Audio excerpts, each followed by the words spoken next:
What is good, everybody? Welcome back to Real Fan Sports. Thank you all for tuning in and joining today. We're going to be going live in just a couple of minutes. Or the game's going to be starting in just a couple minutes. Actually, the Knicks-Boston game is actually ending earlier than expected. It's actually only got like 44 seconds left. I mean, we are going to have some stoppages because it is just a 1-point game, man. Boston has been shooting horribly. Like it has been atrocious. I've been kind of watching while doing some other stuff, and goodness gracious, 15 points in the fourth quarter is just disgusting. Let me see how things have been looking. They got to be shooting like 30% from 3-point land. Let's see. Oh, even worse, 25%. This is why Boston cannot live by the 3-point line. They shot 52 threes the other day in their loss against the Knicks. Today they shot 40 at a 25% clip, and look at that 35.5% from the field. I mean, I'll tell you what, Knicks aren't playing very good today either. They definitely are doing better than the other day. Towns, it looks like, got into a little bit of foul trouble again, but that was like their biggest issue the other night. But man, I mean, Knicks are looking at his place now to go back to New York with a 2-0 lead in the series. This is insane. But what's good, everybody? What's up, Sinbad? How we doing, man? What's up, Andre? What's good, my boy? What up? What up? Said, man, these soft calls in the playoffs, I can't stand it. No way that was a foul on Tatum. I literally looked away as soon as it happened, so I don't even know what happened. It was a soft foul. I just saw that they went timeout breaks. I didn't know what that situation was. Yeah, I mean, well, I feel like the playoffs were pretty good. Like the first round, I felt like the refs were letting them play a good bit, but this second round, you're definitely right. They have been calling some more touch fouls so far, but it is what it is. What up, Daniel? How you doing, man? Daniel Barry Sports Highlights, my guy. Trying to tell. I can't tell if I like this candle or not. I got a new candle finally. Ugh. Finally done all my tests for the new job. Super excited. It was a pain in the ass today pain in the ass the last 2 days. Yesterday was horrible, by the way, guys. So I did testing. I got there. I had to get there at 6:15 a.m. I pretty much sat around for 45 minutes. I think they thought signing up was going to take forever, but it literally took 5 minutes. And then we were just sitting in class watching a dude read a PowerPoint for about 6 hours straight. Then took a test that took a whole 12 minutes. But I wasn't done yet. I had to go and do 5 other tests after that. And then I had to do 3 more. I did 2 yesterday, and then I had to do 3 more today. And the power went out during my last one. And I thought I was about to be in some serious trouble. And I thought I was going to have to either come back or restart. It was a mess. But we are good. So now I'm honestly just waiting for the phone call to, just figure out when I start. My current start date is set for the 16th, which is next Friday.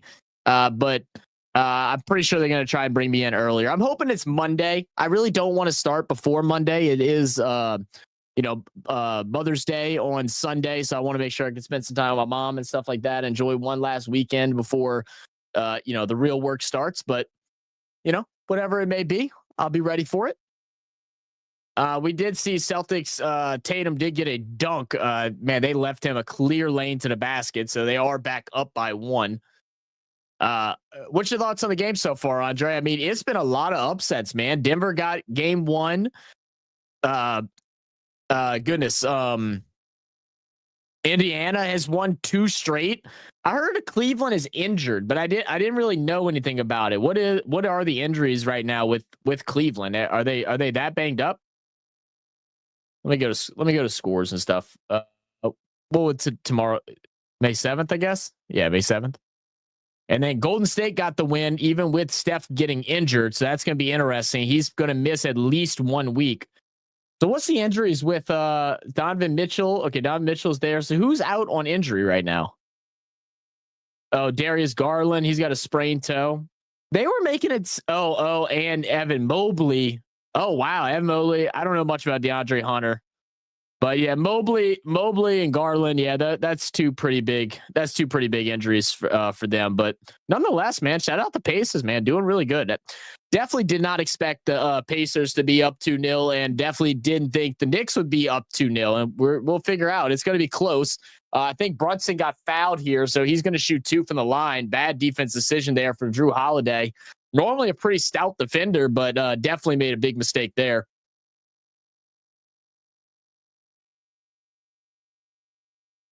Needs to make both. Rattles in the first. We're going to have a shot to take the win for Boston. We're going to have one shot to take the win for Boston.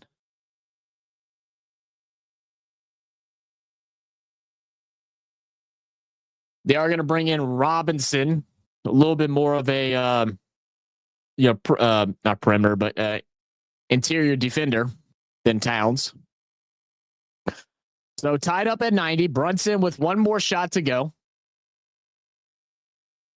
And I actually see the score. It's over. It's over. This is late. It's over. New York won. How do they miss it? What happens? How do they miss? I see ESPN spoiled it for me. Does Tatum have a good look? He did not. He got the ball stolen. Tatum got the ball stolen. Oh my God. No way. No way the Knicks are up 2-0. Damn it. Now I'm going to have to hear from Christian in about 5 minutes. Can I give like a 5, 4, 3, 2, 1? Christian's comment. No? Oh, Christian's not. Okay. Very surprised. Very surprised. Christian was already talking shit earlier today. Asked me if I was scared to do the game because the Knicks might win. Like, I don't care about the Knicks or the Celtics. What's up, Cameron? How you doing, man? How we doing? Oh. All right, well, let's go ahead. We got 5 minutes before the start of the game. We will be joined today by no other than Dolph Jackson of the Coming In Sports Network, the Keeping It Real Who Dat Sports podcast. Mr. Come On In will be joining us in a little bit. It may be sooner than later, if I'm being honest. I think he got off about an hour ago, so he was heading home, eating some dinner and everything like that, and then he was going to come join in. So definitely excited. And I think Nan is also going to try and join in probably after halftime. He's still currently trying to get everything boxed away, man. The time is getting closer and closer to that big move for Nan. So the pressure's on to get everything done that needs to be done before he has to go ahead and head out. Wow, bad game for Brunson as well. But I mean, clutch buckets when it counted. Clutch free throws when it matters.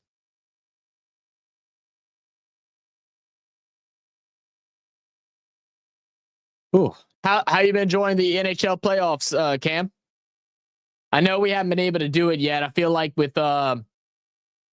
because of all the crap going on with non-moving, me starting the new job next week at some point, things have just been chaotic, and I've just been wanting to cover games that I know. That way I can talk about them easily without being all stressed out trying to figure things out. So yeah, wait, Dolph gets on there asking when we can do a hockey stream. I mean, I'm sure he'll be down whenever. It's figuring out when we're able to. Right now, everything is so it's just so all over the place. I'm hoping to hear back. I wouldn't mind doing an NHL game tomorrow, Cameron. That probably is a good possibility. As long as I don't get called into that new job tomorrow and they tell me, I need to go and do something, or I got to start on Friday or something like that, then likely I can do an NHL game tomorrow. And I'll ask Dolph if he'd be available. What's the schedule for the NHL tomorrow? What time are the games? I hate that it does that. Let me see.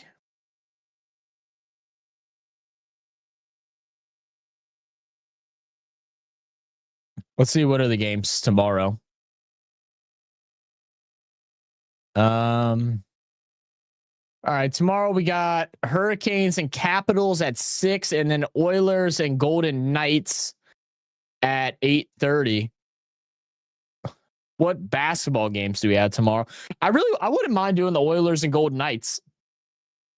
I wouldn't mind doing those two. I feel like that'd be a good matchup in Las Vegas as well. That could be fun. Let me see what the NBA games are tomorrow. Let me see what the NBA games are tomorrow. Maybe I'll do a double header tomorrow. I know I need to do some AFL and NRL as well. I got to figure out what the schedules are for that. But let's see. Tomorrow, Warrior and Timberwolves at. God dang it! Why's that got to be at 7:30?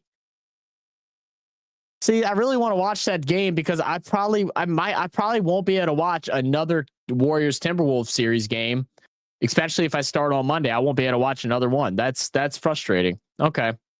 Well, we'll deal with it. We'll deal with it as the time comes. Let's take a look at the AFL schedule. Also, Sinbad, after I'm done with this stream, I'm gonna hop in.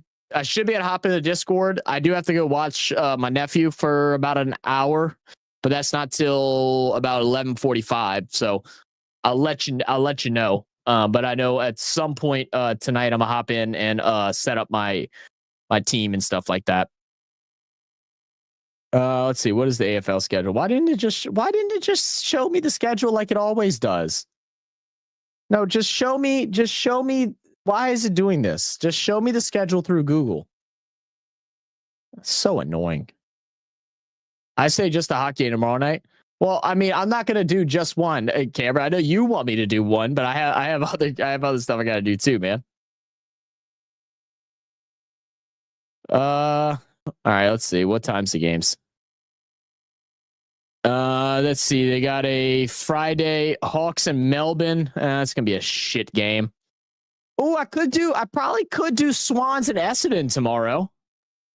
Maybe I could do that. Sinbad, are you still here? Maybe I can do a Swans and Essendon game because I haven't done Swans in a while. So maybe I can do Swans and Essendon. I mean, it's two like kind of shit teams, but Sydney finally got a win the other day, so maybe they'll go ahead and fight one back. I have watched Essendon like 5 times this year already, but I think that'll probably be the best game for me to do. There is a game Friday at 10, Richmond and Eagles. I don't really want to watch them. And then Giants and Cats. Oh no, that's Saturday. No, I ain't gonna do that. That'd be Saturday, Friday night. So yeah, probably not do that. Okay. All right. So I'll plan for Sydney and Essendon. I forget y'all aren't watching this, but you said Swan should win. Okay, I'll probably do that. What up, Brian? Said, who is the imposter? I know, bro. What up, man? What up, BKL? Said 2-0, baby. Let's fucking go. Boston are down at home. Next stop. Dude, it's crazy. It's crazy work that this is what's going on. But who would have thought Pacers to be up 2-0? Knicks would be up 2-0. Definitely not me. Boston's dying by that 3. All right, let me pull up the NRL schedule. I'd love to do an NRL game too. I know either Friday or Saturday I'm supposed to be getting together with some friends either Friday or Saturday to just to have a night out. I think we're gonna go to Top Golf or something like that. All right, so this is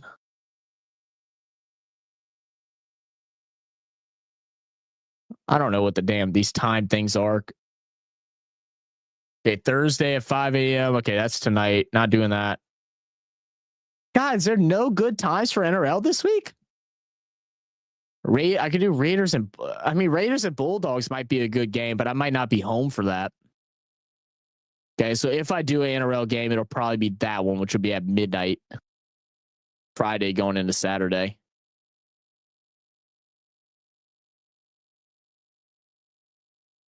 Okay, so that might be the game plan.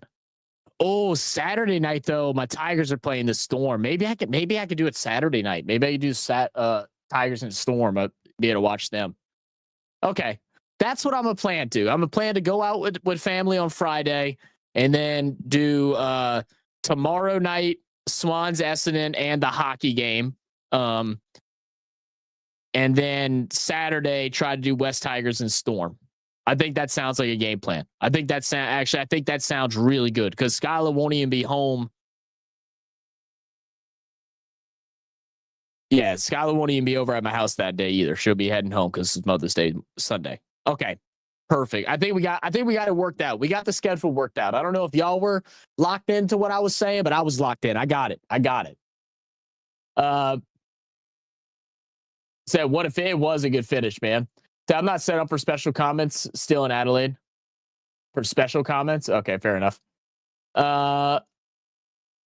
Let's see. Let's watch Tigers lose by 50. Hey, shut up, Brian. You know what, Brian? You get the early shut up of the day. Ooh.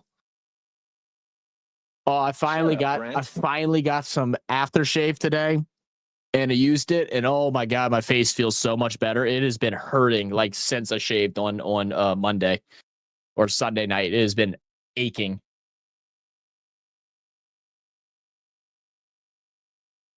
Nah, dude, we're gonna beat the Storm, and we haven't watched the Storm play this year either. So that actually works out. That actually works out pretty good. I'm a text Non the schedule right now. I'm gonna let him know the schedule.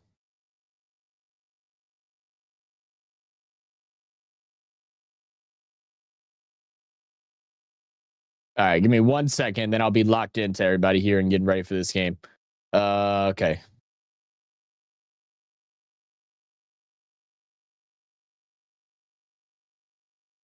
HL.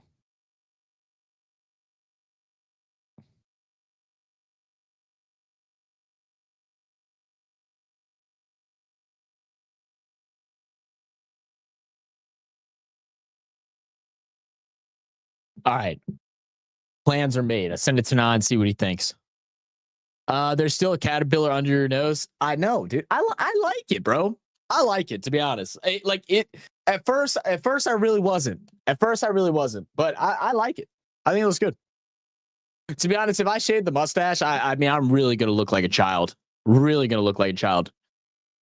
Question for you: March 25th, can I host the French Open in the voice channel? I can screen share. Yeah. Look, you don't have to ask permission to screen share anything with me in the Discord. As long as we have 2 of them set up now. So I mean, if someone else is showing one game in one, just go to the other, and you should be able to set the title of the voice, not the voice channel. But let me see. I'll share the screen so you can see what I'm talking about. What you would do is, let me see. What you would do here, Cam, is whenever you go hop in one of these, you go like this, and then you'll see below it says set a channel status. So you just click that, and then you just type in what is that you're watching. So you just type in French Open. That way everybody knows what's being watched, and then press set status. So yeah, more than welcome to go do that. Never bothers me. And if you ever need another live sports channel added, you can reach out to me or to any of our mods. I think BAL knows how to do it, and Daniel knows how to do it. So you can reach out to either of them. Mozzie's just kind of a mod just to be there because he doesn't know what the fuck he's doing. All right. All right. That's 10 months away. What's 10 months away, Brian? The French Open?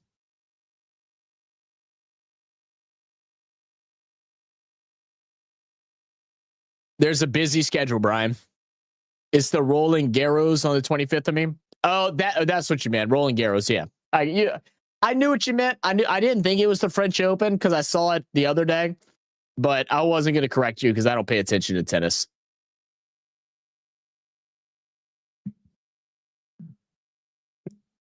All right. So far, there has not been a singular home team to win in the second round of the playoffs. That's through how many games? 6 games so far. This is the 7th game. A home team has not won yet in the second round of the NBA playoffs. Insane. I had the Nuggets winning this series here against the Thunder. It's probably the only one that I've had right so far. So I'm gonna take it. I'm gonna take it because I haven't had any luck. Oh, he said March. I didn't even realize he said March. I think you meant May.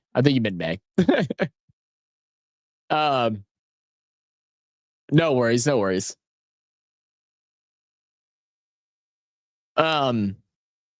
But it definitely is insane. I had Thunder. I'm sorry. I had Nuggets winning this series. I had Boston and I had Cleveland winning the other two series. But that seems like I still think Boston can come back. Cleveland with the injuries, I don't know if they can. I haven't watched Cleveland play yet this playoff, so I'd have to get a better eye at it. I think Boston's just been shooting poorly, and that's like a big factor of it. I know last game it wasn't necessarily that Knicks were playing good defense. This game I'm not sure because I was only half watching. Now the Warriors and Timberwolves game, I feel like that series could go either way. I'm hoping it's a 7-game series, but with Steph getting hurt, it's going to be interesting. We're going to have to see Jimmy Butler take over, and we know he's capable of doing that in the playoffs. But here we go. The tip-off between Chet and Jokic, and Chet Holmgren will win the tip, and the OKC Thunder will start off with the rock. Working out the Chet guarded by Porter. He's going to go ahead, think about the shot, kicks out, Lou Dort, extra pass into the corner to Hartenstein. Back to Dort now, working around the screen. Open look, no good. And Michael Porter Jr. is going to go ahead and get the rebound. And we'll have Christian Brown bringing it down, working it over to Jamal Murray. Oh, there you go. Are you ready to come up, Dolph? You going to come up, Dolph? Okay. Just type in the private chat whenever you're ready.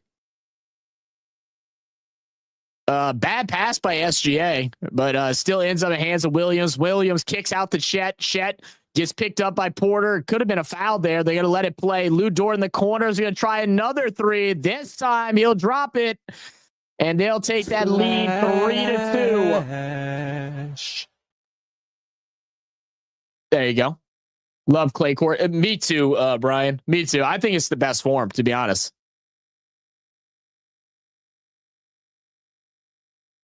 It just looks good to me. I don't know. Williams cutting inside, kicks out. They want to get Chet for three. No good. Jokic with the rebound. He'll push it up court. Looking for the pass off to Jamal Murray. Murray guarded by Hartenstein. Has the mismatch. Thought the double would come.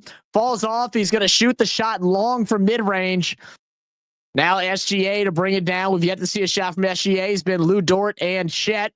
Trying to get Chet going. He had a tough game the other day as he sends the alley-oop to Hartenstein. Is it the shoe? Great vision there by Chet Holmgren. Now Denver wanted to slow it down a bit. This young and sprung OKC Thunder, they like to get in rhythm and then just start moving. So I like this strategy here as Jamal Murray, lazy pass, dart all over Jokic, goes coast to coast, blows the layup, but ends up in the hands of SGA, who gets the easy dunk, up 7-2. What up, Trey? Yeah, hey, what the hell, dude? Yeah, Pace is doing their thing, bro. Christian Brown out to Jokic. Jokic extra pass to Porter. Porter gets fouled. 2 at the line coming up for Michael Porter Jr. This is not loading. Let me try to refresh this. Well, it looks like the play-by-play isn't working today. Let me try to just pull up box scores, maybe. Oh, no, the app crashed. ESPN's crashed. All right, well, y'all see the score. So it's like playing Pong, Brian. Good old Pong. I love some good ping. Y'all ever play Sting Pong? Sting Pong is elite. Porter drills both free throws to cut the lead down. 7-4. Try CBS. I'm not really that worried about it, if I'm being honest, Trey. I'm about to get Dolphin here, so y'all ain't going to be able to see it anyway. Williams, good step back. Spins inside on Gordon. He's going to get the foul. I don't really know if I like that defensive foul there. Williams spins, but like loses control of his body and just ends up falling on top of Gordon. It's not like Gordon pulled him or anything like that. I'm not sure if I like the foul call there, but nevertheless, we'll see 2 from the line here. Okay, looks like ESPN's working now. Williams drills the first.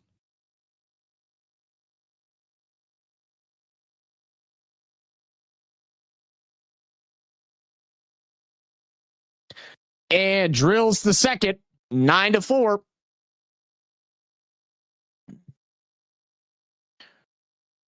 Brown guarded by SGA, working around the Jokic screen. Bad screen by Jokic, doesn't get no check on SGA. Now Jokic working around the moving screen by Jamal Murray. Murray gets the feedback on the give and go. Kicks out. Gordon from the corner. Needs that. Got that. Don't forget, guys, take part in the poll. Also, don't forget, if you are a member, use those dang emotes. Use those dang emotes. Hartenstein gets it inside with an easy slam. Now, 11-7. Brown over to Jokic. Back to Brown. Brown goes baseline. Gets grabbed initially. Kicks out. Michael Porter Jr. for three. Short. Rebound. Chet. 4-point game. SGA. Still yet to shoot a shot here. I'm sorry. He got the one dunk earlier off the rebound. Hartenstein with it up top. Trying to find a man. Finds a cutting Williams. Lazy defense by Jamal Murray. They had him trapped. No passing lanes to go, and Jamal Murray just slides slow as molasses, like he wasn't even trying to play defense. Gordon drives inside, kicks out. Christian Brown thought about it a little too long. Yeah, once he hesitated, we knew that wasn't dropping. What up, Ashton? What's good, baby? How we doing, man? Then I finally got my receiver. I saw Ashton. Yo, that's dope. How do you feel about it? Pickens and Lamb? Or you said you're hyped? Okay. I'm not the biggest fan of Pickens, but boy, he is talented. And maybe being in Dallas, if they can get a good winning culture over there and everything, you might not hear from all the, the negative shit that comes out about him. I think it's a good selection. I think you got, two different, very skilled wide receivers in different ways.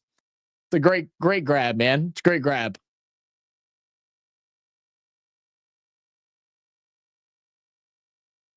I see you talking, Dolph. I'm assuming that's not to me. Okay, it's not to me.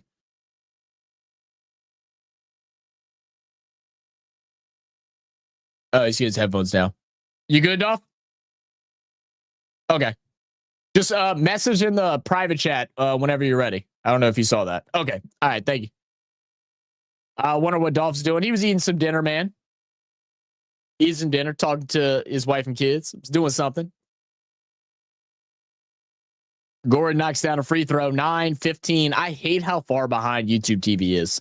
Like, I genuinely can't stand how far behind it is. It's two full play series behind ESPN. It's ridiculous. Chat from the corner over Jokic. Got it. He got it. What a shot.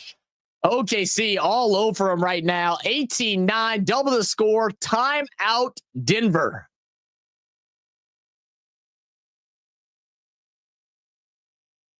I don't know, Cam. You have to ask him, man.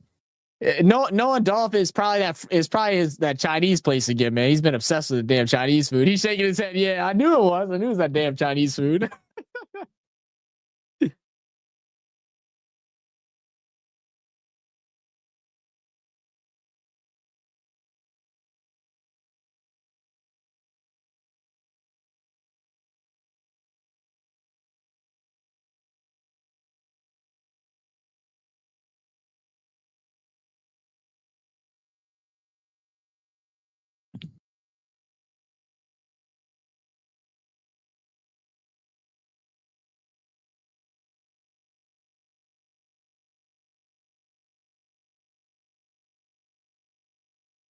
You good?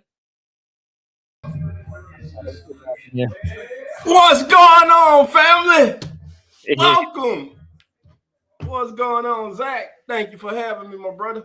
Oh, of course, man. Glad you're able to make it, man. No problem.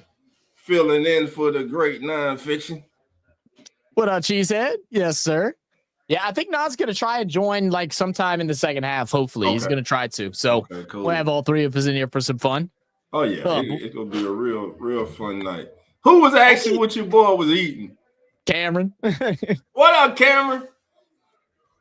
No, actually, it wasn't Chinese. Man, I wanted some. I had the wifey got some pizza and wings from Domino's. Oh, okay.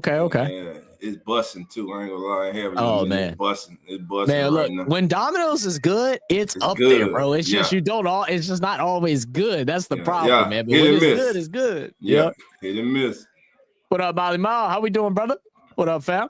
So you using you on YouTube TV? Yeah, I'm on YouTube TV right now. What you seeing right now? I'm trying to sync up with you. I am watching a Kevin Hart commercial. All right, we get you. Is it at the end yet? I see playoffs. Bet $5. Oh, we're right there. Yeah, you might be ahead of me by like a second, but that's fine. Okay. Yep. Okay.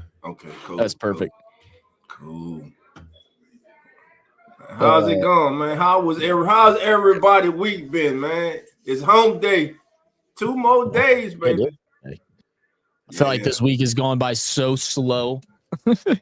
I've been all over the place this past week. I had school for like 10 hours yesterday, taking tests and shit like that. Then I had tests this morning, and I got up early, but then like right after the tests were done, I had nothing else to do, so I was just sitting around. I was like, this is horrible. Yeah, man. While we're in the commercial, man, what's y'all thoughts about the big trade today, man? In the NFL, Pickens going from Pittsburgh to the Cowboys, baby. What was the trade? I didn't see what the trade was. I just saw the acquisition. It's gonna be Dallas answered the question. The Cowboys sent next year's 3rd pick to the Steelers and a late rounder in 2027. Okay, I mean, so they didn't really get him for much. So I mean, look, that an experienced wide receiver instead of grabbing one, filling other holes that you needed in the on the team in the draft. Not mad at that at all. A bona fide number 2, and not, I love Izawike, the kid from Boston College. I love their draft. They had a good draft, man.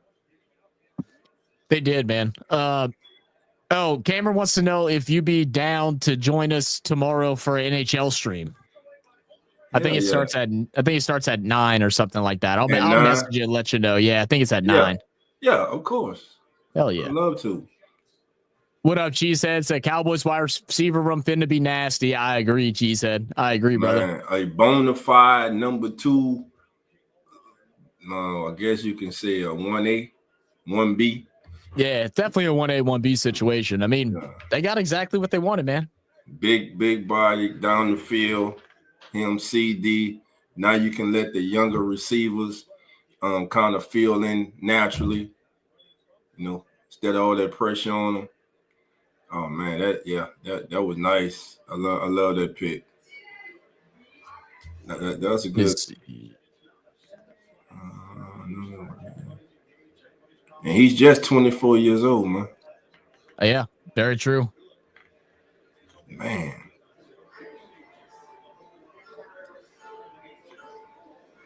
He's on the second. I'm trying to finish some text with buddies. We're trying to get together this weekend before I start the job, but now we were gonna go play some Top Golf, but apparently there's a birthday party or something like that at Hammerheads. Joker at the elbow, pulled the trying to shake free. Joker, one leg fall away, remnants of dirt. Hey, rebound Thunder, all the way to the corner. Back to the top and air ball. Oh, goodness. Murray. Right now, the Nuggets have started 2 for 8 in the game. Michael Porter Jr. A lot of people forget that Michael Porter Jr. was the #1 player in the country when he came out of high school. I know, right? And it was only because of injuries that slowed him down. He played 1 year of college. Yep. He's a good ball player, man. I worry about some of his I wonder some of his decision making. Oh yeah, look at that feed. Gotta make that though. Yeah, go. I don't know. Going on one right now. Oh, great take by Chet. You lose it. Good defense by Murray. Way to keep a hand on the ball. All right, let's see what Porter can do. Oh, Joker. Joe got the smaller man on. Oh, it's easy. It's all day. Yep. Here, I'll let you. You call Denver. I'll call OKC. Okay. That way we're not talking over each other. Yeah. Okay. All right. So after the make, we'll have SGA bringing it down for OKC. He's AB 2.0 when he was late in his career. I don't know about that. The 3 here, deep one. That'll drop. Look at that. OKC says you score Nuggets. A point. We're gonna score more. Once again, Nuggets starting off slow in this game. Murray around 2 screens, top of the 3. It's all right now. They can't throw a brick into the ocean right now. Real cold, 23-11.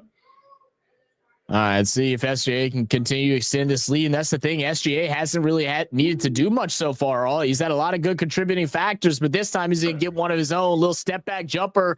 And that's a second early timeout now for Denver. Smart, needed.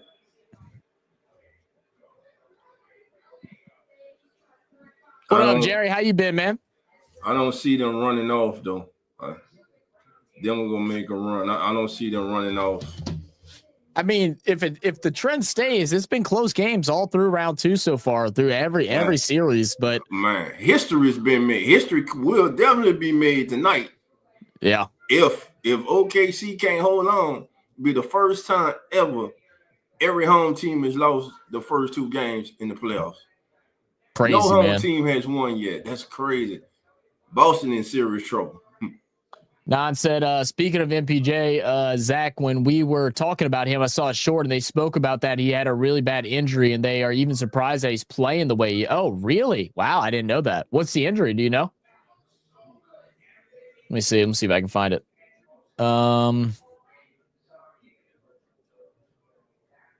Yeah, it's been some good basketball, man. I honestly cannot believe there's no way Boston should have lost yesterday. Today was yesterday I said at the beginning of the game, or not yesterday, but game 1, I said that this was the type of game that Boston could lose because they weren't shooting the ball well, but they had every other thing going for them. All the star players were in foul trouble for the Knicks, but somehow they still, even after getting like a 20-point lead in the third quarter, about midway through, they still managed to lose. And then in today's game, they shot 25% from 3. So these are the 2 games that Boston lose every time. If they can't shoot at least like 38% from 3-point range, they're going to lose 9 out of 10 times. Yeah. But, I mean, not like they say, a series don't start till the road team wins on the road. Well, they don't want to. It's for everybody. Boston is must win. You can't come back home down 3 games to 1. It go be tough to win 3 straight against the Knicks. So apparently Michael Porter Jr. is currently dealing with a grade 2 left shoulder sprain sustained in game 2 of the Nuggets series against Clippers. He's also managing foot drop. I don't know exactly what that means. Oh, due to nerve damage resulting from multiple oh, wow. So he's having nerve issues in his foot. That explains why he hasn't been as explosive as we usually see him because of his back surgeries. That's tough, man. To be having those kind of issues at such a young age. Yeah. But a really talented player, though, man. Oh, yeah, absolutely. When he was coming out, man, I love that kid, man. I was just sorry we got robbed of seeing his full potential at Missouri. Because I mean, you see now, I mean, he's a champion for a real. I mean, we know Joker and Murray, but he had something to do with that championship. Also. Oh, he absolutely did, man. I mean, look. They have star players in Murray, but Michael Porter Jr. is a big factor of that. Like, I think that Denver championship win was like a very complete win by the whole team. We saw bright moments from all the starting 5, from all like at least 3 of the bench players, and Christian Brown, Bruce Brown, and I'm forgetting the other guy's name. It was a team win, man. It was very well coached, and that's also why I'm so surprised with the whole Michael Malone getting fired when he did. It still surprises me. But we are going to see a couple substitutions here. Oh, Euro pass back out to Murray. Murray ball fake, corner, Brown misses. And he normally makes those too. They just can't get a shot to drop. They got to stop going for threes. Yep, right and now, 1. They're in trouble. They got to stop going for these threes, man. I don't know what it is. Well, I understand that you're down by, we're down by 14 now 16, but it's early. It's the first quarter. It's NBA of 2025. You don't have to start panicking shooting threes.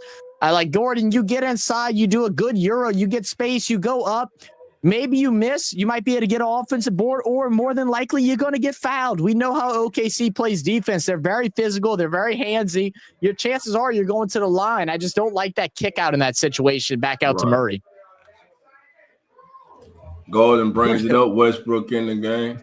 What up, Joker. Lawrence? Lawrence said, "How about some love for my Knicks, fellas? Knicks clutching when it matters." Yeah, absolutely, brother. Great. Listen, the Knicks, man, very impressive. Go on the road and take the first two over the defending champions, and right now they got the Celtics reeling. Oh yeah, another turnover here. Again, handsy. That's what this defense is. Very physical, all up in your personal space. And SGA goes coast to coast for the layup. Now up 19. They need Westbrook moments right now. And there he goes, Russell Westbrook. All right. That's what they need. They need a Westbrook, just like they need 2 stops. 10 to 12 run. Yeah. They need 2 stops. SGA swings out Dort, fakes the pass. Let me say that he shot it well. I can't see he has improved, man. He has. I can't stand him, but he has. He's a good ball player. No, he's not. Say it. Who do you think? Bruce Bowen. Ooh. Okay. All right. Now again, we see Westbrook getting a little physical and stuff like that. I'm not really mad at this. I just don't get a tech. That's the only thing you can't do. You just got it. And he did get one. And he's going to clap at the ref. He's going to get a second one now. Can't get a tech. I don't mind you getting frustrated and stuff like that, but they need you in this game. You're going to get your second if you don't stop talking. You got to stop. You're too important right now. The whole team is oh goodness. What do they call it? Double tech? Oh, they are going to double tech it. Okay. Well, like I said, the Thunder team, they are a scrappy team, and like they definitely get away with certain things. So I understand Westbrook's frustration, but you can't do this in the first quarter. They need you too much, man. It's too early. What up, APC? Said, come on, Nuggets. Hey, they need to turn it up, APC. They need to turn it up. Paul George even said that in college he was that dude. He was, man. Yeah, he was getting compared to Paul George, but way more athletic. Yeah. He has the same build as him, too. Man, I mean, what? He's about. Oh, that's what Westbrook was complaining about. It wasn't about him. It was them pushing Jokic. Yeah, Jokic, yeah. That's what he's complaining about. I'm not mad at that then. I thought it was him being something personal about himself. For the corner. They came by. God. He's 0 for 5, I think, now from 3-point range. 14-2 run. Sinbad said, good morning, Dolph. Good morning. What's another one? Too strong. All right, we got review the Nuggets. You got to get some stops. You got to string some stops together, and you got to at least get 3 straight possession where you score. Yeah. It's early.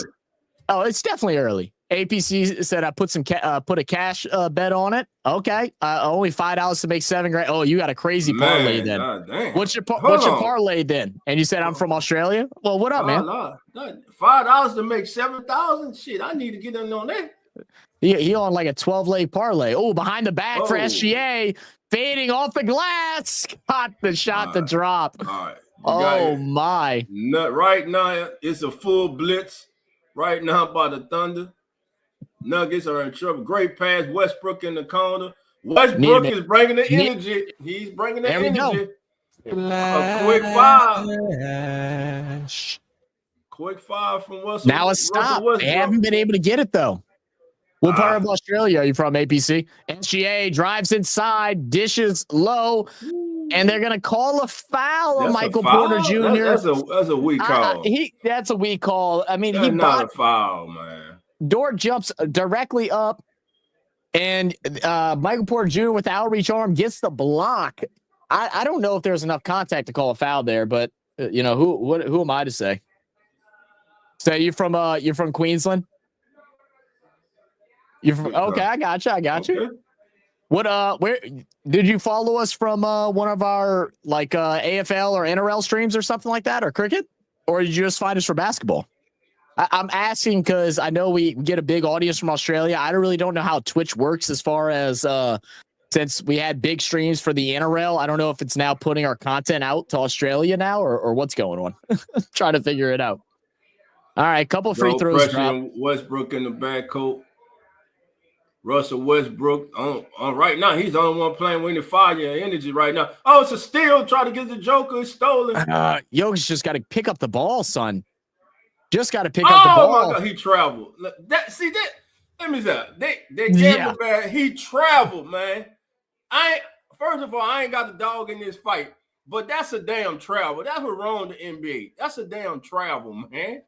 Yeah. Yeah, well, that's one of the many things, but right now, this is not a pretty one. 40 points, and we still got 2 minutes to go in the first quarter. You might want to sit the starters down, baby. This one might be over. Listen, if they don't cut this lead down at least 12, 14 before halftime, I'm sitting my starters. Second half, go back 1-1. They need the rest anyway. Wait, APC, I thought you said you bet on Denver. Do you mean you bet on OKC? Because is that why you're disagreeing? You don't want to disagree with that call. And what's good, everybody? Man, I see all of a sudden we got 45 people in the chat. What's up, man? Welcome to the family. My name is Zach. We're here with a special guest, Mr. Dolph Jackson. We are all part of the Come On In Sports Network. Appreciate y'all for being here. Much love, you guys. Shout out to the 32 that are watching us on X, because we are streaming live on X also. Oh, you got it on X as well. Oh, hell yeah. I didn't even see that. All right. Big bet. Shout out to X, man. This is Come On In Sports Network. This is Come On In NBA. And you are watching Game 2, Nuggets at Thunder. And right now, the Thunders have come out with vengeance, as they are all over the Nuggets. And quite frankly, it's not looking good right now for the Nuggets. Only Russell Westbrook is the only one out there playing with any passion right now. I mean, you sit here, you look at the OKC's box score right now. You got 10 points for Dort, shooting 3 for 6. Shea is 4 for 4 with 11 points, 6 points for Hardenstein, 4 for Williams, and 6 for Holmgren. They're all over the place. And Jokic, Westbrook put up a single point. I don't think Jokic just one. Yet. He's got Westbrook is balling. Dort swinging it around now. SGA up top. Hardenstein's going to cut back in. SGA wants the ISO, guarded by Jamal Murray. He's had his way with him so far. Goes inside. Late pass into Hardenstein. Will get stolen. Watson to Jamal. Man, come on. They want to get Jokic. That's a foul. He's all over. Yeah, that's you got to call you. That's the things that I don't like about Lou Dort. He gets away with that too much. And nobody else in the NBA is allowed to play like that except for him. I think he's a great ball player, but they give him that Draymond, that old, I wouldn't even say Draymond because they call shit on Draymond, but that Patrick Beverly style whistle where he can be physical, but or even a Marcus Smart. If anyone else is physical, then it's a foul. Yeah. ABC says, do you love rugby league? Do you like AFL? What time? What team? I mean. Yeah, and you said you're half Siberian. Oh, okay. Oh, Serbian, Siberian. What the hell was I saying? Look at that again. Look at the aggressive hands from 32 right there. Yes, it's a foul. It's a foul every day. You are or 22. You're pushing Jamal Murray in the face nonstop, right. And SGA finally goes over and tells him, "You got to stop. We're up by 22 right now. Why are you doing unnecessary penalties?" 9. Westbrook ain't missed a shot yet. He ain't missed a layup. He just scored on the driving layup.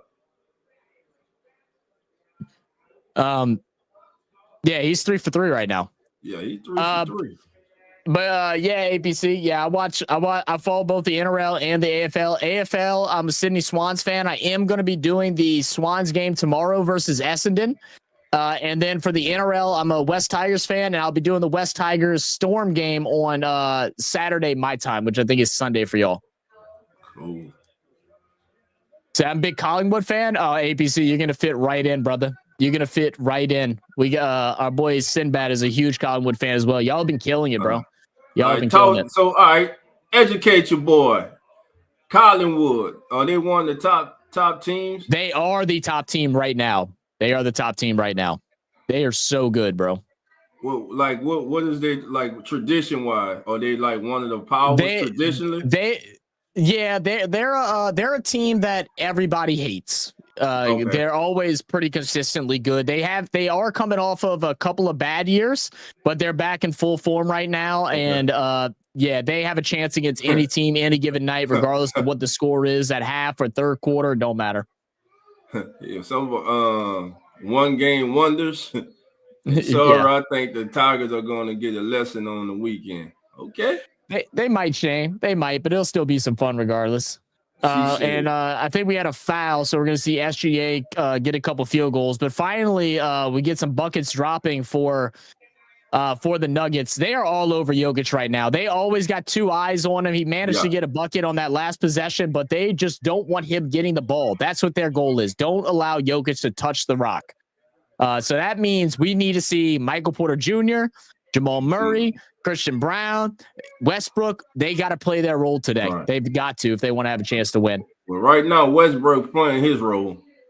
Yeah, he's playing well right now. He's the leading scorer with 7.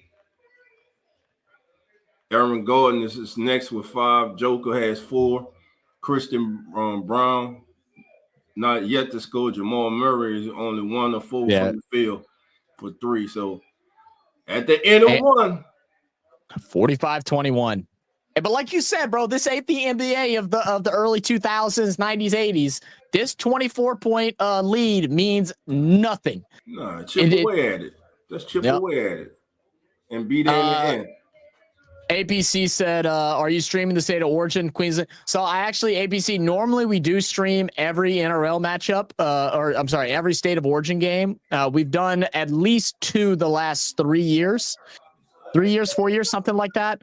But I did just get a new job, like literally less than a week ago. So I don't know what my schedule is going to be. If I'm off, then I'm planning on doing it. If I'm not off, then obviously I won't be able to. But hopefully I'll be off for at least 1 or 2 of them. I doubt I'll be off for all of them. Florida Panthers fan. Hi, guys. How you doing? Come on in. Says I'm a Florida Panthers fan from Australia. I didn't know that there was people from Australia that followed ice hockey. That actually really surprises me because I think all the Aussie guys that we've talked with, none of them have been big into hockey at all. Like some of them like field hockey, but could give a shit less about ice. So that's pretty cool, man. Yeah, Panthers are looking good again this year, right? Last I checked, they were. Florida Panthers, yeah. I am doing a NHL game tomorrow, and Dolph is going to join me as well. We're going to do the Knights and Oilers game tomorrow night, so that should be fun. Yeah, I'm running. I like the night. The night in the stores, baby. Let's go. Knights in the stores. Oh yeah. I forget you're from Dallas. That's right. Or you live in Dallas, not from Dallas. Live in Dallas. Them stores, baby. Let's go. Yeah, Stars are playing the Jets right now. It just started. Yeah, I think I'm a multi-view that one. Oh, Panthers lost today, actually. Oh. And they're actually down 2-0 right now against the Maple Leafs. Shane Ramsey was always a massive fan of Wayne Gretzky, the great one. Still the great one. Like there's certain people in all sports that are just like iconic, and Gretzky is one of those. Even if you don't watch hockey, you know who Wayne Gretzky is. He is possibly the most dominant person in his sport out of all sports. Like he's up there. He's up there with your Tiger Woods in golf, your Serena Williams in women's tennis. I don't even know if you could put Michael Jordan in that category because there is arguments with LeBron and other things that are somewhat close. Somewhat close. I still think Michael Jordan's the best, but I mean, at least there is somebody out there that argues it. There's not a single person that argues that somebody's better than Wayne Gretzky. I've never heard. I've never heard it. I mean, you had people in the neighborhood wearing LA King jerseys because of Gretzky. Mm-hmm. Never been in the ice rink, let alone an ice hockey game. Couldn't even skate. But we knew who Wayne Gretzky was. I love when Canada whooped USA in hockey. Dude, that was a great series. I don't know if I'd call it a whooping. Like that was a great series. They won. It was fun, man. USA. Hold on, ABC. You've been all right now. Don't start now. I know, right? You at first we liked you. Now we started to become enemies. Hold up, APC. You get a shut up. There you go. Shut up, Brent. Yeah, shut up. DeAndre Jordan's in the game. Oh, yes. I love that. DeAndre is baby. such a serviceable player, man. I don't know why teams took so long to get his usage out of him. All right, so we'll have Williams now with OKC. Can they get a stop? Alex Caruso is going to get pickpocketed, but DeAndre is going to get the foul. And, I mean. 5 minutes for the Joker. You got to. Yeah, and I'm not mad at an early foul for DeAndre. You don't want to allow an easy bucket for Caruso. You don't want to allow him to cut past you real quick and get a mid-range jumper. So a foul there, you know you're here to go and play like 10 minutes, 10 to 12 minutes, just to give Jokic a break. Not mad at that at all. Williams for 3. Got it. Cash it in. Murray up the left side. Passes out to Westbrook to Gordon. Murray coming around the screen. Murray, top to Gordon. Gordon open. Mr. Clutch, can he do it again? Play clock ticking down. 7, 6. Gordon with the handle. Step to the side. Oh, Eric Gordon, baby. Goodness. Oh, that was nasty. Oh, we now Williams on the other end. Goaltending. As goaltending. What? He got up there, but man, Aaron Gordon in his bags now. Baby. Imagine if he would have goaltended and would have got that block in on time. Oh my goodness, that could have been the turnaround moment they needed. But it'll stay 26-49. Yep. Westbrook backing down.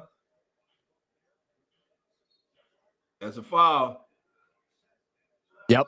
I love it. Russell Westbrook is doing what? Look, you down 20 over 20 now.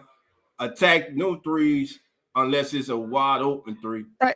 Get physical. Try to get some players in foul trouble, man. I mean, that's what I would do. It's early in the game. Try to get a couple guys with 3 or 4 fouls before the half. I mean, if you can get Chet with 3 or 4 fouls, that's game changing. Not 4 or 5, 3 or 4 fouls. That's game changing. So you can have some moonshine and relax. I'm not a big moonshine person, but I'll stick to my beer. Yeah, APC. He said, "Let's go Nuggets." There we go. Yeah, Rams. It was with Everton. Yeah, and then Shane said, "Without Jordan, Nike would not be around." Yeah, that's very possible too. Very possible. Without Jordan, there'll be no Jokic. There'll be no Luka. Very true. There wouldn't have been no Kukos. The man took basketball global, man. And like, very true. And right now, the best players in the league are not American.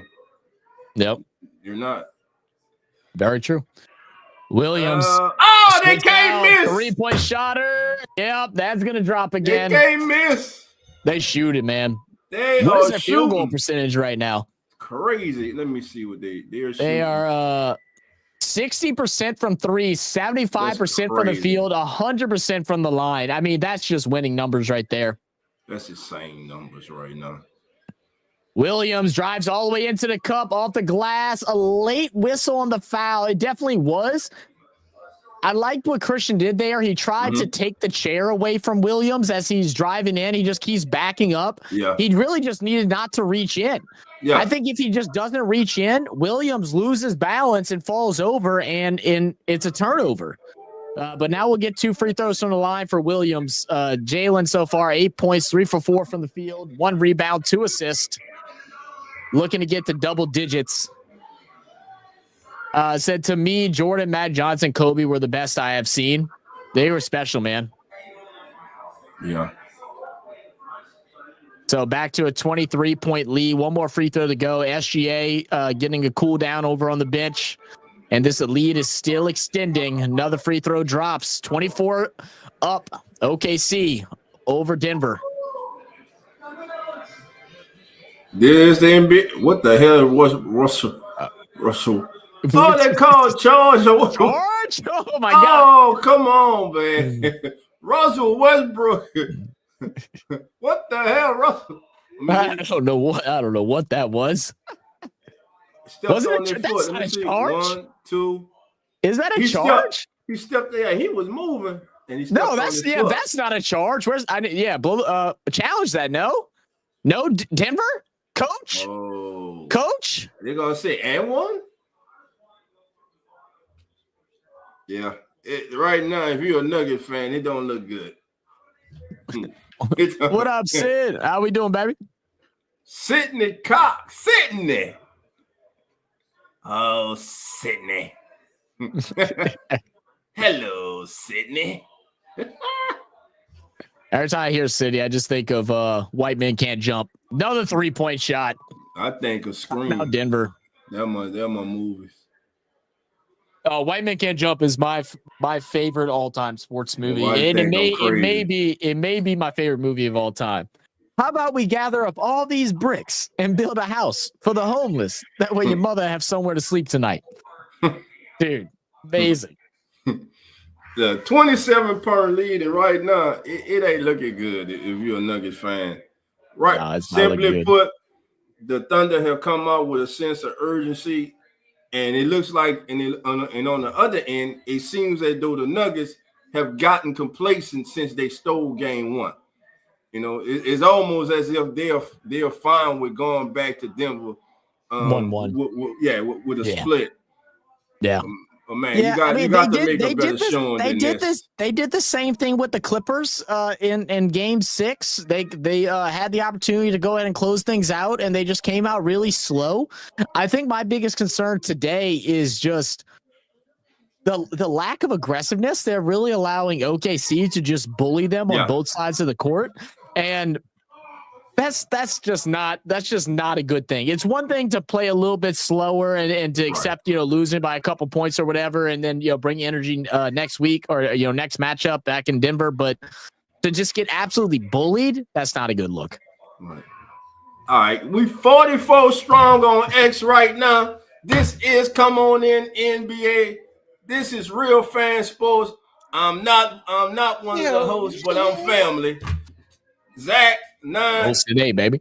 9 is in the chat, chatting it up. He'll be in the second half. I don't know if he want to come in because how he looking in. He might be like, he's like, I might just sit and finish packing. Nevertheless, we're gonna have some fun and relax, man. I'm also gonna go out and share our Discord channel for anyone that wants to join. A little bit later tonight, I will be hopping in the Discord to set up our my super coach team and to hang out with you guys for a little bit. So if anybody wants to join the Discord, y'all are more than welcome to come swing on by. Sydney said, "Hey, this black man can't jump." Hey, like I said, remember, subscribe to the channel, share on all your social platforms. All right, that's right. He said, if you're on YouTube, leave a like. If you're on Twitch, come across and leave a like. Nah, just leave a follow on Twitch, man. Follow, baby. We're gonna build Twitch up too. We're gonna Twitch everything. You over there on X, Twitter, we're everywhere, baby. Retweet. Comment, all that good stuff, man. Does the comments from X, do they come across on the StreamYard? Yeah. Oh, do they? Okay. I wasn't sure if they did. I've never tried streaming through X on here. I'm talking about I could have swore I saw a couple people. I believe it do. Let me see the 44. Yeah, I'm my 44 family members over there. I see you, boy. Don't see you, baby. Yeah, it does. It does. All right, so Jokic so far with just 4 points, 2 rebounds, 2 assists. He's going to check back in now, and they absolutely need Jokic to.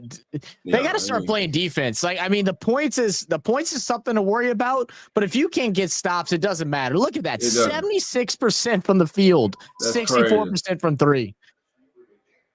Gordon backing down, spins, misses.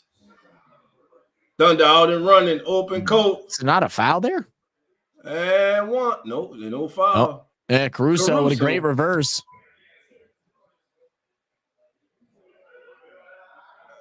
Man, you have to admire the way that the Thunder have built this team. Oh, it's amazing, man. And the GM is such a young guy as well. Yes. Jamal, big shot. Big shot. They needed that. They need a stop. They got to get a stop. We've been saying that now for about 14 minutes, Duff. Looks like the Nuggets have gone to a 1-2-2 zone. Now look, Jokic, that's poor ass effort. That's poor effort. You listen. We say we talk good about Jokic, they get bailed out. That's poor ass effort right there. Reversed by Westbrook. Don't forget, he's a Hall of Famer now. He's a Hall of Famer now. He going to Hall of Fame. I think this is the first run. It's just a 5-0 one, but let's see if they can continue getting stops. Caruso with the ball, working it down low to Chet. Block out of bounds by Gordon. Good help defense there from Gordon. Listen, you got 8 minutes, 32 seconds to go in the first half. I mean, you're down 24. Yeah. Cut it to 15. Cut it to 15. If you can bring it down from 10, then you're feeling okay. Chet working it around, now back out to the right side, driving inside on Brown. A lot of hesitation move, has Caruso open for 3. This one won't go. Brown bring it down court. No way, bro. No, don't do it. Yeah, okay. Bad shot. Yeah. No need for that right there. I get you were trying to feed off momentum, but no need. Defense. William, great move inside. Brown gets a hand on the ball. Triple. It's getting to the point of no return.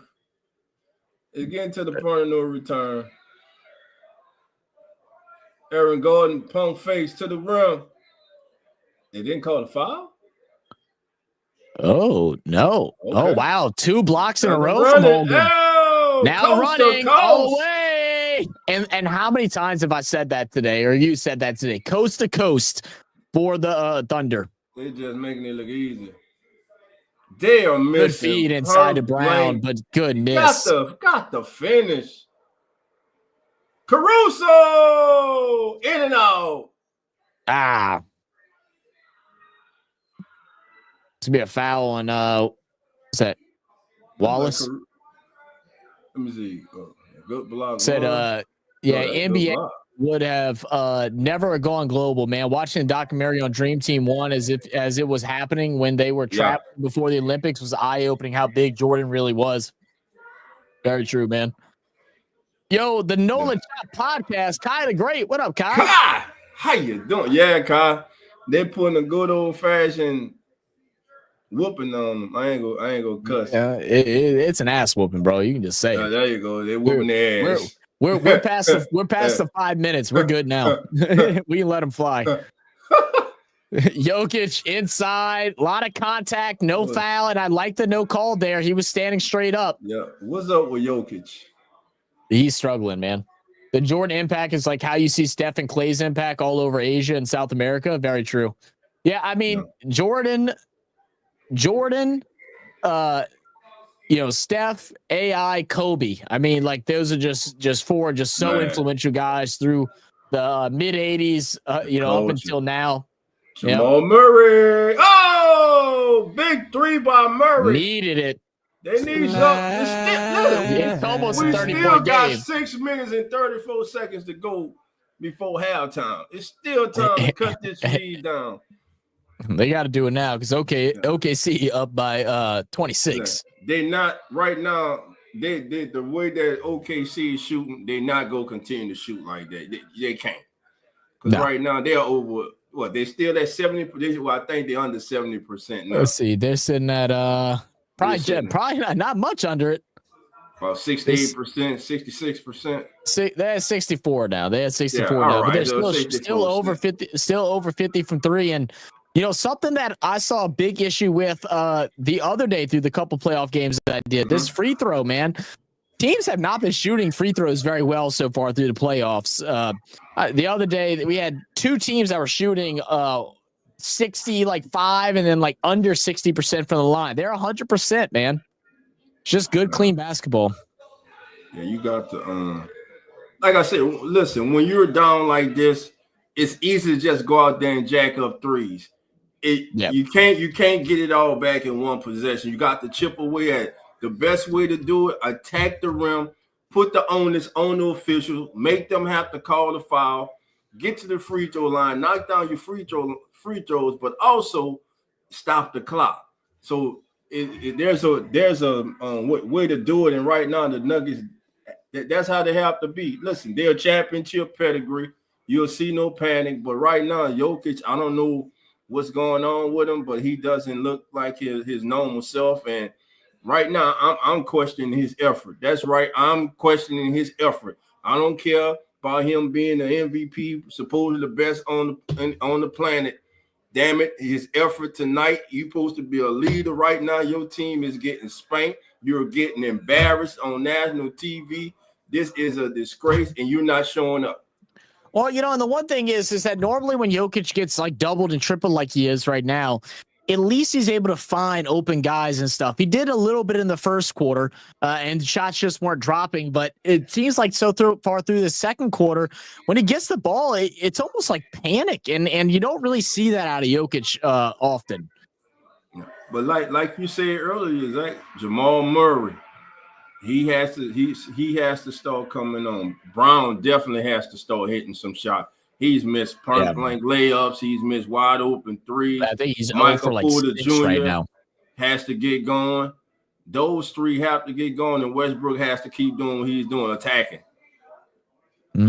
You know what you go get from Westbrook: all-out energy, all-out hustle, all-out aggression. He has to keep being aggressive and hopefully set the tone for the team, and they can follow his aggression, namely Jokic, because right now he needs to wake the hell up. I absolutely agree. I'm gonna need to give me a USA men's jersey before the World Cup this coming up. I haven't had a men's jersey in a while. The Know the Chop podcast, my guy Kai the Great says, I still got OKC coming out the West. The East is a toss up between Cleveland and Knicks, maybe Celtics, but they choke yet again. But who knows at this point? It ain't over till you win 4. And I don't think Cleveland's a shoe-in either right now with I don't think Cleveland's a shoe-in right now. They're 0-2 right now with dealing with injuries to Mobley and Darius Garland. I mean, those are two pivotal players for them. I think it could be a really weird finals between Indiana and the Knicks, man. A rematch from last year. And then with the West, I don't know. I didn't have OKC winning this series. Right now, they're obviously looking dominant. They did lose game 1. Still, see what I'm saying? Lazy. And somebody needs, I don't care who he is, somebody need to get in his face right now. Because right now, your ass, you're not going to meet the ball. You're out there playing lackadaisical. I'll sit his ass down. I don't care who, I'll sit his ass down. You can't have this from a superstar player. You can tell he's obviously frustrated with everything, and that's what's causing him to be lazy. You got to stay composed, man, when you're the captain of this team. Now he's going to chuck up a 3, gets it to drop, but it's still not what you want to see out of him. No, they got to do it on defense. It don't matter because they're not playing deep. They can't stop on our end. Look at it. Yep. Look at this. Look. Lou Dort, wide open. And just nobody boxes out Jokic. That's Jokic's man. He's the one supposed to cover baseline. They'll come out totally flat. Westbrook in and out. Good shot. Goes in and out. This is See, I don't like that shot from Westbrook. Oh! My goodness. It is not. Give him the MVP, baby. Bring the trophy to OKC right now. Just give it to him. He is putting on a show. The kid is just masterful. Wow. In your face. That's on you. Look at this, man. Jokic it's a shame the way he is playing tonight. The OKC says the urgency is on 10. It's on 100. And Denver's at negative 1,000. I'm telling you, they are playing like a team who's saying, hey, we accomplished what we wanted to do. We got the split. We got one. That's exactly what they're doing. Yeah, 30-point game now. OKC has scored 71 points with still 5 minutes to go in the half. Jokic back-to-back buckets. Maybe he's waking up offensively. But they cannot really do it defensively. Yeah. They got to get stops. Westbrook pressuring on Shea. Caruso had a shot, pass out to Dort. Oh. Dort with the triple. No good. Murray to bring it down. Guarded by Dort high. Jokic makes Caruso fall, and they're going to call I don't like it. I don't like it. I don't like it. I don't like it. I don't like it because I get it. Because it's a size thing, right?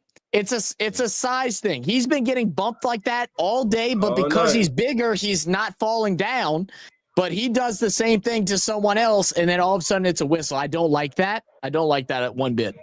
And right now they're losing their composure. That I think them changing the time between games from 2 days to one really affecting something. You might be right. You might be right. But I mean, that's still no excuse because everybody's dealing with the same thing, you know. Dort for another triple, no good. Dort finally has gone cold. Rebound for Jokic up to Westbrook. Westbrook's going to go all the way to the basket. Can't find the glass, and no foul as well.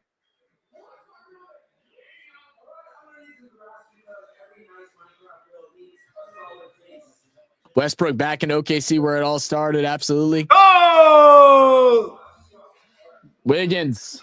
I could say they hot, but they're beyond hot. They are infernal. They are laying a smackdown on the Nuggets. They are embarrassing them.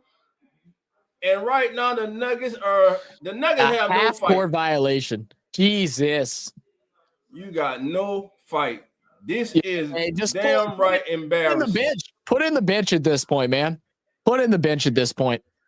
If I don't like how they fired Malone because he was being too aggressive with teammates. There you go. Because I'm about to go to coaching. And you see the coach of the Nuggets sit there and he's just like, yeah, guys, you need to pay attention here, guys. Look at that. This effort. Look, that no one's blocking out. It's about effort. OKC wants it. Denver does not. They have no effort. Look, man, get Jokic ass out the game, man. Get this man off. Jesus, another turnover. This is crazy. They gonna beat them. They gonna beat them by 40. Is it the shoes? They might beat them by 50. They might beat them by 50 or 60.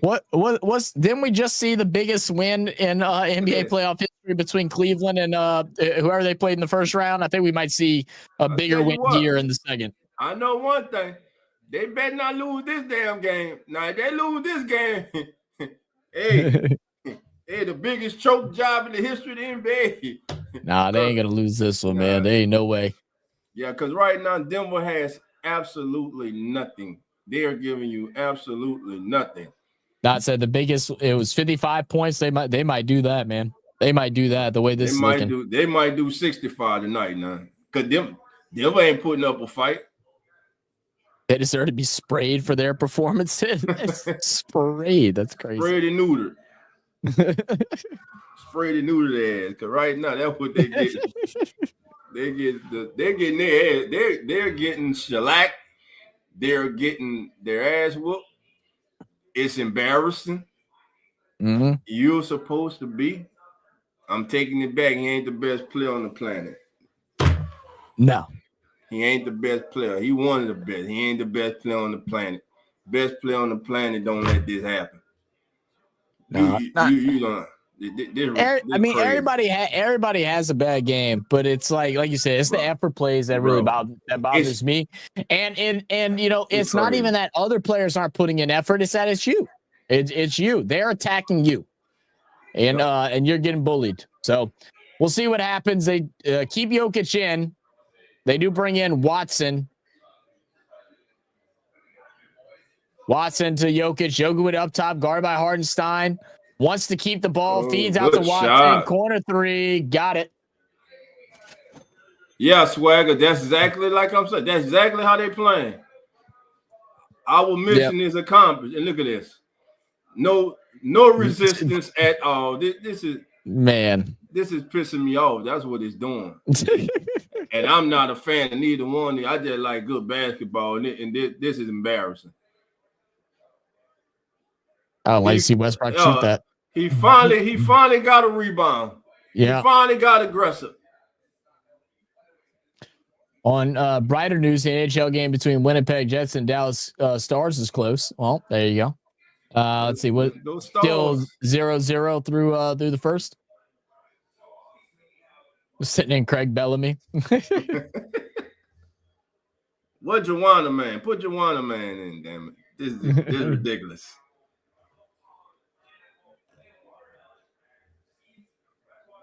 $80-46, 2 minutes, 3 seconds to go. Jokic at the line. And it's good. All right. How the hell did he get 3 shots? No, he just got 2. That was his first one. Oh, I'm behind. Okay. What do y'all think about Dallas trading for the wide receiver? I mean, look, for a third round and a late pick in future drafts. Yeah, no, that's a great trade. What they needed. Listen, it was time for him to get out of Pittsburgh.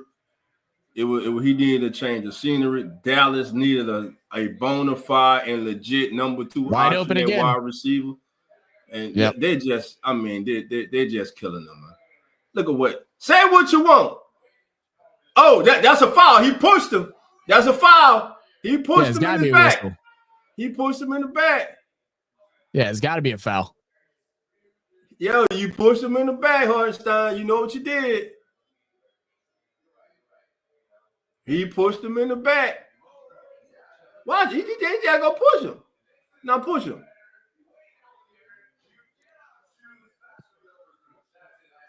Listen. It's a soft push, but nevertheless, it's a foul. Like, that's the things that OKC is used to getting away with too. That's the thing about it. That's why he's complaining, because they always do that. Watch after every play. It was a foul. It was a shooting foul. First off on Wiggins. Yeah. But Westbrook is the only one doing what I say you have to do. Attack the damn goal. Yep. Also heard Miami want Trevor Penny. It might just be a rumor though. I can't imagine just trading away Trevor Penny right now. I feel like they're going to want to see what this looks like.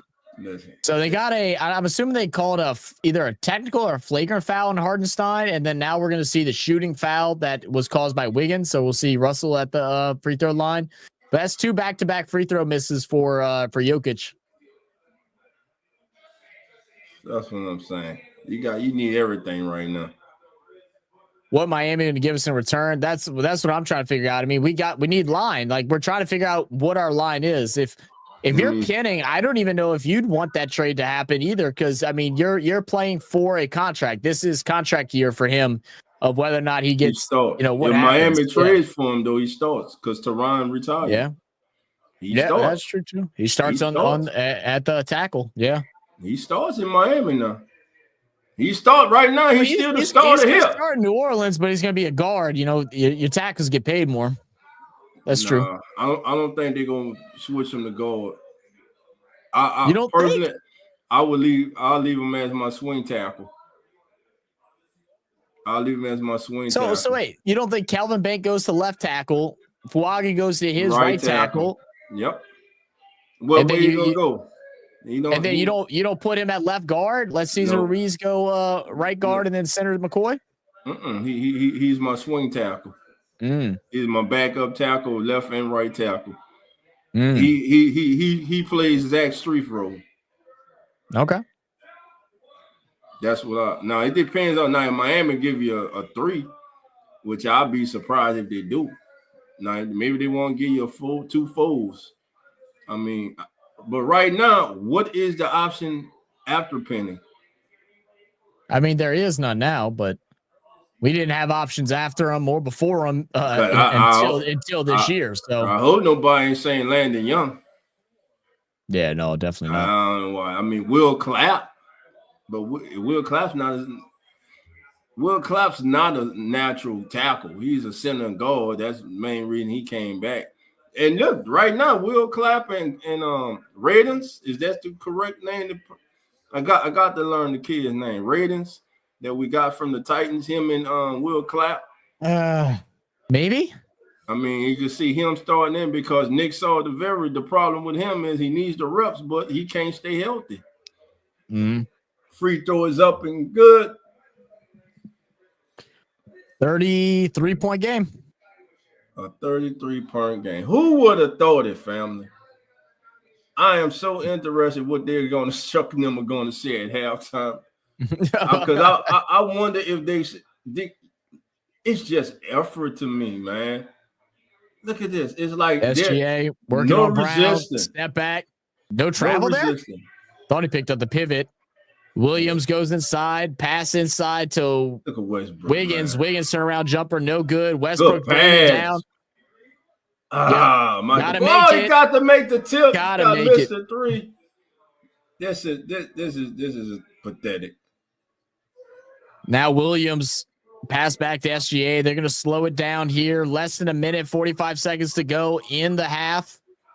SGA guarded by Westbrook up high. He's going to swing out to Williams to the left side. Guarded by Jokic. Drives right in. Good defense by Watson. They're going to call a foul there. Yeah, they call a foul. He just needs to stand up straight and fall down. It's because you moved, Watson. Yeah. It's because you moved. Still. You stay still. It's a charge. He might have been still in the semicircle too, but yeah. This is They gave the foul to Jokic? In what world? Let me see. This is the first. They said they gave it to Jokic. Yeah, it's a foul on Jokic. Oh yeah. With the elbow, that right arm. Yeah. Yep. Call him in the side. It's a foul. Brown gets substituted out. Needs to, because he's done absolutely nothing tonight. Yeah. Yep. Some players just play better at home. Your role players always play better at home. That's very true. All right, Jokic the inbound. Now we'll have Westbrook. They can try to get Jokic. 2 for 1. Great shot by Jokic. Yeah. Yep, got to go 2 for 1 there. Get a stop. Try to cut it back within 30. I mean, it's crazy that's what you have to do before half. Jokic grabs a rebound up the Porter. Michael You Porter. got 20 seconds. You got 20 seconds. Westbrook, what are you doing? There's a foul. You got 20. Oh, God. You got 20 seconds, guys. Get a clean look. Cut it within 30. I thought you about to try to hammer that down. I swear, I thought you about to try to throw it down. If it was Westbrook of 5 years ago, he definitely was. I thought he was about to. Yeah, I thought he was about to posterize him. Yeah.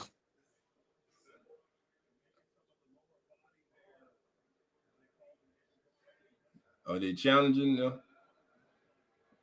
Now you up almost 40. Yeah.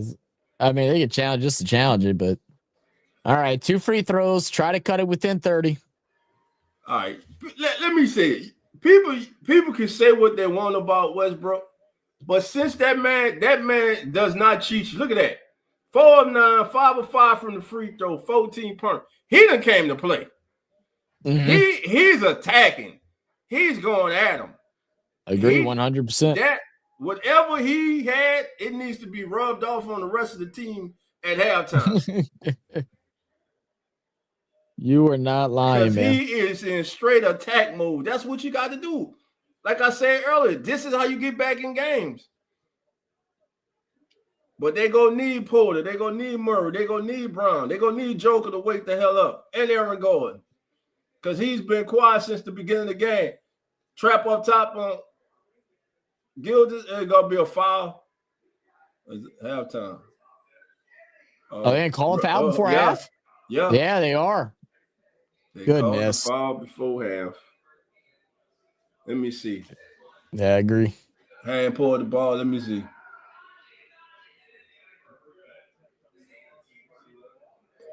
What a foul at?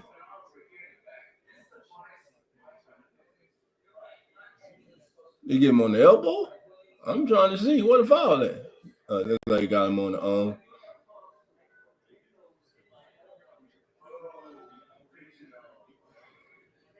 That's a play on me, man. And Swagger say Westbrook probably could play baseball, football, soccer, tennis, and tennis at a high level. He probably could, man. You probably onto something right there. That man is energetic, man. His conditioning is crazy. That's it, Swagger. All heart and energy, man. That's why I love Russell Westbrook. That's one player you pay money to go see. You ain't got to worry about the effort he gonna give you.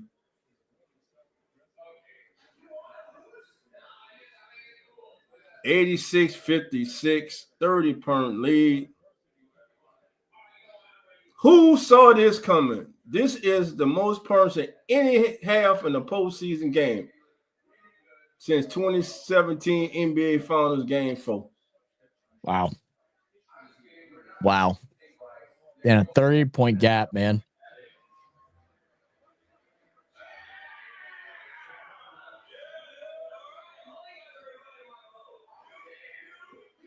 Now, what this does do too? Nuggets go home. Sense of urgency. You just got embarrassed. OKC, OKC feel like, hey, we let the first game get away. We should be going up 2-0. So they go feel good going to Denver because of this performance tonight. But again, it's not over till you win 4.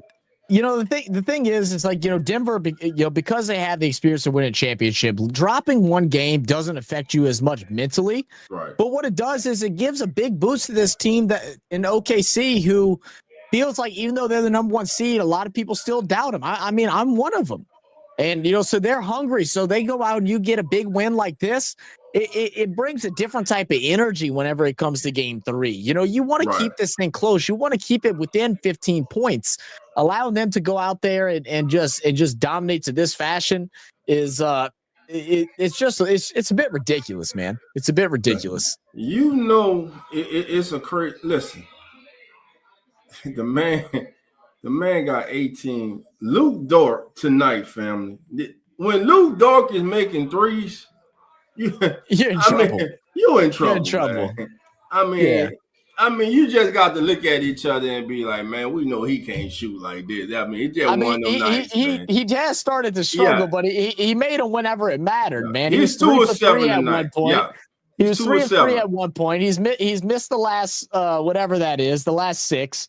But he's done good effort on defense with a board. You got SGA who's trying to solidify his MVP. I know it's a regular season award, but you don't think these players don't care about knowing that the battle that's between SGA and between Jokic, that they want to see who comes out on top.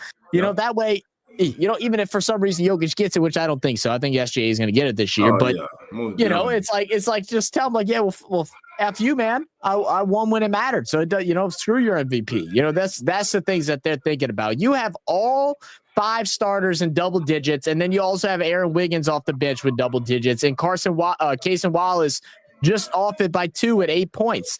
You're still shooting at a high clip, 43% from 3, 58.8 from the field, and they've only missed 1 free throw all night. That is crazy. And then, like you said, Jokic finally starting to get a couple of shots to drop. He's sitting at 15. He's tied for the high score for the Nuggets. Westbrook also with 15, shooting 4 for 9, 6-6 from the line. With 4 assists and a board. But Jokic, the thing that's pissed me off, he's still filling up the stats, 7 rebounds, 5 assists. But we saw there was a solid 12-minute period where he just was not boxing out, not getting in position on defense, just chucking up things on the offensive side because he's frustrated. Yeah, he's allowing these guys to get into his head right now. Is exactly what's happening. And where the fuck is Jamal Murray? This is the quietest. He has 9 points. I don't think we said his name, but 3 times. 3 or 6 from the field. Shooting 50% from the field. He's only taking 6 field goal attempts. He got to be much more aggressive. Jokic 12 attempts. He is 5 of 12. Aaron Gordon started off hot. He's 2 for 2 from downtown. He has 10. Michael Porter Jr. has to get going. He's 0 from 4 for the field. Yeah, and all 4 of his shots have been 3-pointers. So he has to get going in the second half. Mm-hmm. Listen, you just want to win the second half. You're not going to win the game. You just want to win the second half. They're shooting 40% from 3, but it was just so interesting how they were dying by the 3 early on in this game. I mean, you're really allowing a team. I just don't understand a team that allows their opposition to bully them inside. And they just were complacent with that in the first quarter. They were like, "Oh, you're going to go ahead and give me a hard time to get into the paint. That's okay. We'll just chuck up 3s and hope a couple of them go." 40%, that's a great number. 8 for 20, great number. But you're allowing yourself to get bullied inside. You weren't causing that many fouls in the beginning. You were taking threes on transition. It's just simple things like that y'all aren't doing to go ahead and try to make a comeback. And then defensive effort, I mean, that goes without saying. Dolph, I'm gonna leave you for a second. I gotta use the restroom. I'll be back. No problem. All right. So, family, at the half, Nuggets have pulled a no-show. They're getting shellacked. They're getting embarrassed. Again, if you're the Nuggets, all you want to do, if I'm the head coach of the Nuggets and I'm going in this locker room and I'm talking to my team, first thing I'm saying is I don't know who the hell that team was that showed up on that floor in the first half, but that's not Nuggets basketball. That is not the way we acquit ourselves on the court out there. Now, listen, I don't know what's going to happen in the second half, but I know one thing. We're going to go out here in the second half and we're going to play Nuggets basketball, and we'll see what it is when the game is over. The thing that you want to do, if I'm the coach, guys, we got to win the second half. We got to win the second half, and it starts with winning the third quarter. We got to win the third quarter and the full. So we have to win this game. And again, like I said, family, with leads like this, you can't just come down and chuck up threes and try to get it back like that. You're going to have to take the ball to the rim, put the onus on the referees to call the fouls. But at the same time, when fouls are called, you have to capitalize at the free throw line. And guys, think about this. The easiest shot in all of basketball, think about it. We see the spectacular shots that these guys make, passes and everything, but the easiest shot in basketball, over 60% or more players in the NBA struggle to do, and that's free throws. Think about it. It's a free throw. No pressure, no defense, nothing. And for some guys, it's the hardest thing in the world for them to do. Somebody make it make sense. And it's been like that. It ain't just now. It's been like that since the inception of basketball. You have a few who are just great at free throws. You got your Steph Currys. You got your who else used to shoot? Glenn Rice. You got your LeBrons, Reggie Miller. So I mean, this first half is it's just been an embarrassment for the Nuggets. Beware the Stampede. Thunder cooking. What's up, family? Jeremy, I see you in the building, baby. Thank you for being here. Swagger said, Ray Allen, man. One of the most beautiful shots in basketball, Ray Allen. Yeah, 15 feet of no man's land, man. That it. Listen, the first 5 to 7 minutes of this third period, if I'm the coach, I don't want y'all shooting a three. I want everything attacking the basket. We run it on misses. Now, defense, to get the run, you got to get stops. We got to put up resistance on defense. Right now, there's no resistance. The Thunders are getting in any set they want. They're getting to their spots on the floor without any constraint. And you got to know what's happening now. They don't feel the Nuggets. The Nuggets are not making the Thunder feel them, while on the other end, the Thunder are making the Nuggets feel them. Mainly, they're making Jokic feel them, which is crazy. They got in his head in the first half. You can see he was discombobulated. They took them out of the game. He had lack of effort. He wasn't blocking out. So, that's crazy. The Know the Chop podcast, Carter Gray says the Pelican need to follow OKC. They build from the draft. They develop their players well, and look at them now. They are a powerhouse that might win it all. Well, the thing is, remember, just a few years ago, OKC and them, they were neck and neck, 2 young teams, talent-wise.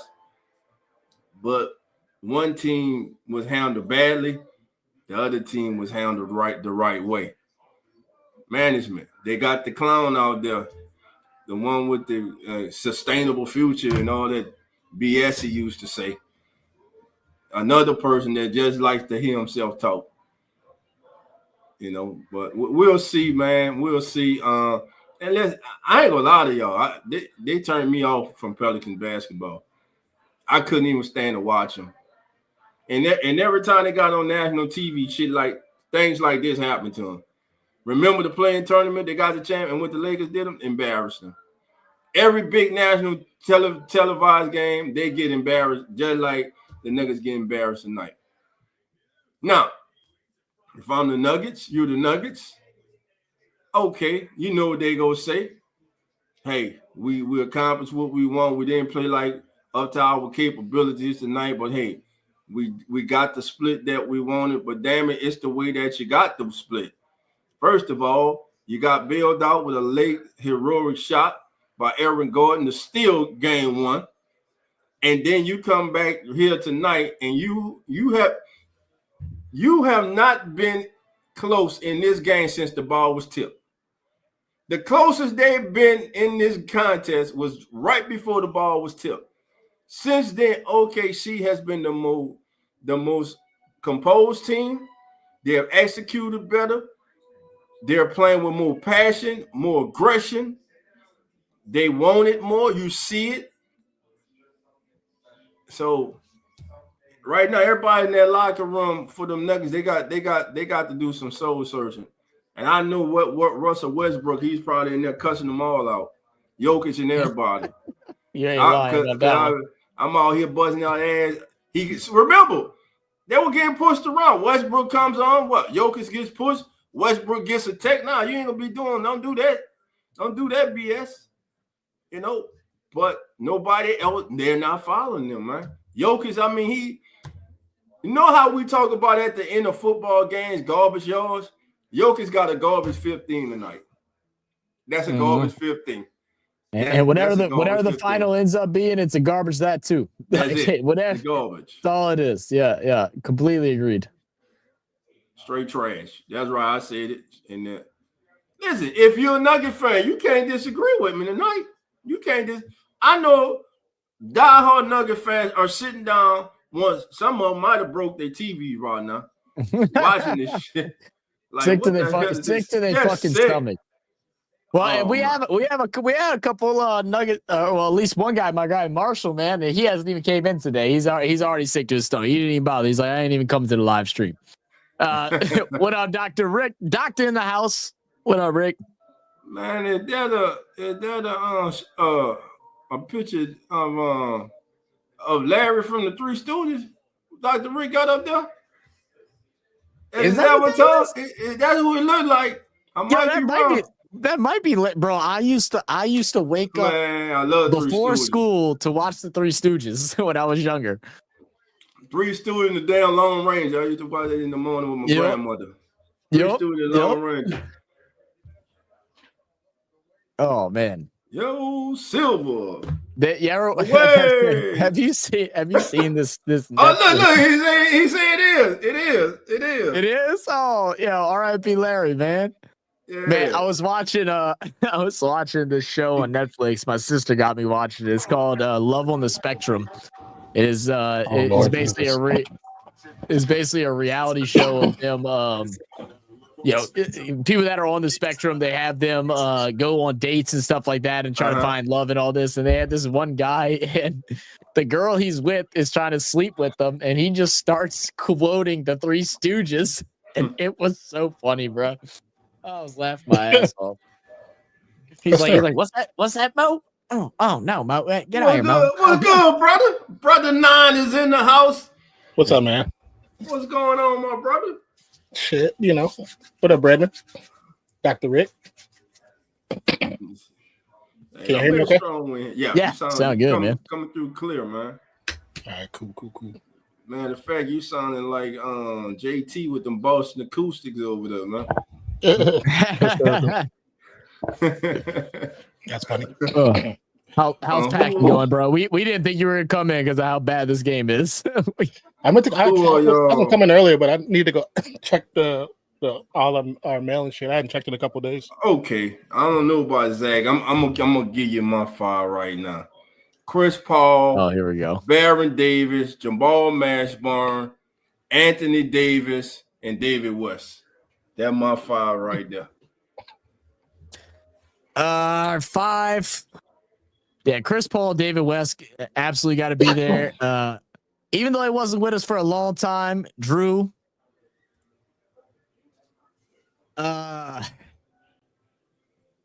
Man, I really wasn't watching when Baron Davis or Mashburn were with the Hornets. That was like really early on for me. So I don't have great memories of them. I know they were great players and everything. I love BI with the Pelicans. I hated seeing him go. I don't think he fit what we were trying to build, unfortunately, but I wish we would have built around him, especially with Zion. Well, and then 5.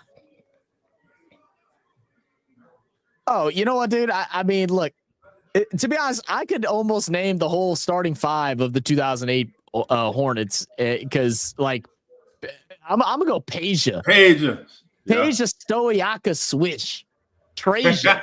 Man, dude. Yeah. Oh, yeah. Peja was shooting that thing. Look, man, Peja, CP, David West, why am I forgetting our fucking center now? The Crescent City connection with why can't I remember his name? PJ. No, not PJ. No, PJ was the 2 guard. No, PJ was the center from the biggest. PJ. We're talking about. I was just looking at his name. You talking PJ Brown? Yeah, PJ Brown.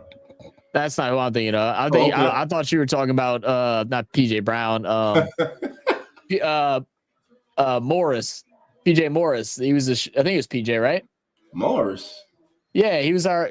Hold on, Hornets 2008 roster. I'll tell you right now.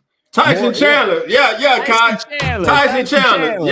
Yeah. Why am I forgetting Tyson Chandler? Hold on. Him and Chris Paul, baby. Alley-oop City, the Crescent City connection. I got James. I'm sorry, my bad. I forgot. I was thinking MP. Morris Peterson. Morris Peterson was the 2 guard. No, Mo P was so. I didn't like Mo P. I wasn't big into Mo P. No, I was good on Mo P. Yeah, man. Now that 2008 team, bro, had me in a chokehold, man. Rasheed Butler, Ryan Bowen. Yeah, we were fighting. Mike James, Mike James, little ass would go in there and put up 15 in like 5 minutes. Who? Out of nowhere. Yeah. Mike James. Bonzi Wells. Yeah, boy. You don't think about it, but that was the squad, bro. And then you had the one dude. He wasn't on the 2018, but no, he was. Yeah, Ryan Bowen, the white dude. He looked like a goddamn father. I was like, dude, that looks like my dad playing basketball. Like, it used to crack me up. He played for some years though. He did. Yeah, he played for some years. He was a great role player. He knew what he had to do. That's it.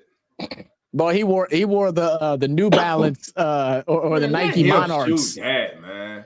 Yeah, let him shoot. Cause no, see that's what I'm saying. He's cold now. You got to know who you are. You know, y'all actually doing Pelicans. If I would do it, my players mostly be Hornets. It'd be like Dale Curry, Larry Johnson, Glenn Rice, Baron Davis. Yeah, but Dale was back when it was. That's back when it was Charlotte. That was back. That's what I just said. That's what I just said. Well, he said we're talking New Orleans. We're talking. Yeah, he said when they first, and then they wasn't even the Jazz. First of all, I'm still mad about that. Whoever the owner was, how the hell you sell a last name to? Yeah, there ain't no Jazz in Utah. I mean, the only name that's in the stadium was Pistol Pete. Man, they should have named the damn Pelicans the Voodoo, like they did. Remember the hockey team we had, and they were called the Voodoo. Oh no, it was at the Arena football team. Arena football. That's why they couldn't, but they should have because Arena. I think there was an issue with contract. I think they still had rights to it for another year or two or something like that, if I remember correctly. Change it to the Voodoo. There's still a Voodoo team in the AFL in the Arena Football League, but it's out in like Lake Charles or something like that. I think. Damn, Arena football still around? Yeah, it's still around. Some of the smaller towns, yeah. Wow. Good shot by Hardenstein. Yeah, family, this one here is over with. 9150. Hey, excuse me, 8956. Yeah, they're gonna call slow ball foul. YouTube TV is behind. Yeah, I didn't even get on his YouTube TV. Let me just go to my bootleg. It's not even worth going on YouTube TV. Yeah. and I'm paying for this. Dang it. It's ridiculous how far behind YouTube TV is, man. I'm paying for it, man. Like they're like, it's not even like a one possession. It's like literally 2 possessions that they're behind on. It's ridiculous.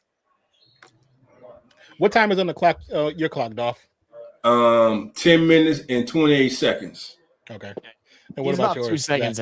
Well, we're at a stop point. He's about 2 to 3 seconds ahead of me. Okay. I was curious how separate were y'all?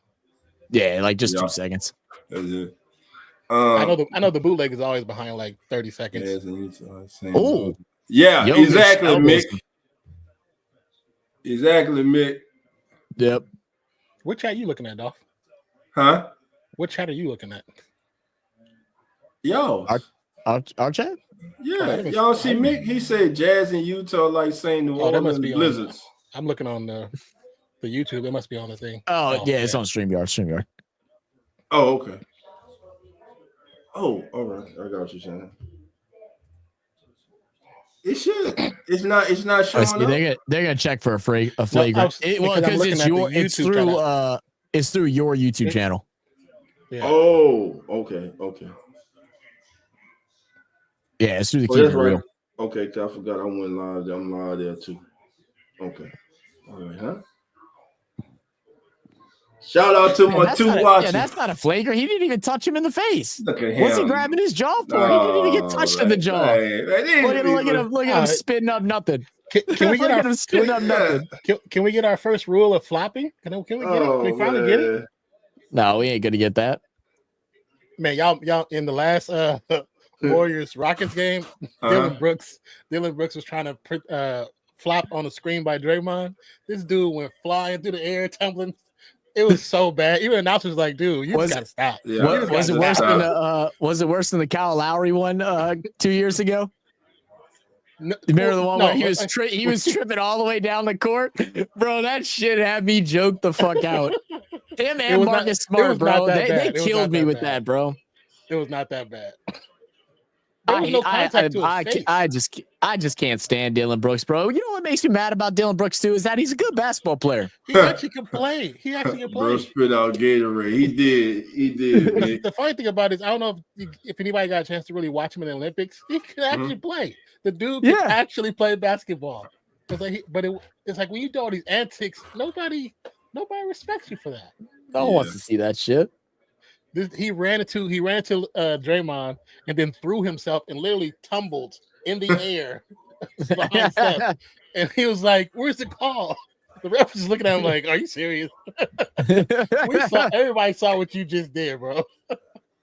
Everybody said CP3 and DeWest. Yeah, man. Look, you mean BI? And BI. I think that's what he meant. It was probably BI. Who's the guy the other day that we were watching on that we both said kind of looked like David West? He's from the is it from the Thunder or is it from the Clippers? It's one of the role players or bench players. It was a Clippers guy. Yeah.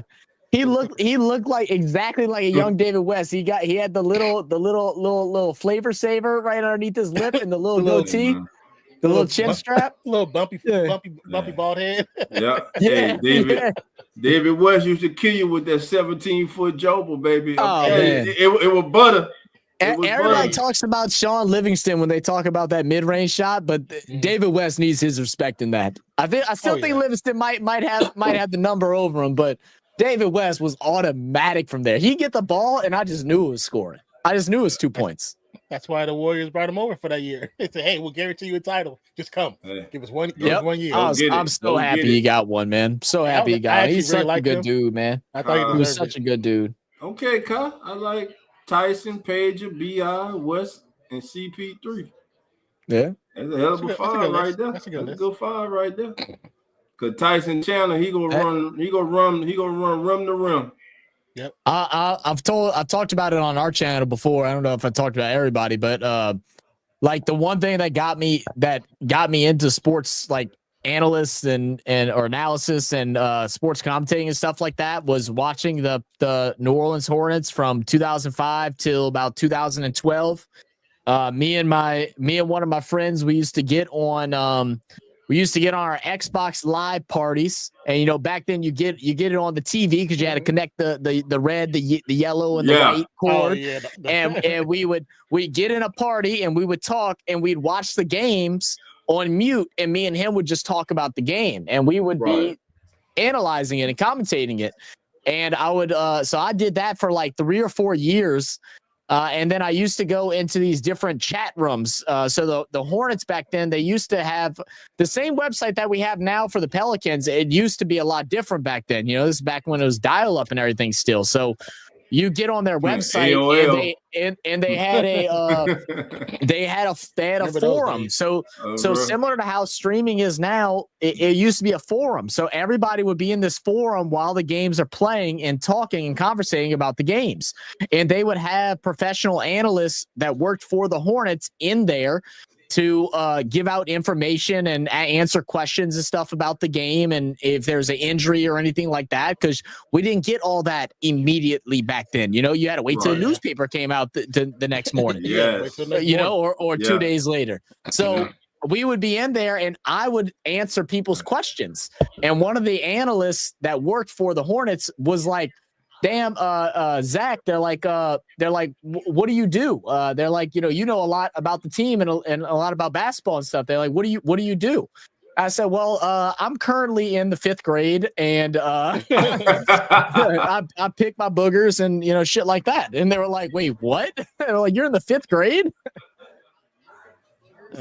Oh man, that's you went back newspaper days. That Sunday paper, man. Mm-hmm. That's that big Sunday paper. That was the big sports section there, baby. My dad would call me up during his breaks at 3 o'clock because he'd finish his route. He worked as a postman. He'd finish up his route and he'd give me a call. And he'd be like, "You got the paper?" I'm like, "Yeah, I got it right in front of me." He goes, "All right, what you like for this game, this game, this game? How many points you think this person will get?" I had the top 10 point scores, average point scores memorized, assist, rebounds, all that. I knew everybody's record off the top of my head. I had that shit. I had that shit rolling when I was young, man. I wish I had the memory like I did back then.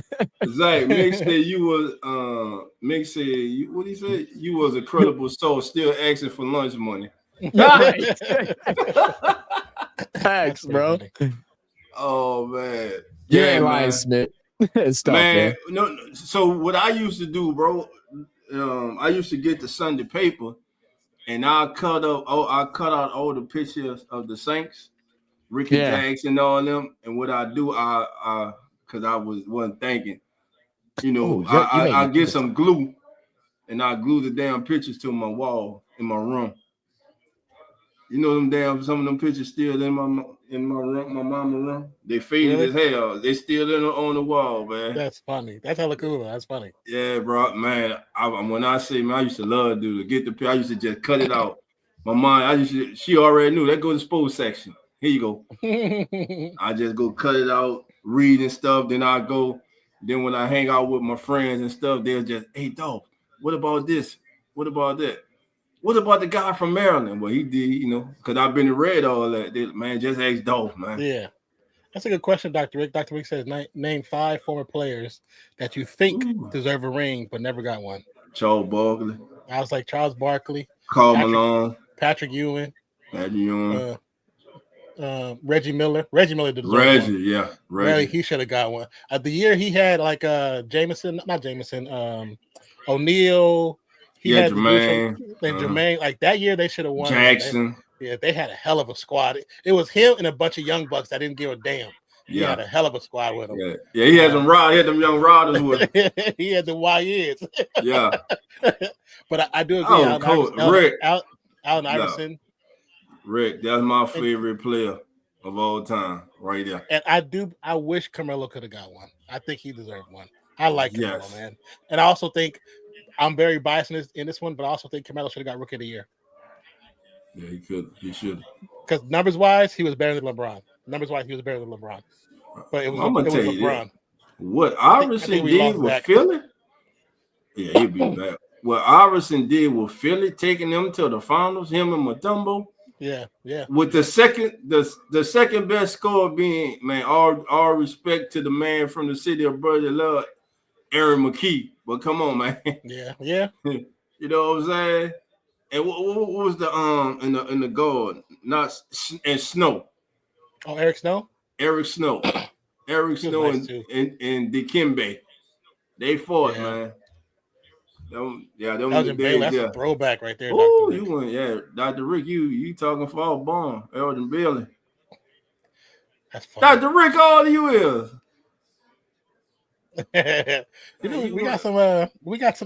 We got some grown folks in here. You know what I'm saying? We got some. That matters in the play. Hey, I actually showed my wife that a couple weeks ago because she was talking about, oh, baby, they fighting. I said, that ain't no fight. They pushing. Let me show you a fight. and I showed the Malice, and she was like, whoa, wow. Yeah. Ronald Test crazy ass. You have to watch. I still see Jermaine Neal sliding across the floor, punching the hell out of the dude. The Mexican dude, when he came down there. Yeah, talking that shit. He threw one punch. O'Neal said, dude, what? It was I was like, oh my God. And that's why they don't show fights now, because of that one single event. That one single fight right there. Because that was the greatest fight ever. That was crazy, man. This time 26. Elgin was my dad's favorite player. My dad used to love Elgin Bailey too. I know when Dr. J beat up Larry Bird. Oh, when they put him in, they had him in the headlock. Yeah, they had him in the headlock, man. That was cool. You know, back before like YouTube was a thing, when ESPN and all them used to make those VHS, them compilations of fights. Yeah, I remember the first time I seen that fight, I was like, I've never seen this fight. Yeah, whooping that dude ass. Had him in the headlock. You're right. Jermaine had the cleanest punch ever thrown in NBA history. He sure did. The cleanest, man. He came from Colorado with that one. He brought that from Colorado to LA to Detroit on that one. One of our videos we did basketball. It talks about those fights. But there's I don't know if you ever watched Steven Jackson and them their podcast. Yeah, I watched the highlights of it.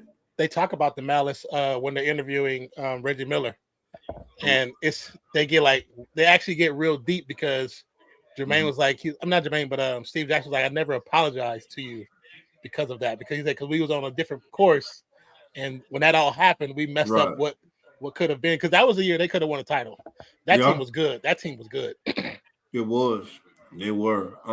Who was your Mount Rushmore football and basketball? Who's y'all Mount Rushmore? Ooh, football, man. That's a good thing to do. That'd be a good pod. That'd be a good series to do. Yeah.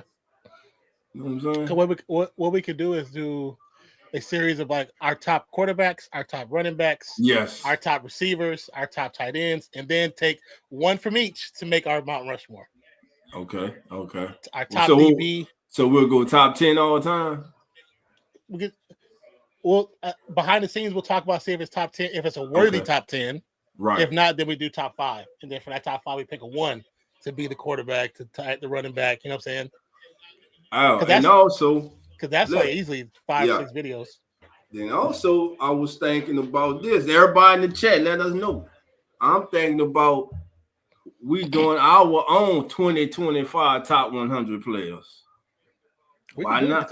We could definitely take some time. We can do it. We do our own top 100 players. Another Sirius Saints all-time 53-man roster. I'm gonna do that. Mick. That's content we can do all time. Also, me and Zach was talking about it. When you do your videos, you might want to start upload them to your YouTube and not to StreamYard, because when you do them StreamYard, they come in as a live, and not as a video. So the lives don't live as long as videos do. Okay. So you might have to like upload to come on in, upload to your page at the same time. If it's stuff for both of them, just upload them to the YouTube page, because then when it plays, videos last longer in the algorithm than live streams. That's why I called you the other day. I was like, well, he probably busy at work. Okay. Y'all lose power? Who, us? No, Zach. I know it's rain. I need to check on mine. I know it's raining down there because yesterday he talked about going live. I'm glad we didn't, because my internet was going out left and right. It was storming like crazy. Man, who you telling, man? It was horrible, and I was working in that. Yes, I was like, man, It was a monsoon all day. Yeah, all day. And I think it barely stopped early this morning. Another series, Saints. Oh, I'm gonna do that, Mick. I'm gonna do that. I see him he's in the bottom in the little green room, but I don't know if I think he Who's might be on his that? phone. Yeah, he just got off of it. Okay. Let me pull up the points so people can see. Hold on 1 second. Hold on a second. Shout out. I'll pull up the score so you guys can see. Yeah, 104-69. We got a timeout. This is beyond embarrassing, man. I told they gonna beat them. They gonna beat them by 60 and something tonight. Yeah, but I told Zach about maybe last year when they went into the playoffs, but they ended up losing. I was like, I personally think their window's closed. Who that? Denver. I think their window's done. Just they did what they were supposed to do, capitalize, and yeah. I think they won, and that was what they were supposed to get. I don't think they're supposed to get any more. And I was like, it might sound harsh, but that's once they got rid of Bruce Brown, and they got rid of one other dude. I said, you got rid of your backbone. You got rid of the guys who was the strength in your defense. Okay. Is it up there now? Let me see.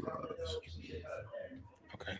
Hey, Mick, I might start that this week. I was gonna say Sunday, but I forgot Sunday is Mother's Day. Mm-hmm. So I can't they do say it. If you set a premiere of your video for the next day, the algorithm finds and recommends your video to people who love. But the only reason I'm saying because it's for the come on in. The come on in is still fairly new, so the reach is shorter than if he does shorts or regular videos. Oh, and so you saying when I set it up, don't set it up. Just leave out, come on in, and then go. I'm saying because you upload everything through StreamYard, right? But everything comes in as a live, not a video. Because most of that stuff comes in as a live, not a video. You need to upload them as videos. It's a different algorithm, and it gets more reach. But how would so like when I do a live, how would So even I'm not talking about live. Even my pre-recorded ones come up as a. I'm talking about go and look. Hold on. Let me go look. I'm talking about only pre-recorded stuff. Because the live is gonna do what the live do, but that's what I'm saying. Sometimes take your lives and edit them down. Take your lives and edit them down to re-upload them as edited videos.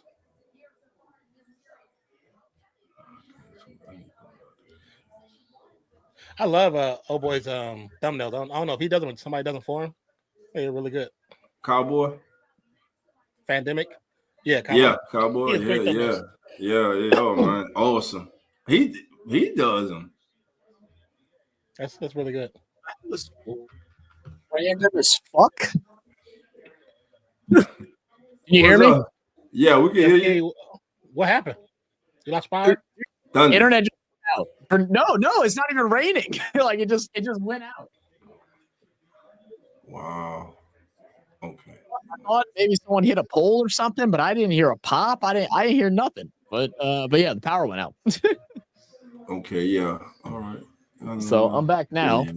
I don't know what y'all were talking about, but you had just reminded me because you talked about go and find the newspaper, and I just remembered because I was talking to my mom about this like months and months ago about the paper whenever the Saints won the Super Bowl.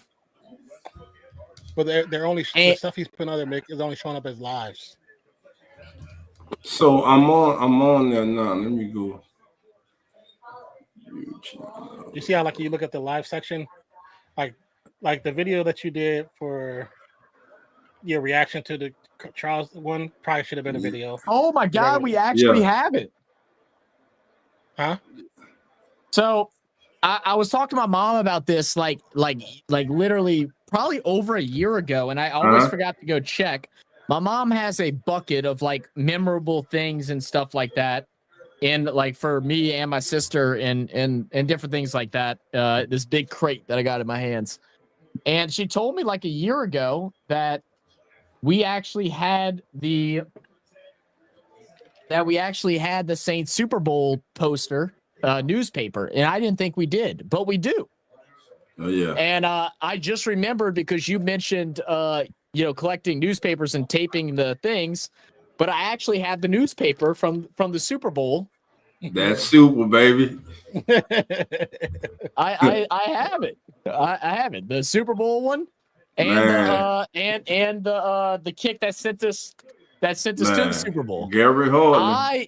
I heard you. I still hear that. Now I still hear it coming off his foot. You got to frame those, bro. You got to frame those. Yeah. Pigs have frozen over. The hell is frozen over. Pigs are flying, baby. Jim Henderson. The Saints are going to the Super Bowl. Oh, baby. I am absolutely getting these framed now. I can't believe I didn't think we had them, man. I was actually like so upset about it. Man. Let me show you something. That we never had one, but apparently we did this whole time. So yeah, I'm gonna have to.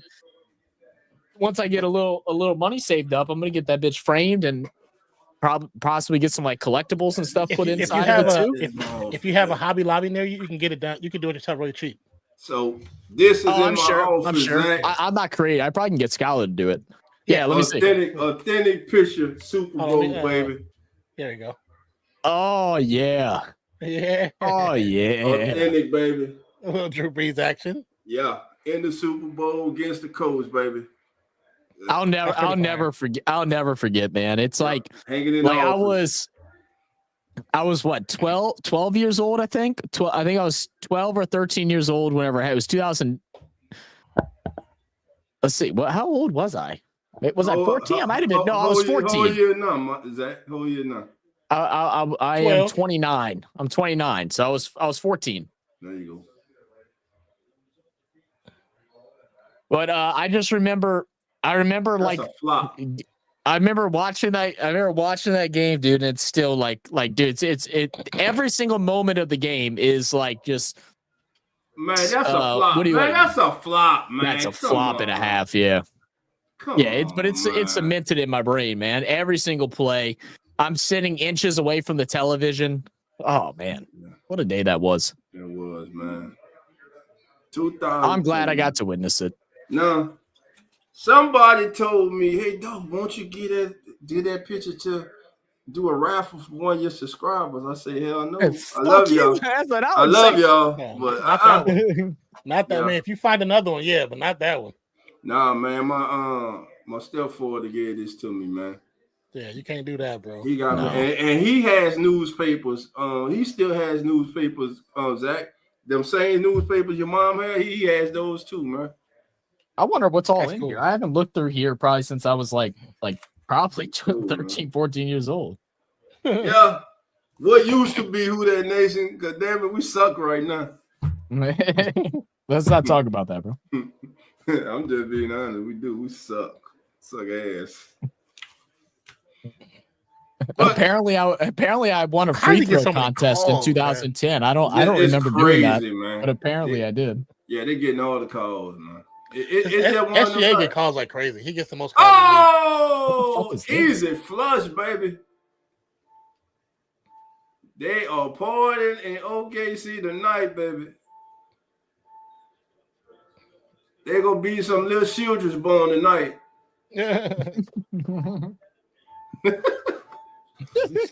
That's so man, get up off the floor, Williams. Ain't nothing wrong with you, man. Oh, hold on. Oh, he did get hit. He called him coming down. Westbrook gone for the ball, man. What do you? There's so much shit here. Westbrook just be hustling, man. Oh, they called him. Oh, it's fucking bugs in this motherfucker. Of course, what'd you expect? It's in for hell long. He's like, ooh. It scared the fuck out of me just now. That's funny Zach say, ooh.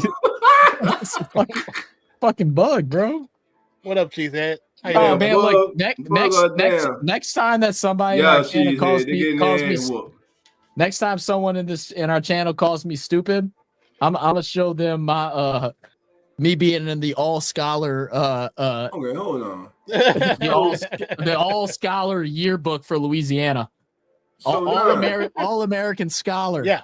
Next so time they you talk say shit. that one where I did the reaction to the First page. okay. Oh, bad. Let me look at that one right quick. Let me get these fucking So bugs out of here. if you click on the videos, the last video that uploaded was the interview with Charles, and then the one I did before that when I re-edited the Straight Ballers is the video before that. Right.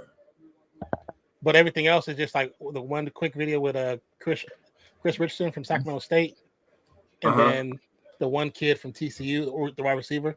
Then the other stuff, we're gonna probably end up taking some of that stuff off because it's just super short stuff. Okay. But I unlisted a lot of it, so if you see it, you can see it's unlisted. It's not part of the page anymore. Okay. But I was saying, like, some of your videos, remember, because we talked about you doing more edited videos. Right. So in doing that, we need to upload them as videos.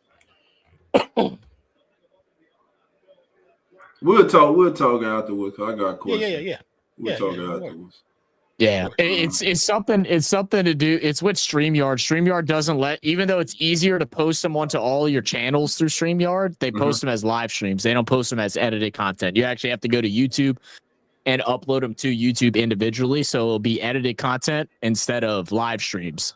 So basically, I had to download it from StreamYard, then re-upload it on YouTube. Yeah, that's basically what I do when I that's what I did for all the Charles Davis videos. That's why I uploaded it to everybody's channel individually. That way, it would be as a video and not just as a live stream. Hey, we're up to 223 subscribers. Thank you, guys. We appreciate you. Let's keep growing the family over there to Come On In Sports Network. Almost Zach, to 250, baby. Let me get the book. Let me get the book.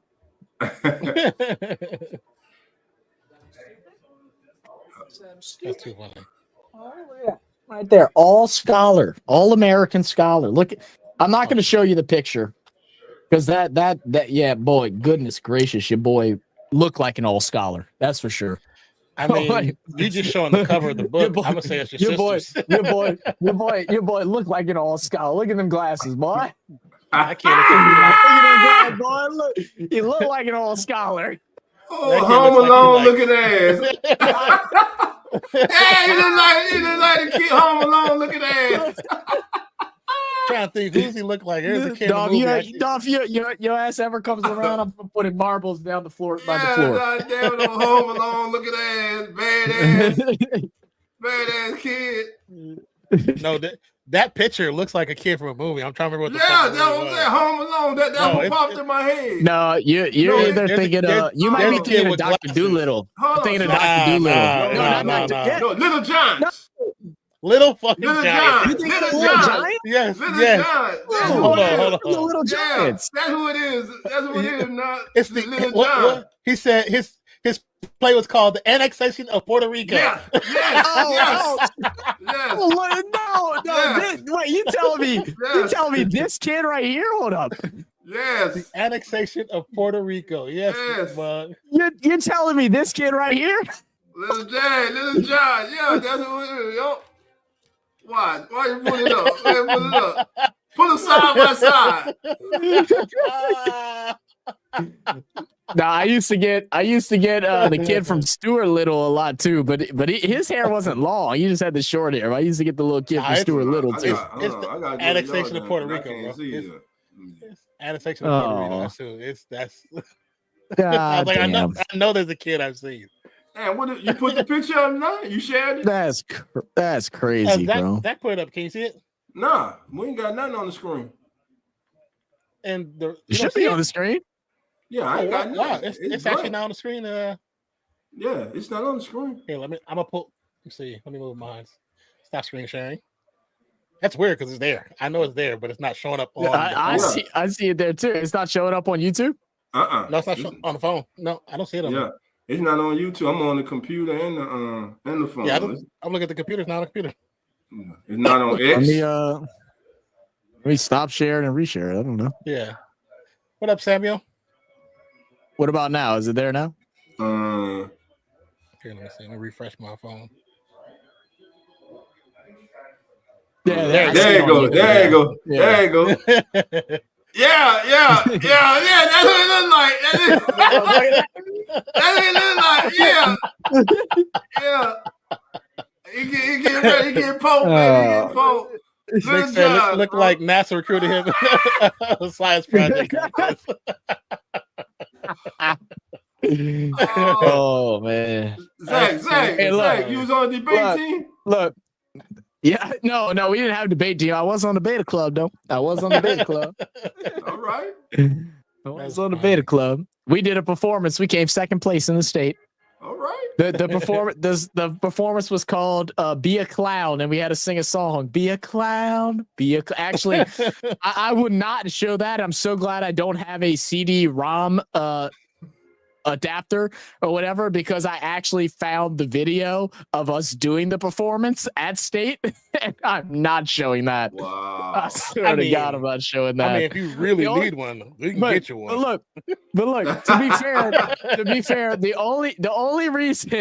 only reason why we came second was because me and this other dude, Jared, we could both do backflips. So the whole thing sucked.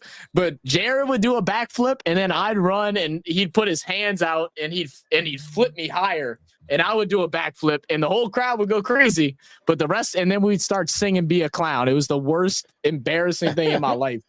Mick said, "Bro, allergies had allergies." That's hilarious. That's too freaking funny.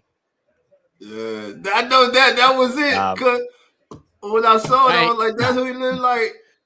Oh man, I'm just gonna get straight embarrassing with it. I don't even care. Look, especially the one with the plaid shirt.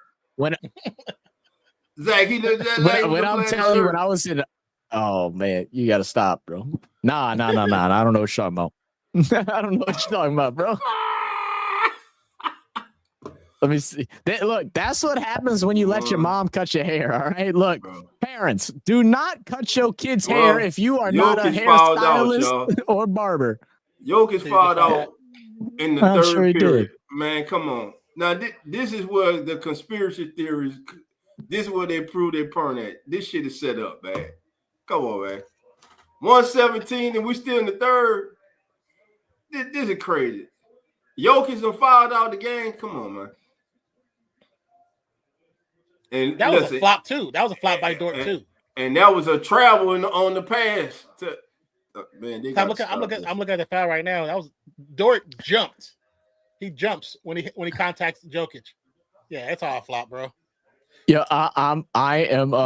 Okay, so I was going back onto my grandma's Facebook because there's a really bad picture of me and it's hilarious. I was going to show it. But I found something even funnier. My grandma, when she was traveling to Canada, she took a picture with somebody that apparently she didn't realize was a furry. Oh. And look at this shit. Oh, a furry.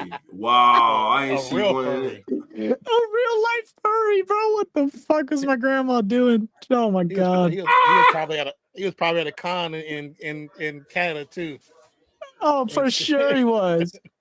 She had no idea what that was. Oh my goodness. She was just happy to see it. Good old May. Good old May. She a little out there. I love how Dolph's still trying to pay attention to the game. I respect your hustle, Dolph. I'm trying. He only got 33 seconds. I'm giving up. I gave up at halftime. They just I want to see if they're gonna beat them by 60. That's what I want to see.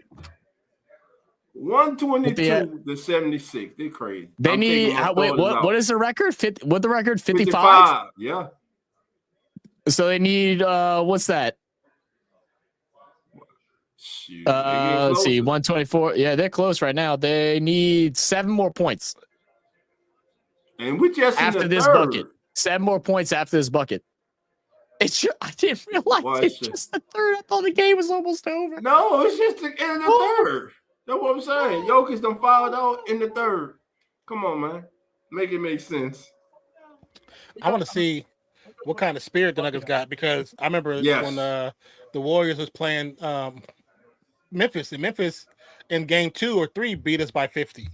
But we came back and still won the series. I'm like, do you got enough heart to come back and win a series after losing that bad? Yeah. This go see what you made. I mean, I'm sure they do.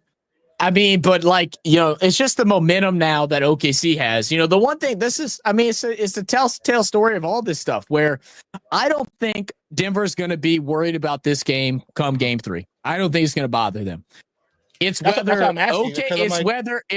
OKC comes out with the same intensity, or if they go ahead and sit back a little bit because they whoop their ass. You know what I'm saying? Well, that's what I'm saying. Because I think it's more in OKC than it is Denver. I think Denver's going to be fine. I think they're going to watch this and not care. In 22, we lost to Memphis by 50 in the playoffs. Yeah, like they pulled all the starters in the top of the third quarter. So everybody was like, "Oh, it's over," but we still won the series. Yeah. Do they have it in them to still win the series, or are they done? No, I think so. I mean, it's 1-1. I think it's more on how OKC comes out. If they play lax after getting the win, they still play hungry. They can win. They win the series, but I don't think Denver's gonna I don't think they're gonna hold on to this game. I don't think. The one thing, if you truly watch basketball, because even though we didn't do a lot of games, I watched a lot of basketball, and the one thing I can say is no team gets to whistle like OKC. No team. No, there's not a team in NBA. Like when the Lakers getting their whistle, now there was like a plus 900. OKC got to be close to that. They got to be at least close. They got to be at least a 450 or plus like 500, because their whistle is so different from everybody else. It's so different. Agreed. So, what's this? I need me another piece of pizza before I go to bed. Hey, come on, man. That pizza was good, man. I got some leftover chicken fajitas. It was hot. It was hot too. A little fajita after this. I'm gonna give me some of that. I'm gonna give me some rice Fridays. I'm gonna have to. Yeah, get you. Bro, I could go for some damn Chinese food myself, bro. I ain't gonna cap. I gotta give me some Friday, man. That's right. This game is so bad. We talking about what we go Chinese food and what we go eat, man. This is ridiculous. We don't went back. Chinese food is good, bro. Yeah, man. I love it. I need to start cooking more, man. I'm gonna start back cooking more, man. I know. I gotta start. Wife, they like when I cook. I'm trying to enjoy. Well, I just be meal prepping. I mean, when I cook, I can cook all right, but I'd be too lazy. Yeah, I'll meal prep. But that's about it. I'm going to YouTube. Give me some recipes. There you go, man. They got this one. What the fuck is it called? Let me see if I can find it. Go ahead, Nah. Now, I have a private playlist. When I find recipes, I put them in a private playlist on YouTube. I'll be finding all kinds of stuff. All right. Let me see. Hey, this is one recipe I sent to Skylar. I'm not a big soup guy, but this shit looks so good. It's a what's that noise? Oh, my TV turned on. Oh, let me see. Taylor Elgersman. Hey Zach, did any team bring Taylor Elgersman in the camp? Not that I know of. Okay. Scott said, Zach don't cook. That motherfucker makes me cook all the time. I'm trying to train you, baby. I'm trying to train you. Hey, Scholar, we know you lying. You know, we just let him talk. Hey, bro, I know how to cook. Look, hey, bro. Listen, I like grilling though. I like grilling though. Like once I get my own place, I just need a grill and a what are the showing you love. What's the flat stop? The little flat top things you can get for outside. Grill. It's called a flat top. No, not a grill. Well, yeah, I'm talking about a grill. It's just flat. It's a grill. It is a grill. It's not a grill. It's called a. It's called a flat top. Okay, it's a grill. Because when I think of a grill, I think of the grates. I know, like a but what Blackstone you- or whatever. I get But whatever, it's like still a hibachi shit. grill. Like okay, well, like some it's called a hibachi flat type top, shit. but it's still a grill. All right, well, I Well, like doing that. Scholar say Yeah, Blackstone. Blackstone. Yeah. See, I She just said need me you one of cook the. good I That's the steak. name of need it. That's the me. brand. I need me. All I right, need me. listen. I need me a grill and a flat top, and All I'm right. chilling. I'll All cook right, all day, every day. All right, since your better half saying you cook good steaks, when I bring my ass back home, I'm hitting you up, and Hey, I got you. I want some steak and potatoes. I got you, bro. I got you. How you like a medium? And I'll bring the drink. Rare? No, Okay. bro, I don't do blood. Oh, you like a well done steak? I'll still make it all right for Wait, you. hold on. I can't do that. You like well done steak? Who? You? Yeah, I like well done. I ain't about to cut it or nothing and it's bleeding. Nah, man. You know it ain't blood. You know it's not blood, right? Yeah, it's blood. What is it? No, it ain't blood. When it's medium rare, it's not blood. It's protein. Man, it's blood. not. They drain all they have to drain all the blood out of the meat before they sell it. It's not blood. It's protein. It's protein. Why? What is it? Hemoglobins that haven't been synthesized. Hemoglobin is red, bro. Blood cells. It's hemoglobin. Hemoglobin is red. Blood cells. It's not blood cells. Red. Blood cells. It's not blood cells. Have you seen somebody cook? Have you seen somebody cook a steak fresh cut from a cow? Nah, I ain't seen nobody cut open a cow and take out the steak. Because you don't get that when you see them cook it fresh. Because what they drain the blood. Processing. Well, I know. I go to slaughterhouse. I know I think they gotta drain the blood. Like it can only have like 2%. I think is allowed to be left in it or something like that. Scholar say she need a medium done steak, man. I got your medium back. I can put on a good steak, man. I'll tell you who can cook. I can tell you who can cook though. My sister can cook some fucking food, bro. Every time she cook, I'm like, I'm coming over. That motherfucker know how to throw it down. Who the oldest? You or her? I'm the oldest. She got the cooking knowledge from because my mom and my grandma used to know how to cook. Now she on her healthy kick, so it ain't as good no more. But my mom, my sister, and my grandma, man, they can throw it down in the kitchen. Yeah, grandma is normally can. Unless she was self-taught too. She ain't have no mama. She self-taught herself how to cook, man. She cooked everything. You heard what I say, Zach? What you said? I say grandmothers can't cook, supposedly, unless you're 30 years old and in the club with your grandchild. Hey, well, you know. So stupid. Grandma there with the grandchild, they both twerking. Hell no. That's crazy, bro. Grandma 38, grandchild 24, 25. They all catching a wall, bro. Catch the wall. I almost cut catching the wall. I know. Look back at it.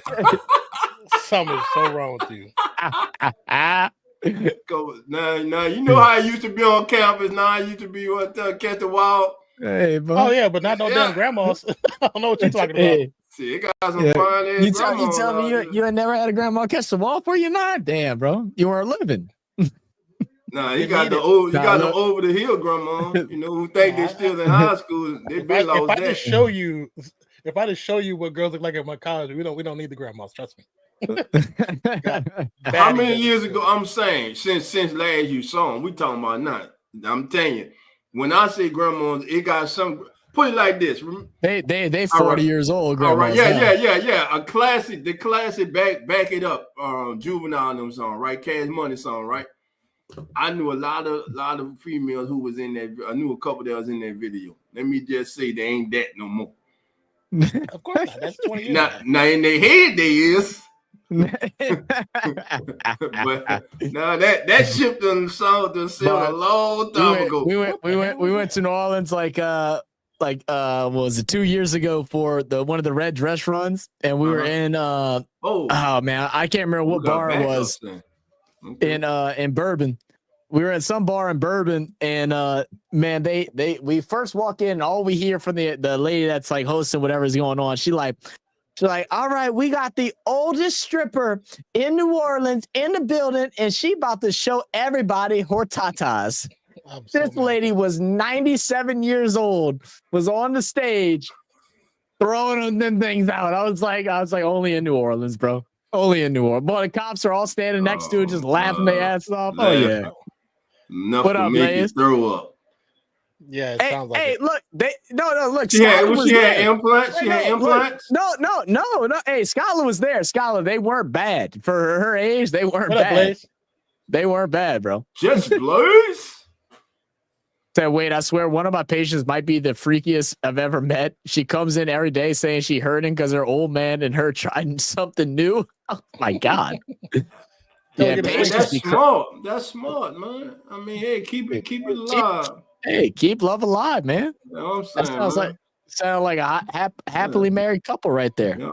Make your wife, make your girl your other girl. Your side chick. Clear travel. It's a clear travel. Ain't nobody. Look at Scott Foster with the whistle in his mouth, like he's gonna call in. Yeah, he better not call. He's trying to get home. He ain't stupid. Yeah, that's how it go ahead, kid. Y'all play in the playoffs. Blaze said, "How are you, Dolph?" Doing good, Blaze. How you doing, my brother? How you got picks, Sinbad? No, I ain't got no picks. I ain't got no picks for you, SB. So they're not married. Yeah, she married to another lady. She's the side chick. Oh God, no, she's the side chick. They not married. Oh, that's crazy. Married to another lady. She's the side chick. Oh no. Hey, well, you know, some people she might be both of them side chick. Some people into that. Hey, you can split the bills. It's cheaper. Yeah. Mm-hmm. You know, do that Neo thing. You know, while they hating on Neo, I ain't mad at them. You know, hey, if y'all happy. Hold on, Skylar calling me now. Hold on. Can I put you on speaker or what do you? Okay. All right, hold on. Skylar got to talk. All right, go ahead. He comes in. Don't be careful. Be careful what you say. Don't get too explicit. No, I'm not. She comes in all the time. She's not even my patient. She's Dustin's patient. Dustin and Liz's patient. She's like, where's the other girl? Talking about me. I'm like, I'm here. She goes, girl, let me tell you. You got a man. How long y'all been together? I said, 5 years. Oh, shit, you got a ring yet? I said, no. And she's like, girl, I want to get married so bad. I said, oh, yeah, why don't you? She goes, well, he's kind of married to another lady. But we've been together for 3 years. I'm like, and me and Dustin are just like eyes wide open, just looking at you like, oh my God. Like, she's in the middle of the clinic, just, you know. I'm like, oh my God, did she just say that? That's crazy. That's hella crazy. Hey, they didn't do it there.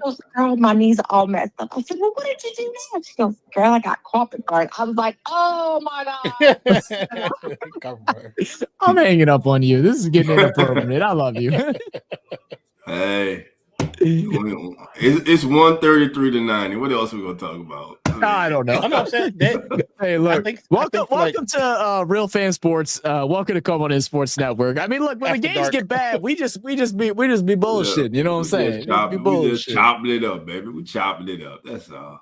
We in the barbershop, baby. That's all it is. We're trying to keep you entertained. And why the hell I'm still sitting up here holding this damn picture in my lap? Let me go put my picture up. Memories, baby. The memory got to hold on tight. It's been so long. We have got to find a way for you to get that thing signed, bro. We got to find a way to get you that thing signed. Man, I love Drew to sign this, man. That would be crazy. I need I would low key message his ass, bro. I wouldn't be surprised if you can get in contact with him. I wouldn't doubt he wouldn't respond. He got to have a schedule for places to go for signings. Most stars do, where they go do signings. Sometimes at cons, they show up at cons, sports cons, or trading card cons and stuff like that. Yeah, or I mean, just anything. I mean, like the Super Bowl, he was all out at the Super Bowl and stuff like that, doing autographs. Yep. Like no scheduled thing, but if you ran into him, that's crazy, bro. The last time we had a franchise quarterback, we ain't had one since this man retired. Well, we'll see, man. Maybe we'll get one out of Rattler or Shuck, man. Who knows? Both of them. We're gonna have two. I'll take two. I'll be greedy before I say Rattler. But when I was living in Sacramento, that's how I ran into Tom Rathman in a grocery store. He was signing cards in the grocery store.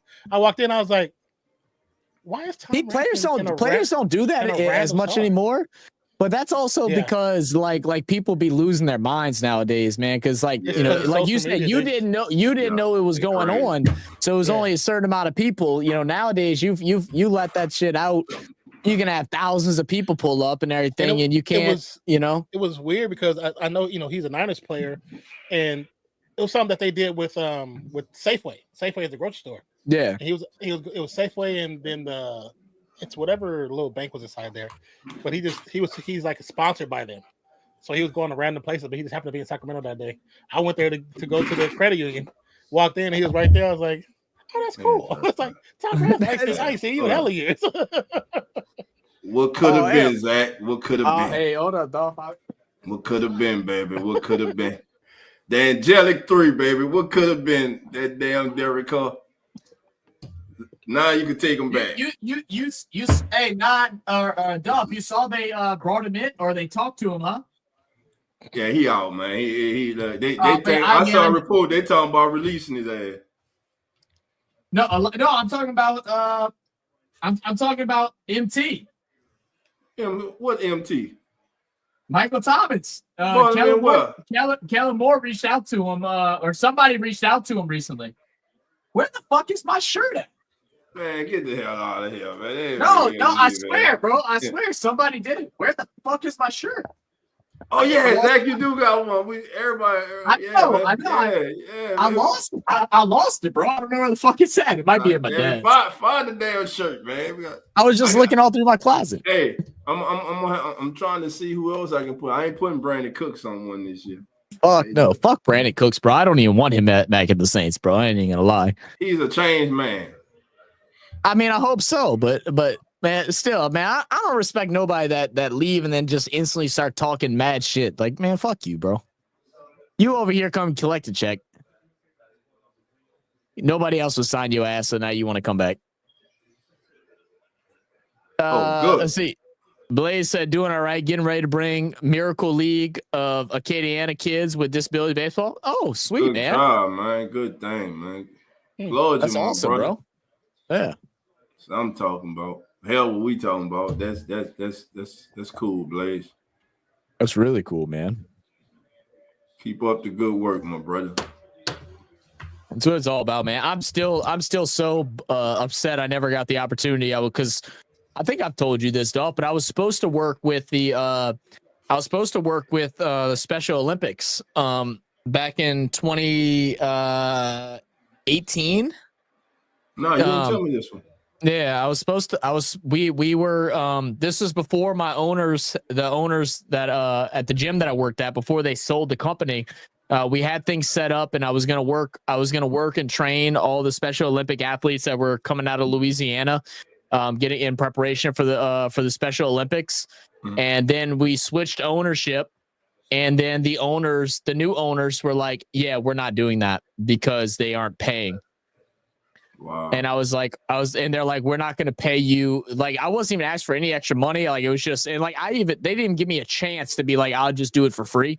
Didn't even give me the opportunity. They just canceled it. Like, we went into a meeting and I asked them, they're like, oh yeah, we already turned that down. And I was like, what? I was like, do you know how special that is to have an opportunity to do something like that? I was pissed, man. Wow. I was pissed. Blaze, I'm not sure exactly where you're from. I do know out in Hammond. I don't know if they still do it, but at I think it's called it starts with an S. There's a gym out in Hammond. I want to say it's like called Spose or something like that. And they work with a lot of special athletes and different things like that, people with disabilities, and they host different fundraisers. They host a big basketball game. They had this one kid, bro, this dude, he would own the gym, bro. He'd walk up like LaMelo Ball at half court, look at the fans, point at them, and then just chuck up a half court three and drill it. And it would be insanity, bro. He was a baller. That's cool. Wow. Yeah, nice. Again, this is Real Fan Sports. Those are your hosts, the great Zach and Nonpfixion, and I'm Jesus. Dolph Jackson. I'm just hanging out with my brothers. I ain't gonna hang out too much long because this shit here. I don't blame you, brother. Get yourself some sleep. I know you guys got work in the morning. It's 141 to 94. This is ridiculous, man. I'm not even going to sleep because I want to hear what Charles and Shaq and them gonna say. Man, we only got a few more weeks, man, before it's over, man. That's why I'm trying to enjoy every moment of them I can, man. Samuel said, Zach, look at my YouTube channel. I'll check it out later, Samuel. Okay. Yeah, man. I mean, look, it ain't much longer, man. It's been weird, man. I normally follow the NBA so much, and I didn't follow much at all this year. It felt really weird for me. It feels good coming back to watching the playoffs. The last couple games have been pretty good that we've covered. This one, obviously, not so much, but it's always good covering the game with some good friends here, like Dolph and Non, man, being able to get together, hang out, bullshit, and of course, everybody in chat, man, all 66 of you people up in here, keeping us entertained as much as we're keeping y'all entertained. Dolph, there's an AFL game in 6 hours. Still awake, mate. Pip cheerio, but that ain't happening. You say to pip cheerio. I say that, old chap. You're gonna piss him off too, because that's English. Not I know. It's even funnier. I know he might cuss my ass out. Like he is. Dog. He will. God damn it, dog. 6 hours, GFL. Hold on. Who doing the stream? We was just starting like you. Who doing the stream? Nobody. No, not today. No. Oh, he's saying 6 hours. I was like, shit, who playing? Said we'll buy you a slab if you do a slab. A slab of what? Slab of ribs. Hey, bro. I don't want no pork, man. I'm trying to get away from pork. I don't know. You can get beef ribs. What the They're hell not is as good, but what's a Mediterranean diet? I'm asking everybody. What's a what? A Mediterranean diet. Mediterranean diet. I don't know. I've heard of it, but I don't know what it is. Yeah. Okay. Cause I didn't know what to buy to start this probably shit. assuming something dealing around fish. No, that's that's was it Palestinian? Oh, just look it up on YouTube or Google. I looked it up on YouTube, video and all, but I still can't find. They still don't give me enough info on what to buy.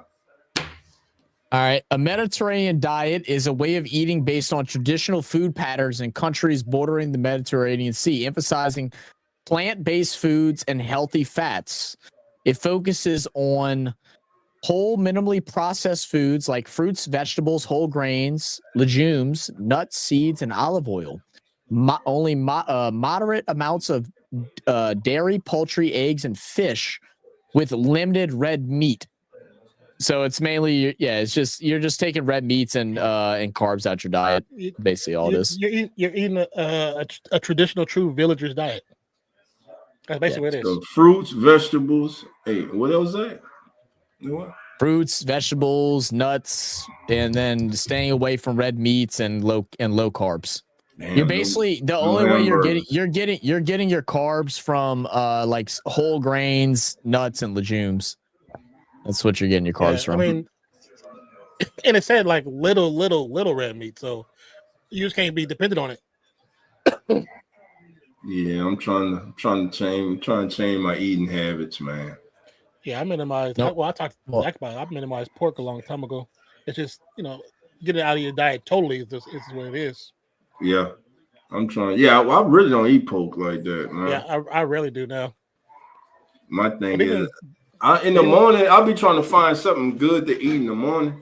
Cause like this morning we had a safety meeting, and man, I ain't had one in a while. They had 4 boxes of donuts on the table, man. Oh yeah, and them damn donuts were calling me, man. I ain't just get one. I had to get 2 of the damn donuts. Like, oh damn! Yeah, I feel like that's what's always out because I'm not a sweets person like at all. Like sweets don't bother me. They're not. They don't tip me. Like even like I like donuts. Don't get me wrong. I like donuts. I like ice cream. But like it don't bother me not to have them ever. Like, and even something like even right now, if you put a donut in my face right now, I'd probably be like, I'm good. I'd be all right. That's I'm saying, man. But man, they had all assorted flavors, coconut, chocolate, eclair. There's some new donut over at Krispy Kreme right now, and that bitch looks so good. Let me see if I can find it. Krispy Kreme. Yeah, I mean, I'm definitely a sweet addicted person, so I try not to buy it. If I buy it, I'm gonna eat it. What is this new Krispy Kreme donut? I go to the donut shop. I don't bother. I don't get the donuts in the case. I want the ones in the back on the right that just came out. Yeah. That's hot. Wait, hold on, dog. Now look, I don't think I ever told you this either. So, me and my homie Doyle. So Doyle, I don't know what's true or what's not, but he was trying to get on a practice squad with the Saints for a while back in 2014, 2013, something like that. And so they have a deal with Krispy Kreme. So they all get donuts for free. All the Saints players get donuts for free at Krispy Kreme. Right. So he has connections with them, and Doyle is also really good at just getting things for free. Like my dude is just like he from the Ninth Ward. Like he just be bullshitting with everybody and anybody, and he gets free shit every place we go. So we're working out at the gym. ISO ball for the second string. You're not that dude. And we leave the gym. Like, what are you doing? We leave the gym and we're about to head home. Now, granted, like think about it, it's 2 a.m. right now. It's 2 a.m. We worked out late as shit because I work night shift. We go to leave and he's like, bro, I'm hungry. I was like, you're hungry? I was like, well, what do you want? I was like, I'm just gonna go home and get a protein shake. He's like, man, I want donuts. I said, donuts? He's like, yeah, dude. He's like some Krispy Kreme donuts. I said, man, I ain't trying to pay for that. He goes, I don't pay for donuts. I said, what do you mean? He said, I don't pay for Krispy Kreme donuts. I don't pay for them. I was like, okay, well, all right, well, let's go then. We pull up to the Krispy Kreme after the workout at 2:30 in the morning. He goes up to the window. I got my window down and I'm listening to him. The lady comes on the intercom. Hey, welcome Krispy Kreme. How may I help you? He goes, what's that, baby? She goes, Doyle, is that you? He goes, yeah, it's me. She goes, bring your ass around. So he comes around. He goes, look, he goes, I need a dozen donuts. He needs a dozen donuts, and our other partner needs a dozen donuts, and we want them all for free. And she goes, man, Doyle, you crazy. All right, go on. So we got 3 dozens of donuts for free. Wow. Whatever we want. And he goes, don't give me that cold shit either. He said, I want them fresh off the rack. You go make it. That's what I'm saying. She said, we don't have any. He said, well, then put them on because we got 15 minutes. And she put the motherfuckers on the rack. And we got hell yeah, man. Boy, we would tear up and that became the tradition. After every workout, we roll up the Krispy Kreme, grab a dozen donuts. Man, I know your dad probably remember Mackenzie's, man. We used to go to Mackenzie's. Oh, Mackenzie's, yeah. But in the back, it was called Clover Lee. So in the back is where they made the donuts. And I'm going way back. Everybody from there, you might remember this. So we was in high school. So what we'll do, we'll cut 7th period because you couldn't buy the donuts and get on the bus with the donuts because everybody's going to want a donut. Yeah. And you couldn't hide them in your backpack because the smell. Yeah. Right. Soon these suckers were hot, bro. So what we'll do, about soon as the bell rang for 7th period, how much you got? I got 75 cents. I got a quarter. There's only $1.75 for a dozen. But we used to get 2 dozen, man. Or we'll go back there. Yeah. We'll fix a dozen while he fixing the dozen. We'll fix another dozen, and just slide it. Yeah, I did things like that. Oh yeah.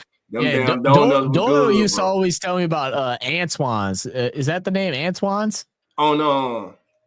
Is that the one on St. Bernard? Yeah. He like Antoine's. Antoine. That one, and God, I can't remember. I had to message him and ask him what the other one is. There was 2 spots that was always his go-to. He did the same exact shit. You ever had rum cake? I have not had rum cake. Does it taste like rum? Because I don't like alcohol mixed with sweets. I'm not an alcohol mixed with sweets guy. It's not a strong flavor. Because I don't even like bread pudding when it has a rum sauce on it. I don't like it. Like my grandmother used to give it to me. Damn rum cake. That shit was so damn strong. I remember I had some people that used to like making the whiskey balls. It'd be like these little chocolate like truffles, but it'd be infused with whiskey. And they tear that shit up during Mardi Gras. I'm like, man, fuck that. I was like, shit right there. I'm like, bro, just give me some chocolate and give me some whiskey. I don't need them mixed together, bro. Like, I'm good. Just that sounds like some fraternity shit right there. No, man. No. Maybe. I don't know. Not me. Not me, brother. Oh man, yeah. Memories, man. Oh yeah. Make memories, enjoy time we here, man. Oh yeah. Hey, that's what life's all about, man. Oh man. I'm trying to live to 100, then 120, then 140, then 160. I ain't trying to remember the first time my sister made rum cake when she was in school learning culinary stuff. She put too much rum in that shit. Everybody was low. Everybody was drunk like a mother. Feeling good. Everybody feeling good. I was like, yeah, I'm not driving. Designated driver high. Even like, designated driver. Like, hell yeah. You was the designated driver? Were you the designated driver? I was one of them, yeah. Oh, hell. No, don't do it. Don't do it. About to take a nap.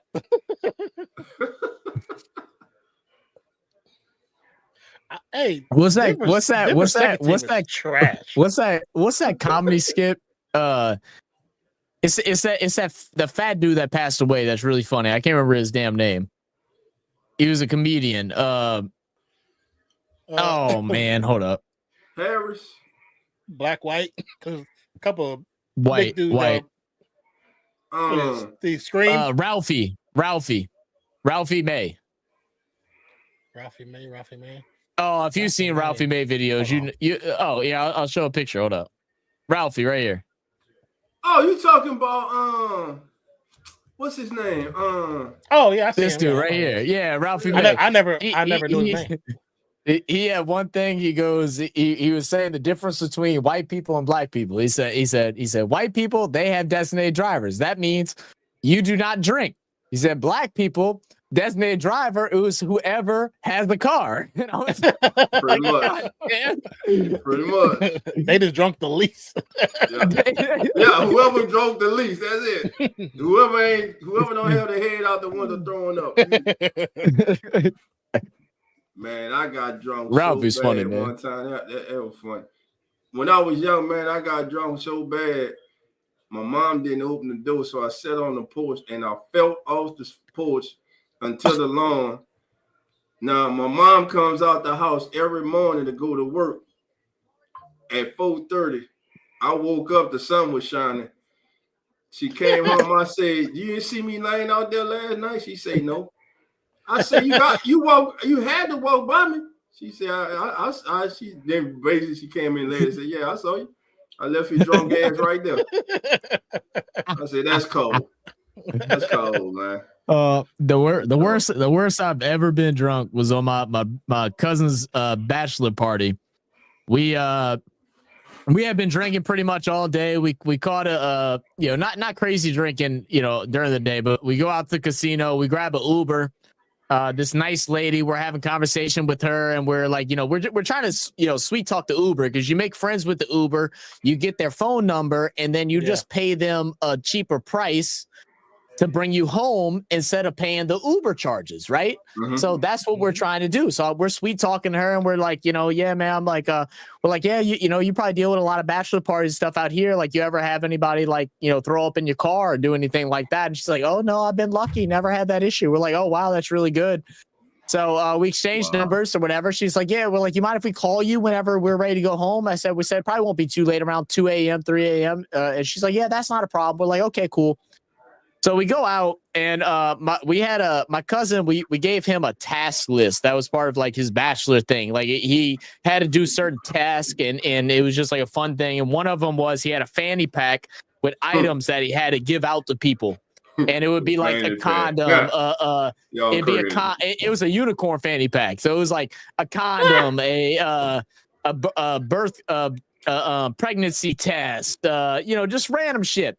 Well, one of them was a fake dime bag of weed. It was oregano, and we told him he had to give that away to somebody, and we joked with him that if he sold it, he'd get extra points. There's no points. Like, it was just bullshit. Well, he sold it, and so we got into a fight, and so we get kicked out the club. My cousin's outside, all heated. All of our buddies are grabbing him, like holding him away or whatever. Well, one of our friends is still inside the bar. So I'm like, I talked to the security and I was like, look, man, I was like, can I go in? I said, we were missing one of our guys. Can I go grab him, tell him we got kicked out? And I was like, chill at that point. He's like, no worries, go get him. So I go walk in. Well, this motherfucker was at the bar getting shots. So he grabbed double round of shots for everybody in our group. So all of a sudden, we now have like 20 shots that he has now ordered. And so I'm like, oh shit. He's like, what are we gonna do with these? I said, well, we're gonna have to drink them, I guess.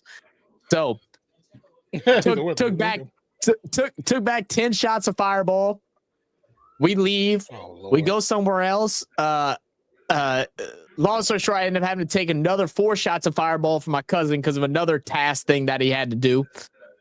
I don't remember much. We called the lady to get back home, and I puked in this lady's car. All over that motherfucking car, bro. I've never felt so bad in my life. I had her stop at a gas station. I grabbed Windex. That's all they had at the gas station. I'm trying to clean and scrub the inside of her fucking car. And the worst part is, because we didn't call Uber, she couldn't charge us for a cleanup fee. Because we called her personally. Now, don't get me wrong. We still gave her $100. Yeah. We still, made even with it. But I felt so bad. She said, lose my number. I got one a couple months ago. My brother-in-law celebrating his birthday. So good time coming home. He tore up, drinks all night. Put him in the front seat. I'm going up the highway, and I just got my truck. So trying to get home. My wife, my sister-in-law, my daughter, they all in the back. So we rolling. And I looked over at him and I say, bro, you okay? And he was like, yeah, I'm good. But I say, man, dog, you better hurry up and get him home, because he bought, man, I passed one exit and it was like The Exorcist. Next thing you know, all over the dashboard, the windshield, and I'm sitting up there like, what? Windshield. Dude, on the windshield, bro. Like, and then what made it funny was he turned to his wife and my his niece and my wife and was like, I'm so embarrassed. Well, I mean, what more can you say but that, bro? It's just like, I'm sorry. Like, fuck me, dude. I ain't saying nothing, because one day I'll come like, damn, I gotta clean my damn car. You mad as shit. Why you put your head out the window, damn it? Let me find the picture of how I fell asleep that night, because they decided to prank me when we went to sleep. I know it's somewhere on my phone. I'm trying to look for it. They blew up a condom, and I cuddled with a blown up condom the whole night. And I woke up, I got fucking lube all over my face and shit like that. I'm like, what the fuck happened? Y'all play too much. That is the worst. Absolute worst. Y'all play too much. Yeah, I love you, but we ain't playing like that. Yeah, we had fun. I mean, we all. Yeah.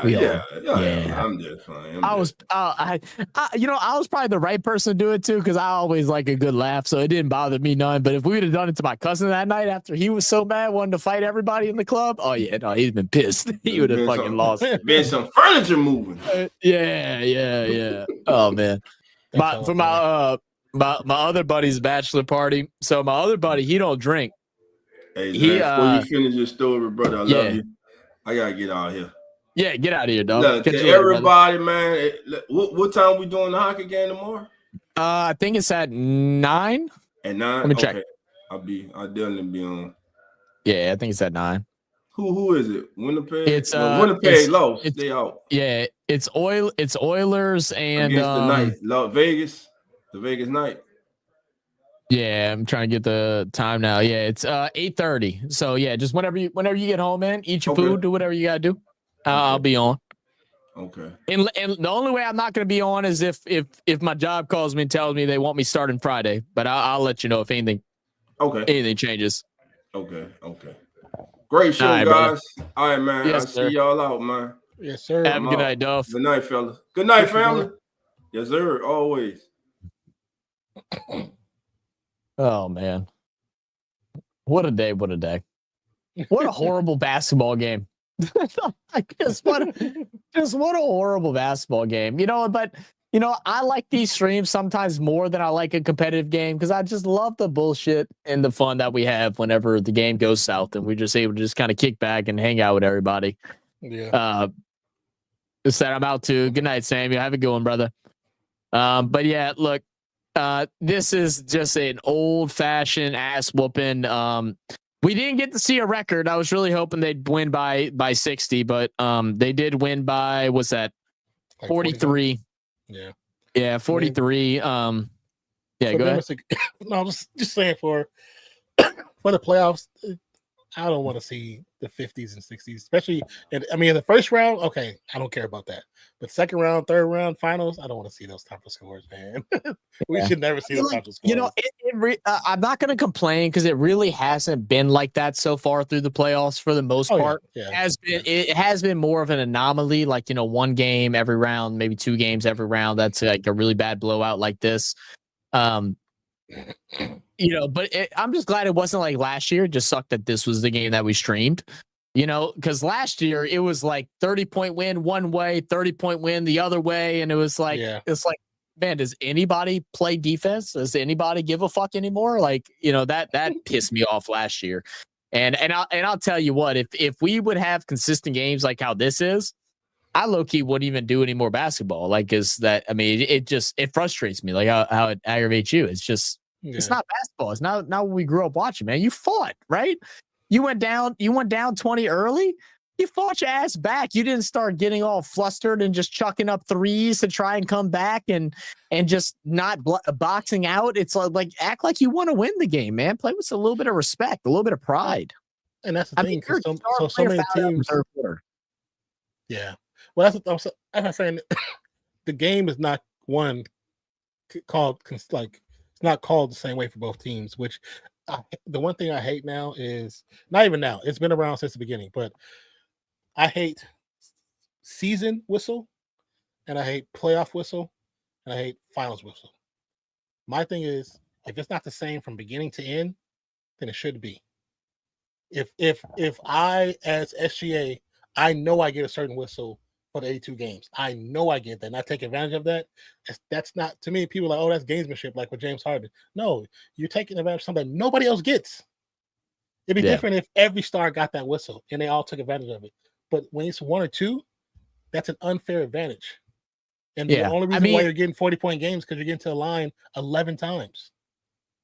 Yeah, like this game, I don't know if it would have came down to this, but you could see the whole frustration in the first quarter where whenever Westbrook come in and got the tech, because they're pushing and shoving, shoulder checking Jokic every time he would get the ball, and no foul is called because he's the bigger man in that situation. But whenever he does the same shoulder check to somebody and they fall over, now it's a foul.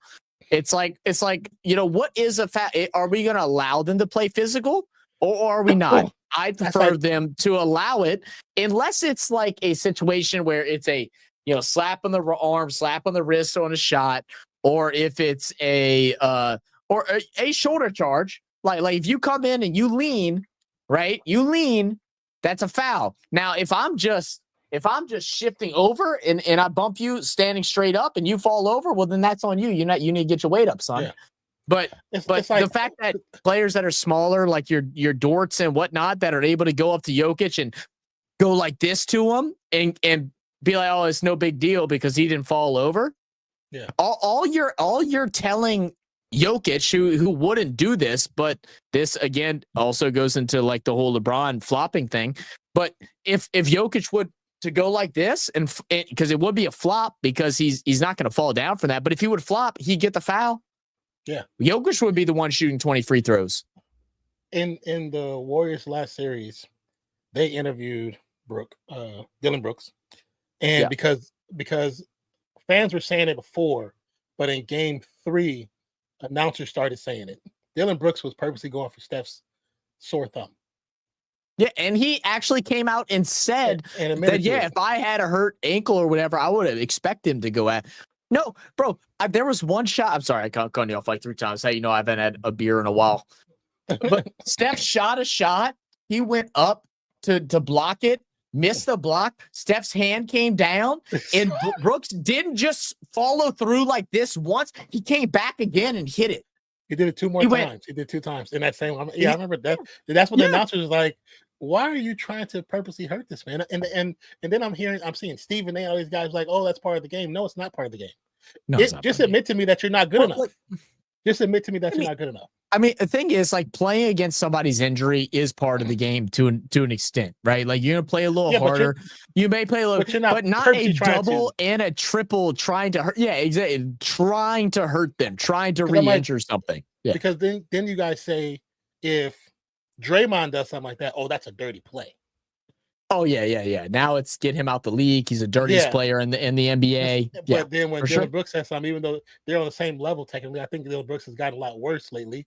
Then you're saying, oh, that's part of the game. No, it's not part of the game. Trying to play. You're just telling me that you're not good enough to win without trying to play on an even playing field. That's all you're telling me.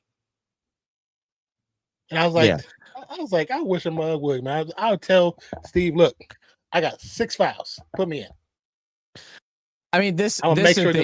Jokic got the Steph treatment today of the off ball fouls that don't get noticed. Yeah. Where it was, he goes to try and get a post up situation. They're swiping at the arm. They're pulling the back of the jersey. They're bumping. They're shoving. They're doing all this, and they're like, they're just allowing it because they're like, oh. For Steph, it's like, oh, well, he's unguardable. And then I love how fans at some point even make the excuse for it. And I know we're talking about a different game for those that are tuned in, but fans even make an excuse for it to a certain extent where it's like, well, they set up off-ball screens, so how else is he supposed to defend him? Go behind the screen or go underneath the screen or do this doesn't mean you get to pull them and tug them. These are fouls. And if you're going to allow that, then allow it throughout everybody. But that's not everybody. Allow everybody to do it. But in the Houston series, I do have to use restroom. Let's do your thing. In the Houston series, you literally see Green hugging Steph. Then you see he gets out of Green's hands. He runs to Van Fleet. Van Fleet hugging him. Then he gets away from there, and Dylan Brooks and they're pushing him in his back, so he'll be off balance. And I'm saying, but if the Warriors do that, then we get the call. Like I don't like that. Call it consistent across the board. If you're gonna let one team do it, you gotta let both teams do it, or nobody does it. Because people be saying, "Oh, what are they doing? Moving screens." Everybody does moving screens, not just a Warriors thing. Everybody does it. So it's like, just call it. Call it across the board. Call it fair. I talk about this playoff series often. I know it's almost 2 decades old now, but I always bring it up because I still think it's very true. The 2008, the playoff series between the Spurs and the Hornets, it was as physical as it could be during that series. You had multiple players getting techs in each game. You had a lot of physical fouls. You had a lot of flagrant fouls and stuff like that. But it was called equally. It was and it just shows like that was one series to me. And I'd have to rewatch it now because I was only 12 whenever that happened. So I'd have to rewatch it. I don't even know if I could, but it never felt like one team was getting shafted. It felt like both teams were playing physical and if you went a little more excessive, then you got it. But they allowed them all to be physical. And we saw that a couple of games in round 1 to where it was a physical back and forth game, and they allowed them both to be physical. Now, you will see the calls change from first half to second half, but, But, even in situations like that, if it's just called for both teams the same way, if you're going to change up how you call it, fine, but just call it the same way for both teams. Right. And that's why I was actually surprised that Jimmy didn't get fined when he first got to the Warriors. He plays his first couple games, and he says in the interview, he says, "I don't understand how this dude Steph Curry does what he does when he's getting fouled on every freaking time he's run around. And it's like, crazy when superstars from other teams come in and then finally speak, because he's not going to speak. Why would he speak out about it when he was with Miami Heat? You know, exactly. but now he does. He was like, I don't get how he's like, that dude's great to do what he does and get his fouled as many times and don't get to the line. He's like, that's greatness, bro. And people are denying it, like, and I was like, I'm glad that he said that, because it's like you said, usually when they come from their team to play for the Warriors, play with Steph, then they can admit it. It's like, right, man, if Steph got just close to the top calls, it's 25% more called. He'd be shooting 12 free throws a game, and he would average like 35 points a game. Wow, that was good dunk by Tatum. And that's the thing too. Like, there was another play that I saw. I think it was either earlier today or yesterday that they were showing. Excuse me, hold up. Excuse me. There was one where they're just playing a 3-2 zone. Steph is in the top right. The ball's over on the left side. Steph, I wish I had a marker. I've been wanting to figure out a way to do that so I could actually draw this up. But they're playing a 3-2 zone on defense. You had one Rockets player sitting high above the elbow. The ball gets swung down below. Steph goes ahead and drops back into the zone, like a little bit closer to the paint, and the person that's playing like up above the elbow is coming through for a cut, and he just runs over Steph, like just straight tackles him. And Steph's just looking at the ref like, no, nothing here. Telling you, no bro, call. Okay, there has to be there. I know, because I'm a Warriors fan. I love Steph to death, but I'm a Warrior. I've been a Warriors fan since before Steph was born. So what I'm saying is not coming from it's a bias, like how some people are biased because it's LeBron. Watching the game, those games just don't make sense. How he just can get thrown around like he does, and people are like, oh, he wouldn't last. Okay, you're telling me that a person the same size as like Isaiah Smith, Allen Iverson, Muggsy Bogues wouldn't last in that division? If they lasted, then he could too. So shut that shit up. Let's kill that. Let's kill that noise now. Great. It's very stupid narrative for sure. Yeah, it's like, and I hate that the OGs say that, because I'm glad that who they interviewed. Oh, what's the dude's name? Oh, I know who you're talking about too, but and he was like, a lot of them dudes would make it. I hate that, some of my OGs say they wouldn't because they want to be biased. They said, but a lot of those guys can do it. Yes, the game is just different. The players nowadays are more skilled. It's just what it is. But to see him get treated the way he gets treated, it makes me feel like there really is an ulterior motive by the NBA to keep him from being greater than LeBron. I've been feeling that way for years, especially when you see how he gets treated. Because you can have Steph and LeBron do the same plays, and I guarantee you LeBron will get more whistles than Steph. I'm not disagreeing on the same exact movements, and this doesn't make any sense. But because Knicks won again, I told you we'd win the series. Bro, if y'all win the series, man, big shout to you. I mean, look, I said after game one that at the beginning that was a game that the Knicks should win. And then once the fouls started happening and 2 or 3 players started getting into foul trouble, I was like, okay, Boston should pull it out even though they shot bad. And they didn't. I was like, oh, that's a big one. That's a big one to lose. And then today's game, sorry, mosquitoes like flying above my head right now. It's like freaking me out. And then today's game, this is the absolute game that they win. I mean, they shot 25% from 3. They died by the 3 as they always do. So it's still not for certain gone, because I don't think the Knicks played particularly well. I mean, they were playing in Boston, so that makes it a little bit harder. But the fact that they only won by 1 point or by 2 points, whatever it was, I think it was 2. The fact that they only won by a point or 2, whenever Boston shot 25% from 3 and 35% from the field, I would still be a little bit humble. But big up on the Knicks, man. It's just so what up, JFD? How you doing, man? It's so weird to see during the season, the Knicks versus the Thunder versus the Celtics and versus the Cavs were like 0 for 12. They couldn't beat them in the season, and now all of a sudden they're, even though a win is a win, regardless, a win is a win. I don't get why Celtics are all of a sudden just dying by the three. Like, I heard you guys talking, and I didn't get a chance to watch the game, but the fact that they're up by 20, like you were saying during the beginning of the video, the live. Yeah, that was game one. Yeah, if you're up by 20, right? Why are you still shooting threes? Yeah, now, that was game one. It was horrible. The occasional three, but why aren't you driving, getting their players in foul trouble? Because they have to foul you to stop you now. That's what threw me off so much in game one. Like I said, I barely watched game two. Like I just kind of had it up while I was doing some other stuff. But game one, I was literally just sitting there like, Towns has been on 3 fouls since 2 minutes into the second quarter. And we just stop attacking the paint.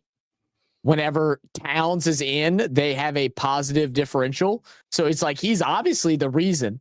So it's like, go at Towns' fucking head every opportunity, and they just didn't do it. 100 is crazy. Dallas Stars. 25-100, but yeah. If they don't shoot the three well, they lose. That's really how it goes. That's really how it goes. I'm listening to Chuck talk right now, and he's talking about how he's like, okay, we're down 25. We're still in this. It's so funny to hear that in today's NBA. It's just so, we're down 25, but we're still okay. Like, I remember, like, whenever a 25-point deficit, like if you overcame that in the first quarter, you were like breaking records. Now, like 25 points in the fourth quarter is like, oh, you can come back. It's so weird, man. Oh, the NBA is weird. It's cool though. I mean, it's because it's just how good people shoot nowadays. That's the one thing.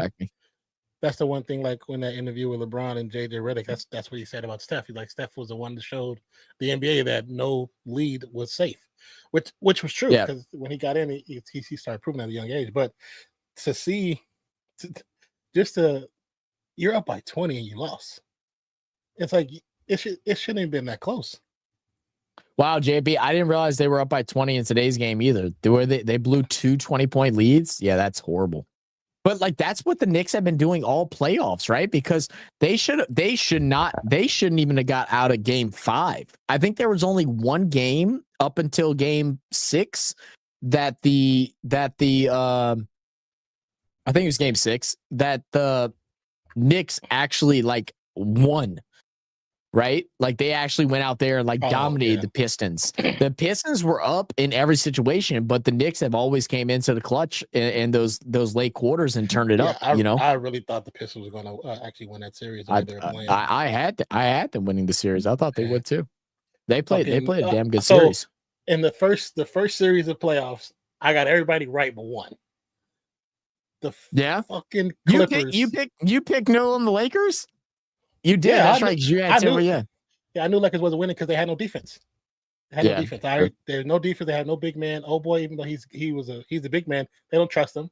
They don't have no bench. They don't trust I knew that Ant had he has a mission in his mind. His mission in his mind is to tear off all the big four, which is big three now technically, which is LeBron, KD, and Steph. That's his mission. He already did KD last year. Technically, he did Jokic the year before, but then he did LeBron this year, and he wants to knock out Steph. Now, the Steph one might be easier because Steph's injury, so that might be easier. But I mean, if the Warriors can hold on, at least if they can win one more out of the next 2 games, it'll still be a series.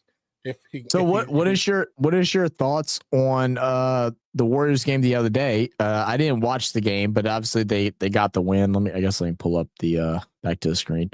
Yeah, they got the win 99-88, low scoring game. But they lose Steph, and Steph now has a grade 1 hamstring injury. He's expected to miss at least a week. Yep. Do you think that they can hold it down? I mean, I think they can, Yeah, to be I think they honest, can. mainly because 'Cause we Jimmy have really good Butler has defense. done this before now. And Jimmy Butler has been a guy that has had to play with less and has done more. So, yeah, I honestly think we can. That's what I said. So technically, it should be 3 games, depending on that. Depending on how he thanks, looks Christian, on by that the last way. game. If that third game, if in those 3 games they can win one out of the 3, it's still an even series regardless. Even series, yeah. And for that, Steph wouldn't have to perform 100% because if people don't realize in that first game, Steph had 13 points in 13 minutes. The problem with this matchup is they don't match evenly with each other on one single position. There's nobody there on that team that can guard Steph.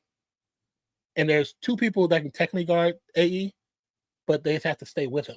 Because I was watching a couple of people saying, oh, he was getting off at the end. I said, but people don't realize the way the Warriors are playing him was not for him to not get off. It was for him not to shoot threes. Mm-hmm. And so he only shot like 1 or 2 threes. Do you think you could see Rudy Gobert having a good game? Because he's played bad through the first round and that affected him. The small ball of the Warriors can get Rudy off the court. Because Rudy doesn't like to play up. Now, if you, because even the young white boy Pat Spencer, he's not a Steph like a shooter, but he has great mobility and he's fast. So if they can bring him in and switch up with pods every once in a while for the rebound, for the point guard position, they can actually put Rudy in bad positions on a switch, and that's where they would have to sit Rudy. Now, even then, I think Rudy only had 9 points the first game, and that's after Steph left the game. So it's like the matchup is so different for him that it is for Lakers. Well, and Draymond was able to defend him well too. Like even being undersized Draymond can defend 6'7". Yeah, Draymond can defend him, and people have said the same thing for the Warriors since 2017. We don't have a big man. But it doesn't matter when you have a good defense. Yeah, I mean it's very true. If you rotate correctly and do if you rotate correctly and do the right things, you can still play with a smaller defense without a big man and stuff like that.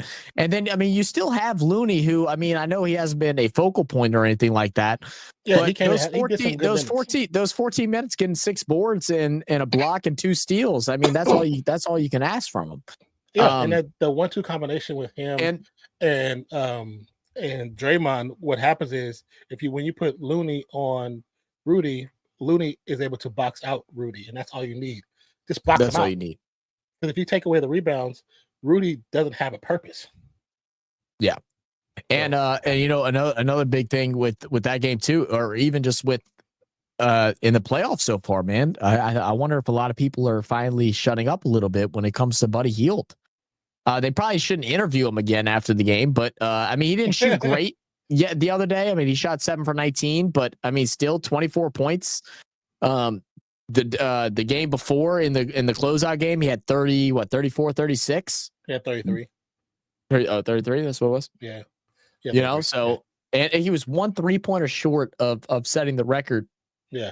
Or franchise record for 3-pointers in a playoff game for the Warriors. Yeah. What else, Sporto? And I was like, and that happened in the third quarter. I was like, oh, there's no way he doesn't break it. I was like, that's crazy. And he didn't. I was like, what the fuck? I was he didn't notice he shot that last 3 was like a minute and a half. I didn't. Oh, was it? I thought it was still in the third quarter that he shot the. No, it was like the game was almost over and he shot one. He shot one. And he missed. No, he made his very last. Oh, he made the one that tied. Okay. I must have, because I was just watching through sports updates, so I thought it was still third quarter. I guess I just wasn't paying attention enough. People were saying the players from the other team was pissed. I was like, stop him! If you don't want to do it, stop him. He was just feeling himself. Then he just threw it up there. Yeah. JB said Brown and Tatum 2 for 19 the fourth quarter. Yeah, I mean, look, looking at the Golden State Warriors game real quick. I mean, with Steph being out, I mean, I'd like to see a little bit more out of pods. I think we're going to start seeing a dominant Jimmy. If Buddy can keep shooting, I think they're in a good spot. The one thing that hurts me the most still is Kuminga. I mean, like, we've all just been waiting. It's like Kuminga. It's like, goodness gracious, with all your talent. It's like, just please. And people now are seeing why he doesn't get PT because all the podcasts have been talking about this for the last like 4 or 5 months, and it's like now you're starting to see when he comes in there. When he plays, he's purposely trying to get the foul call. It's immediately what he does. He tries to get the foul call because every time he goes up, he's trying to bump into somebody. And my thing is just play the game. The fouls will come. You see how Steph is now because he doesn't get them. He just plays the game. Just play the game and you'll get your fouls. And then when he listens to Draymond or Jimmy, he's available. But his IQ on defense is just not there. Like we can throw him as a body in front of players. Yeah, and it just hasn't. It never has been. I think he's had one memorable defensive game in the playoffs. Probably, And I like Kuminga. The potential of Kuminga is very high because of his athletic ability. He reminds me of a young Clyde Drexler, which is one of the greatest players to ever play the game. But it's like you have that potential because of your physical attributes, but you have to get your just IQ mentally. Got to get there. Yeah. Coley says, "Where's Phil sold Zach?" Yeah, man. I got a new job finally, Coley. I finally got on at the plant, so I have to be clean shaven. So now I'm looking more like a Travis Head. is what somebody said. Now I'm looking more like Travis Head. It's actually finally growing on me a bit. At first, I really was not sure about it, but now it's kind of growing on me, and I don't mind it. I like it whenever I can grow this out a little bit. The one thing that sucks, dude, is because I've had the beard for so long. I'm literally gonna have to shave at minimum every other day. I'm gonna go through so much gosh darn money because you can't even have you can't even have an electric razor. I probably will give me an electric one, but even that I literally just shaved 3 hours ago. Right before we started stream, I shaved. I'm already prickly, instantly already prickly. And so it's tomorrow I will have facial hair again. By the next day, I'm gonna have long hairs under here and on my chin. Try it's when ridiculous. You shave to put a hot towel in your face when you're very done. Because sometimes that's not a bad idea. Sometimes the hair starts to grow because your body is cold, so it'll start growing faster. So because your body's cold after you do it. Yeah, that's not a bad idea. Well, I did grab an aftershave. And actually. Because I haven't shaved. I haven't seen my chin in about 8 years, but I've never shaved. I haven't shaved my face regularly probably since I was 15 years old when I was still in private school and we had to. Mm-hmm. So, dude, when I first shaved, dude, I only had one cut. I was surprised. Because I have scar tissue right here. So I cut here, but I only had one cut. But I was soaked my face, put a whole shitload of shaving cream. Dude, when I went to go pull the razor and I grabbed the most expensive razor because I knew the shit was gonna hurt. So I was like, let me grab a very good razor. I went to go and I went, and that bitch just got stuck. And I was like, oh fuck. And Skylar wanted to shave my face, and I was like, no, I'm glad you didn't, because I'd have been with cuts all over the place. I had to literally go centimeter by centimeter. What up, Hoodie Juby? What up, baby? He said, oh my God, what have you done with my guy Zach? You imposter. You're not the first person that said that either. I know, Hoodie. That's why I wanted to join your stream yesterday, because I was going to surprise you and you're going to be like, wait, what the fuck is wrong with you? Yeah, Hoodie. Well, I told you I got one of the plant jobs. So I just also just a little bit of good news for me, but thank you, everybody that has, prayed or has thought about, me trying to get this job. We all know I've been working my ass off trying to get on in this field for the last 12 months now. But I did finally get the opportunity, and I just finished up the last of my testing and the last of my onboarding process. So now it's just a matter of them calling me and giving me a start date to start my career in the chemical industry as an operator. So thank you all for that, for any good intentions or prayers or anything like that y'all put into the air. So, I truly, but yeah, dude, yeah, it had to go. So I did clean shave once. I looked like a bowl of pot potatoes. Yeah. I've thought about getting rid of the mustache, but it's growing on me now, and I actually kind of like it. I think it works. I think it's okay. I don't know. We'll see. Maybe I'll change my mind and shave it at some point. I have no idea, but this is kind of where I'm at. Yeah, and then just back to the Celtics Knicks game, just kind of looking through it. I mean, it wasn't even like and this is the thing that I guess concerns me most at the Knicks. I mean, it's good that y'all got away with a win, putting up 30 points in the fourth quarter compared to 17 from the Celtics. I mean, obviously is amazing. Celtics not being able to close games is a struggle. But you got 21 points out of Towns, you got 23 out of Hart, just 17 out of Brunson, 14 out of Bridges, which is good for him because he hasn't been shooting the ball very well. Not a whole lot of bench contribution. But you're not going to, even though it's happened 2 games in a row, you're not going to have games where Tatum's going to shoot under 20, where Brown's going to shoot, 30% from the field, where White's going to shoot 25% from the field. They shot 29% from 3, 43% from the field. Those things aren't going to happen. I'm sorry, that's not even the right number. I knew that was a little high. 25% from 3 and 36.2% from the field. That's not going to happen often. So they're going to have to play hard in those first 2 quarters, or we could see a 2-0 switch into a 4-2 really quick. But what the Knicks are doing of disrupting them and not allowing them to get open looks from 3, and also being very successful rebounding the ball, 46 rebounds. Well, it was 51, but in the first game, it was a dominant rebounding opportunities for the Knicks. So, it's definitely interesting. Let's see. I said, Non, pretty please do me a huge favor.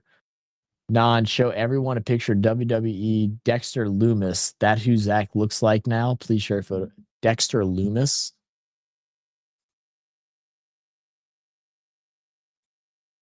This right here. That's fucking hilarious. It's pretty good. That's too funny. Actually, kind of does. Yeah. That's pretty similar jawline. Pretty solid.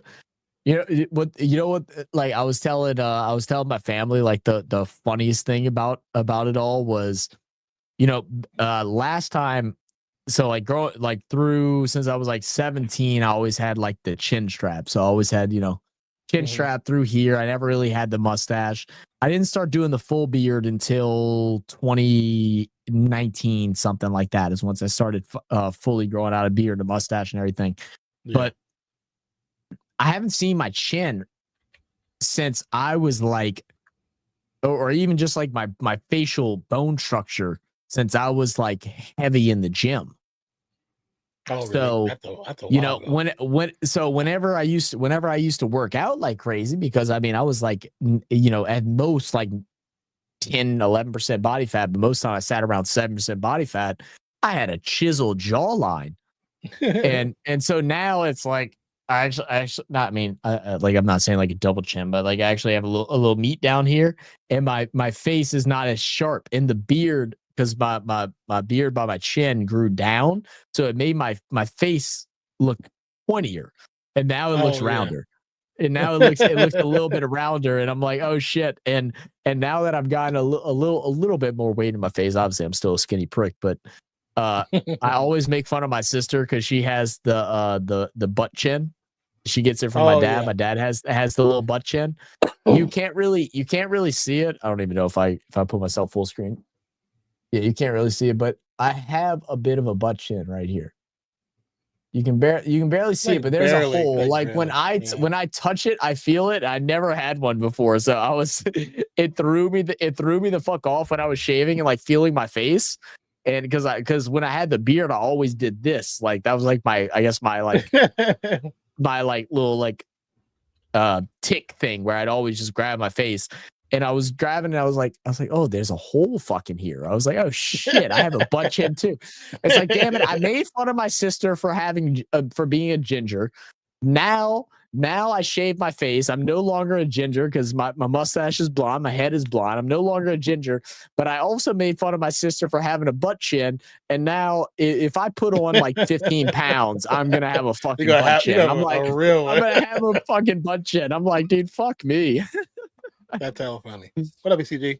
The packing is going okay right now, bro. Dante. Got a lot more to pack, but it's going. We still got a little time, but you did another one? Oh wait, did you do another one? ABC said, "I see you $5. What I know you from YouTube." yeah. That $5. It was definitely a donation today. APC. It was definitely a bit of a donation, man. Yeah. How you been, Dante? What's good, brother? Man, look, guys. Look, when I'm telling you, I'm gonna post the I'm post Dante's channel here in the chat, and let me go ahead and grab the actual link for those that are watching on Twitter and on X. Look, these guys have been killing it. I mean, they've literally been going live every single day, giving you every little bit of knowledge that you could ever ask for when it involves both the NFL and the and college football. I've been tuning into a bunch of their live streams. I think today they talked about which rookie running back is going to be most. Yeah, they did a show today on the most impactful rookies, who will be the number one running back in Cleveland. They have their NFL Rush series going on, their college football Rush series going on. It is phenomenal. It is high class. Like, this is the shit that you see on ESPN. They have the graphics. They have the everything.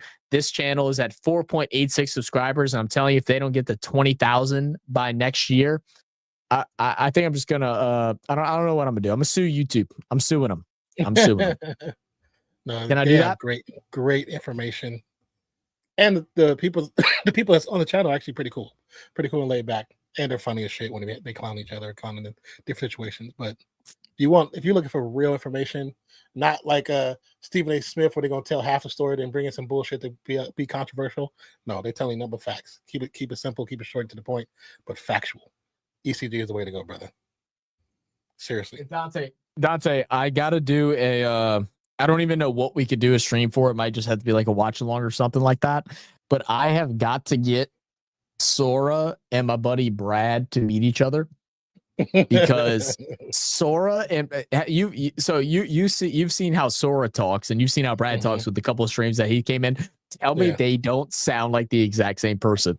Whenever they start getting very serious, they have the exact same like how they word things is exactly the same, and they're both fucking corny as shit with their jokes, which you can see some ways, but like when I'm telling you, they're the exact same person. similarities. There are some. I could say there's some similarities. I remember when we were out there for the Senior Bowl, and we were clowning. Me and Sora were clowning during whenever our vehicle broke down at the press conference thing. Sora was making jokes, and I sat there and I messaged Brad. I said, you got to meet this dude, Sora. I said, y'all two are the same exact person. Y'all have the same exact bad jokes. APC said, I watched you for ages. I just remembered. Have you really been? Have you been around for ages? Wait, you've seen us on YouTube? Is that where you've seen us from, APC? Wait, that's actually funny, because so APC joined us from our Twitch channel, and he said he found us just because of our basketball, but he said he's actually seen us on YouTube before. So that's actually cool. That's pretty funny. Pretty dope. Chloe said, so your chin is new to the world. In like 8 years, I haven't, like, I'm not gonna lie, it's been about 5 days now, or no, it's been 4 days that I've had the face shaved. And I'm just now getting adjusted to it. When I'm telling you, I'd go and take like a Snapchat or something like that to Skyla, and I'd be like, oh shit. I was like, oh fuck. Like, especially in the mornings, like first thing in the morning, I go do a Snapchat. I'd be like, oh fuck, I don't have facial hair, bro. That's hella funny, actually. Said you make amazing content. Hey, ABC, my guy, appreciate you, brother. Thank do you, a shoey. Oh, I could actually do a shoey too, but I don't know, man. Look, ABC. I don't like. Five gifted APC, and I'll do a shoey. 5 gifted. I really don't want to do one. I really haven't been drinking much since I got the new job. I'm trying to slow down. This is my first day drinking. I've had 5 beers, and I'm fucking drunk. Which feels nice, man. Maybe I'll be back to sober living where I don't need a 12-pack to get a buzz. Said Sora's the national treasure, man. Dude, that he is, man. They have a great team, man. I need to get to know Oh goodness. The other guy is Party Else channel. The older gentleman. Yeah, the older gentleman. Yeah. Yeah. But Sora and Khalid, man, they're goats. We got to get. That's why I was telling you, Dante. Like, I want to do the show with you, me, and Dolph. Just talk about Shuck and everything like that. But I want to get a full video or show or something with the whole crew to come in at some point and have some fun, man. Because y'all's personalities mesh so well. Like Sora is definitely a joker. Like he just comes in and says some crazy ass shit.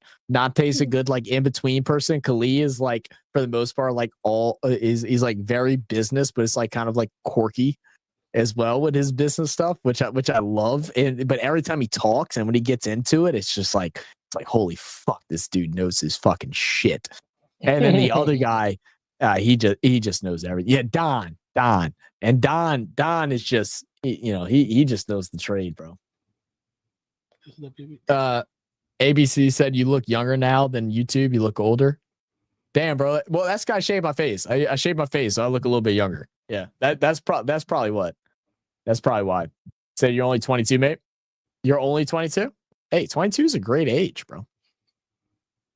Pretty much, yeah. I'm still 21. Zach's been 21 for 7 years. 8 years. Get it right. Or 9. Yeah, 22 is a great age, man. What were you doing at 22? Non, you probably that was when you were in the music industry and stuff like that, right? No, I was in college then. You were in college at 22? Mm-hmm. I was in college doing all kind of crap. I feel like for me it was like 19 to about 23 were like the golden like 4-year gap for me, where it was like I didn't really give a fuck less. I was making decent money doing what I was doing, spending more money than what I should have. I should have been saving, but I was just an ignorant teenager or young adult. But I had some fun back then. That was like the glory days. Because I wasn't actually in the full on in the industry then, but I was still in college radio. I did a lot of fucking parties. I did a lot of events. I did a lot of shit at college. That's why I was like, how old are you now? 46. Are you 46? Someone asked me how old you were the other day, and I was like, I think he's like 42, 43. You don't even look that. That's what always throws me off. Like you don't look much older than I do. Well, them damn genetics. Don't let me lose the way I'm looking. I'm gonna look younger than you. You ain't lying, dog. Start looking younger than me. This beard's coming. This mustache coming off. I'm only wearing a hat, so you can't tell that I'm holding. But no, yeah. College, man, I did a lot, man. I did a lot of events because, like I said, I did radio from my sophomore year until I was done with college. So yeah, we had a lot of fun on radio, man. A lot of great I shit. I can't even talk about I can't even talk about on stream. We'd have to do a whole nother channel. APC said 90s is back in your day. Well, 90s, yeah, 90s. That's when I was a youngin. He said, wait, are Congrats, you a Western Tigers fan? Dante. I am a Western Tigers fan. Yes, sir. Congrats, Dante, on 18 pounds this year, man. I've been stressed out. So I've gained your 18. I've been stressed out. You were down like what, 24 at some point, right? Weren't you down 20 something last year? Not 20. It was in the teens. But, it was in the teens. This year has been nice and stressful. Nice and stressful. Oh yeah, that dude, it's so weird, like how everybody's again, we're at that weird point of like just kind of in the stream. Now, feel free to tell me whenever you're ready to leave. I'm just chilling because I've been so busy. I don't have to get up tomorrow. I'm enjoying my last couple of days of not having to be on a forced schedule. I'm just working on the NHL thumbnail right now. So okay, cool. But it's so weird how everybody's like bodies and genetics and stuff like that are so different because like I'm opposite. Like when I'm stressed, I fucking drop. Like if I'm stressed, I drop weight like crazy. And then obviously like being a hard gainer. Like if I don't eat, now that I'm a little bit older, I probably can do like 3,300 calories and probably could gain a pound a week and, get to a good weight or whatever. But like in my early 20s, it was 5,000 to 6,000. If I didn't eat that much, I was losing weight. It was fucking ridiculous. That's crazy. ABC said, "What's your college team?" I ain't even saying I have a college team because I don't follow college sports as much as what I should. I mean, being from Louisiana, I'm an LSU fan.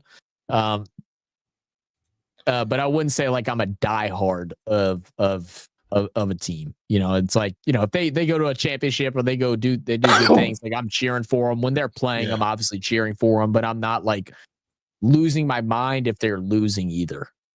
So like, I went to Fresno State, so I mean, I'm always gonna have loyalty to Fresno State no matter what, man.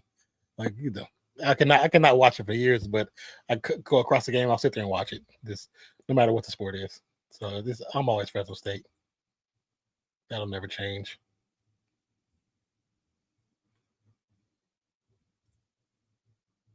I didn't even realize he left the chair. But yeah. So Ohio State is amazing, man. Excuse me, you guys. But yeah, Fresno State Bulldogs all day, every day. Bulldog born, bulldog bred, be a bulldog the day that I'm dead. Like that. I want to say the only college team that and that's why I don't try to claim a college team as my favorite is because the only team that I really dislike is Alabama, because during the years that I watched college football heavily was right once Nick Saban left LSU, went to Miami, then left, then went back to Alabama and all that stuff. So I hate Alabama because of that, but I don't have I don't really have. I always will root for LSU, whether they're doing good or bad, but I also don't get upset over anything if they're not doing well. Whereas the Saints, if they're not doing good, I'm losing my fucking mind. If the Pelicans aren't doing good, I'm losing my fucking mind. And if they're doing great, I'm on every single platform talking mad fucking shit to everybody. That's too funny.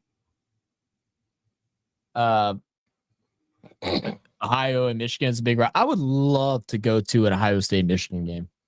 I would love to do that. I feel like experiencing big especially in college sports, people from different parts of the world and stuff like that.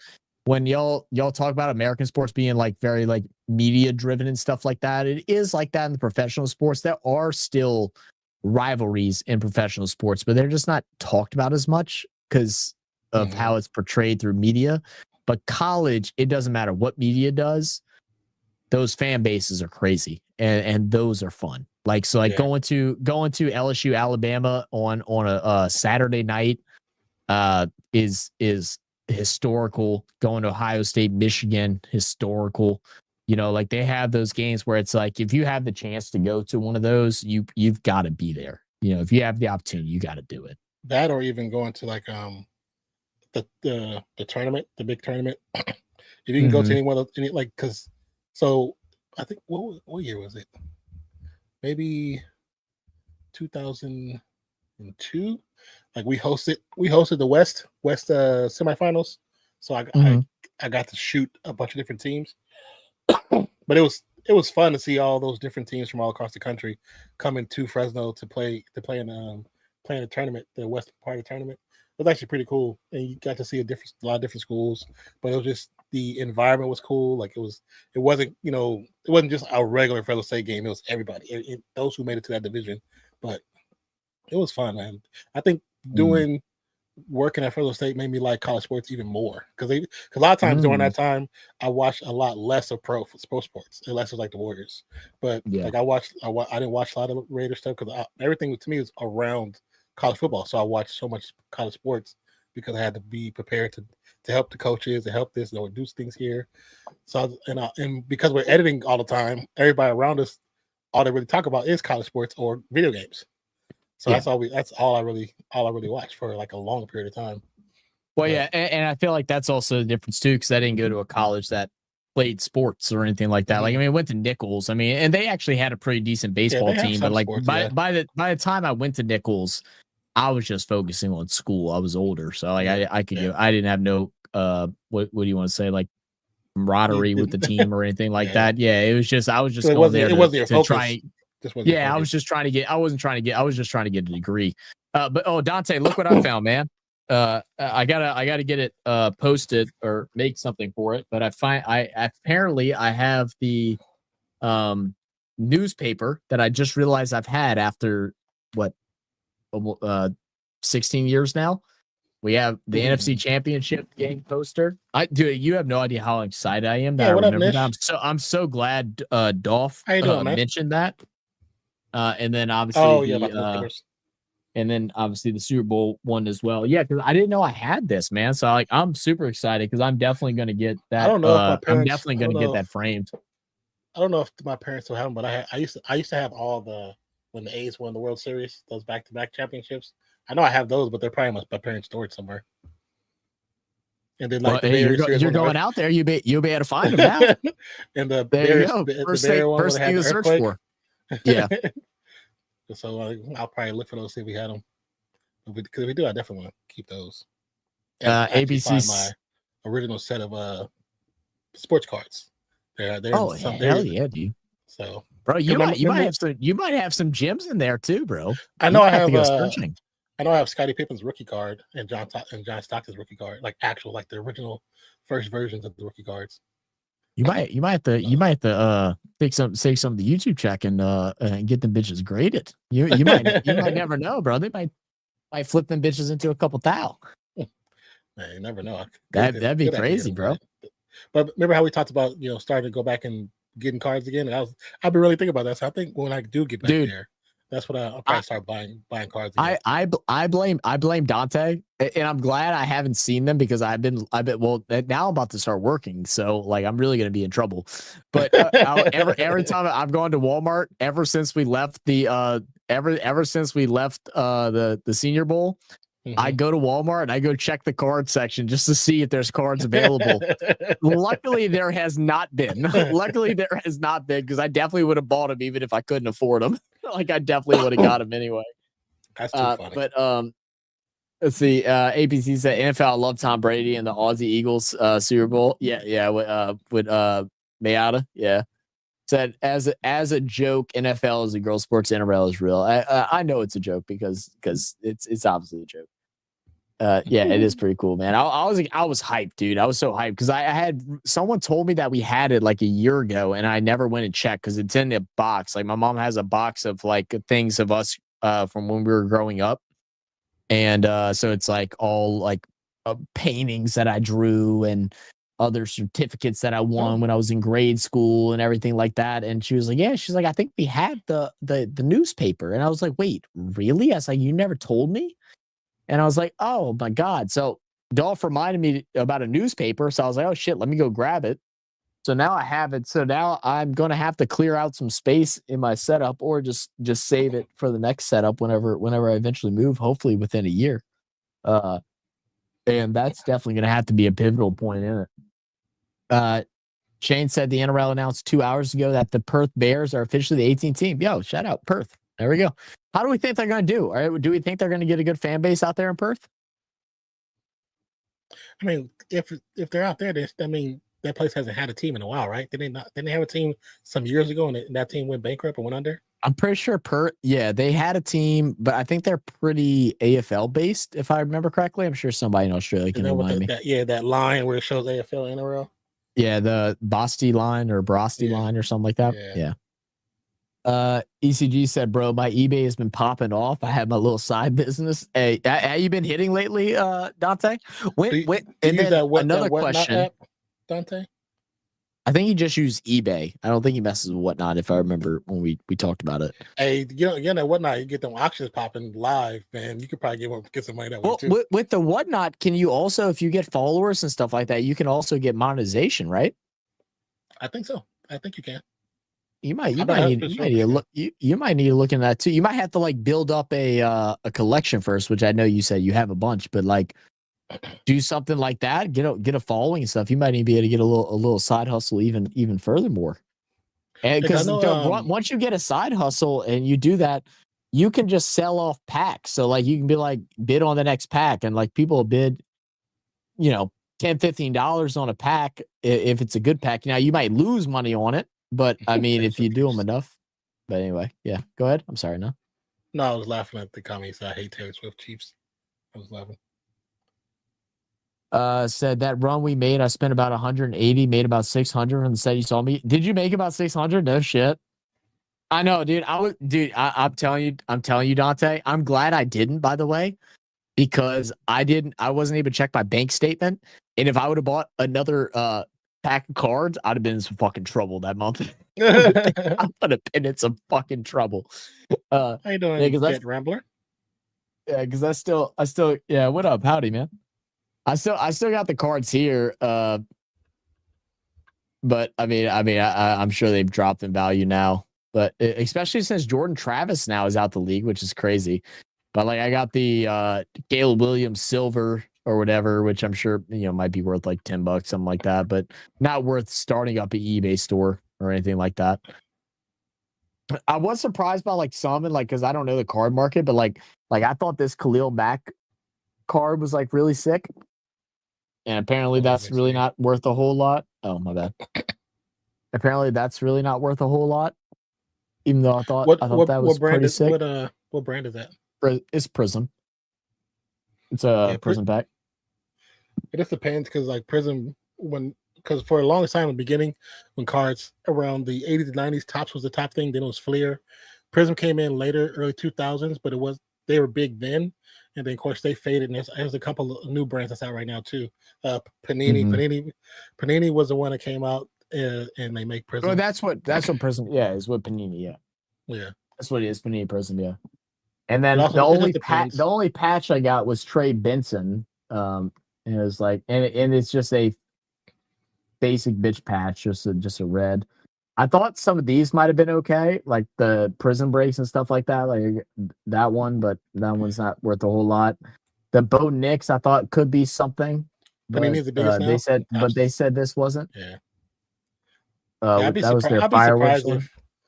surprised if Topps ever comes out of the first. And I think because a lot of the classic cards that are worth like the thousands and the 100,000, the millions are all Topps cards. Because you got the classic baseball, and those if you find any old baseball like at a garage sale, just buy them. You never know. You might get lucky because the old Topps cards.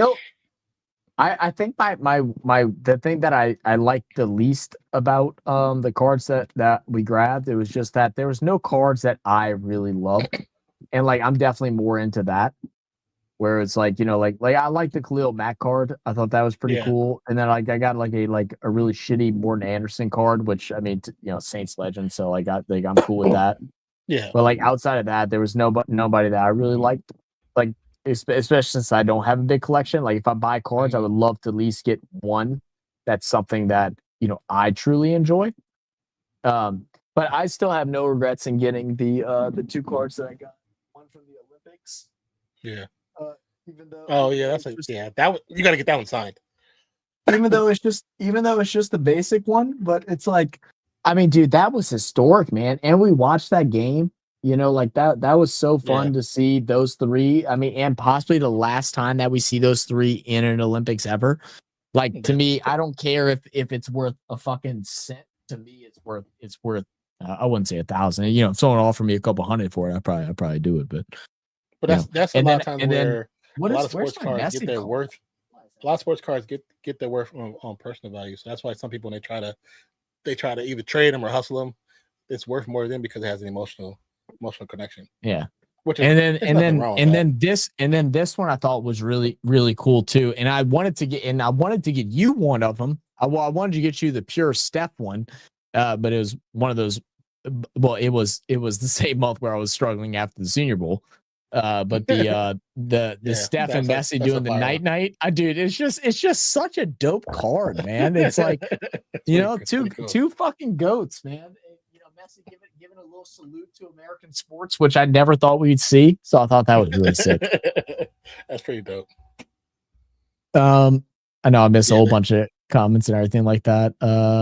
They're more in the AFL. They got Dockers and West OC. Yeah, okay, that's what I thought. So they have a solid base there. Was the Western Reds that was playing the ARL competition, North Sydney Bears that had been the okay. I got to meet Collingwood team. I got my shirt and ball. Dude, that's fucking awesome. Hell yeah. I only got one signature. I'm hoping to get some more signatures this year because since the Saints training camp is being back to New Orleans. Yeah, we said, what up, Jeff? Thank you, GA Alves. Guilherme, Gil Alves. I'm going to say Alves. Thank you for subscribing. Also, for those who are over on Twitter, that was through Dolph's profile, so we can't see everything over there, but we can't see if you comment shows up here, we'll see it, but everything else we don't see. Yeah. Don said, I have a huge collection. I sold a Amon-Ra St. Brown Kaboom card for about 500 recently. A 101 Jordan Travis card for $3. No shit. Didn't Jordan Travis didn't he just retire? You scammed somebody. And I just pulled a 2 out of 25 Drake May patch worth. Oh yeah, nice. Do you have a Tom Brady old card? I don't know. I didn't collect cards. Like my dad did a little bit when I was really young, but those are probably dead and gone after Katrina. Yeah, that's what I said. I collected cards way before that era of football. So, and yeah, most of those cards are older players. Problem with Tops for football, they can't license any NFL teams. Oh, okay, I didn't know that. Yeah. Stars one.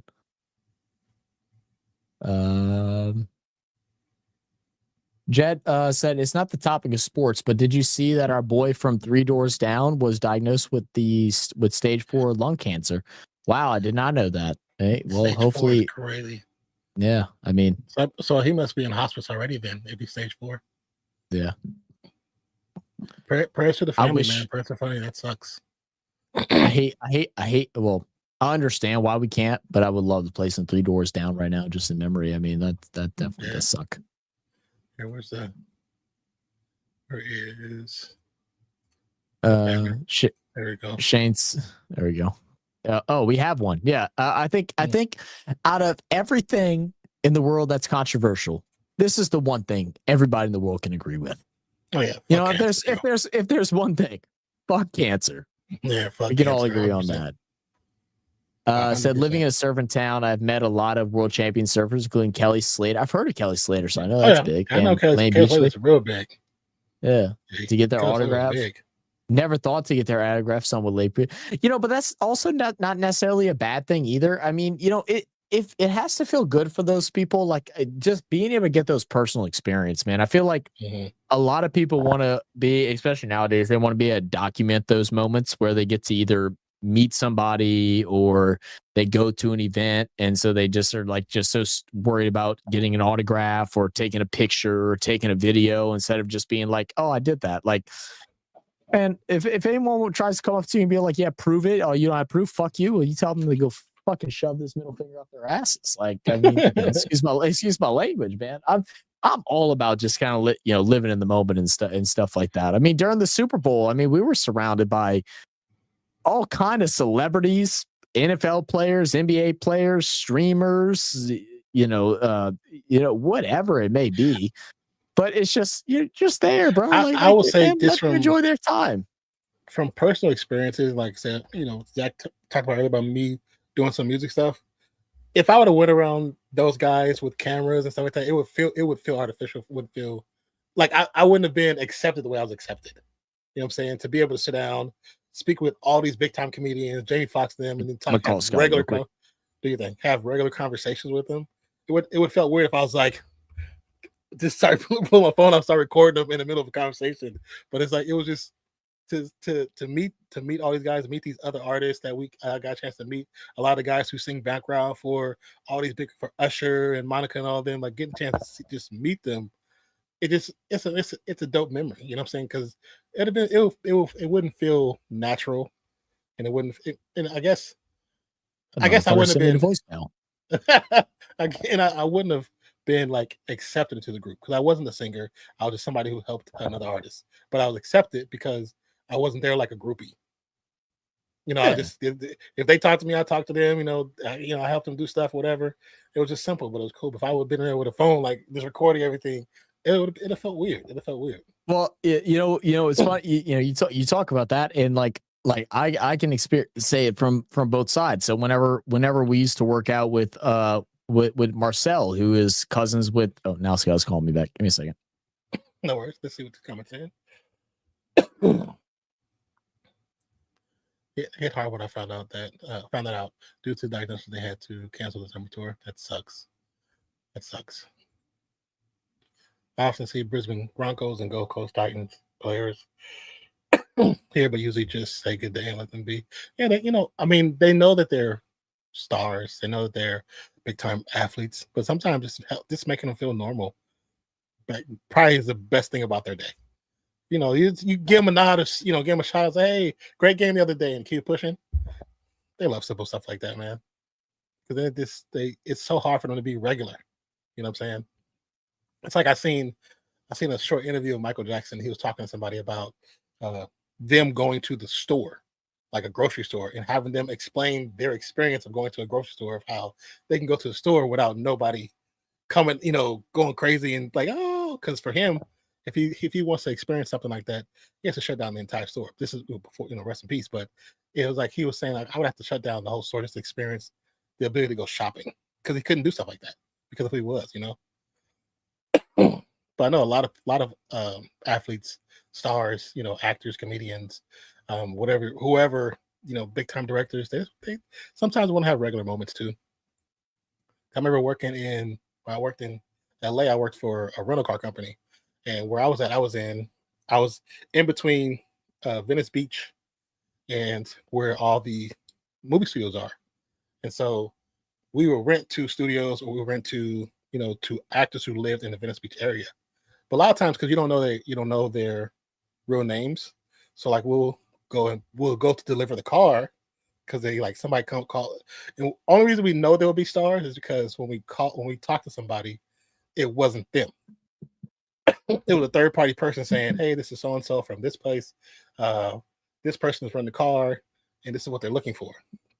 And I've delivered a car to a couple of like stars, and I didn't know their real name. But when we get to the doors and they walk out, I'm like, oh shit.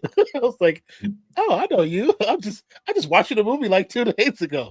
But if you just treat them normal, it's just, that's all they want to be, is just treated normal, Yeah, and like what I was trying to say, and that ties in with so whenever I was big into the gym and stuff like that, I used to work out with a lot of different people and stuff, and we randomly came across a guy that's name's Marcel. Marcel is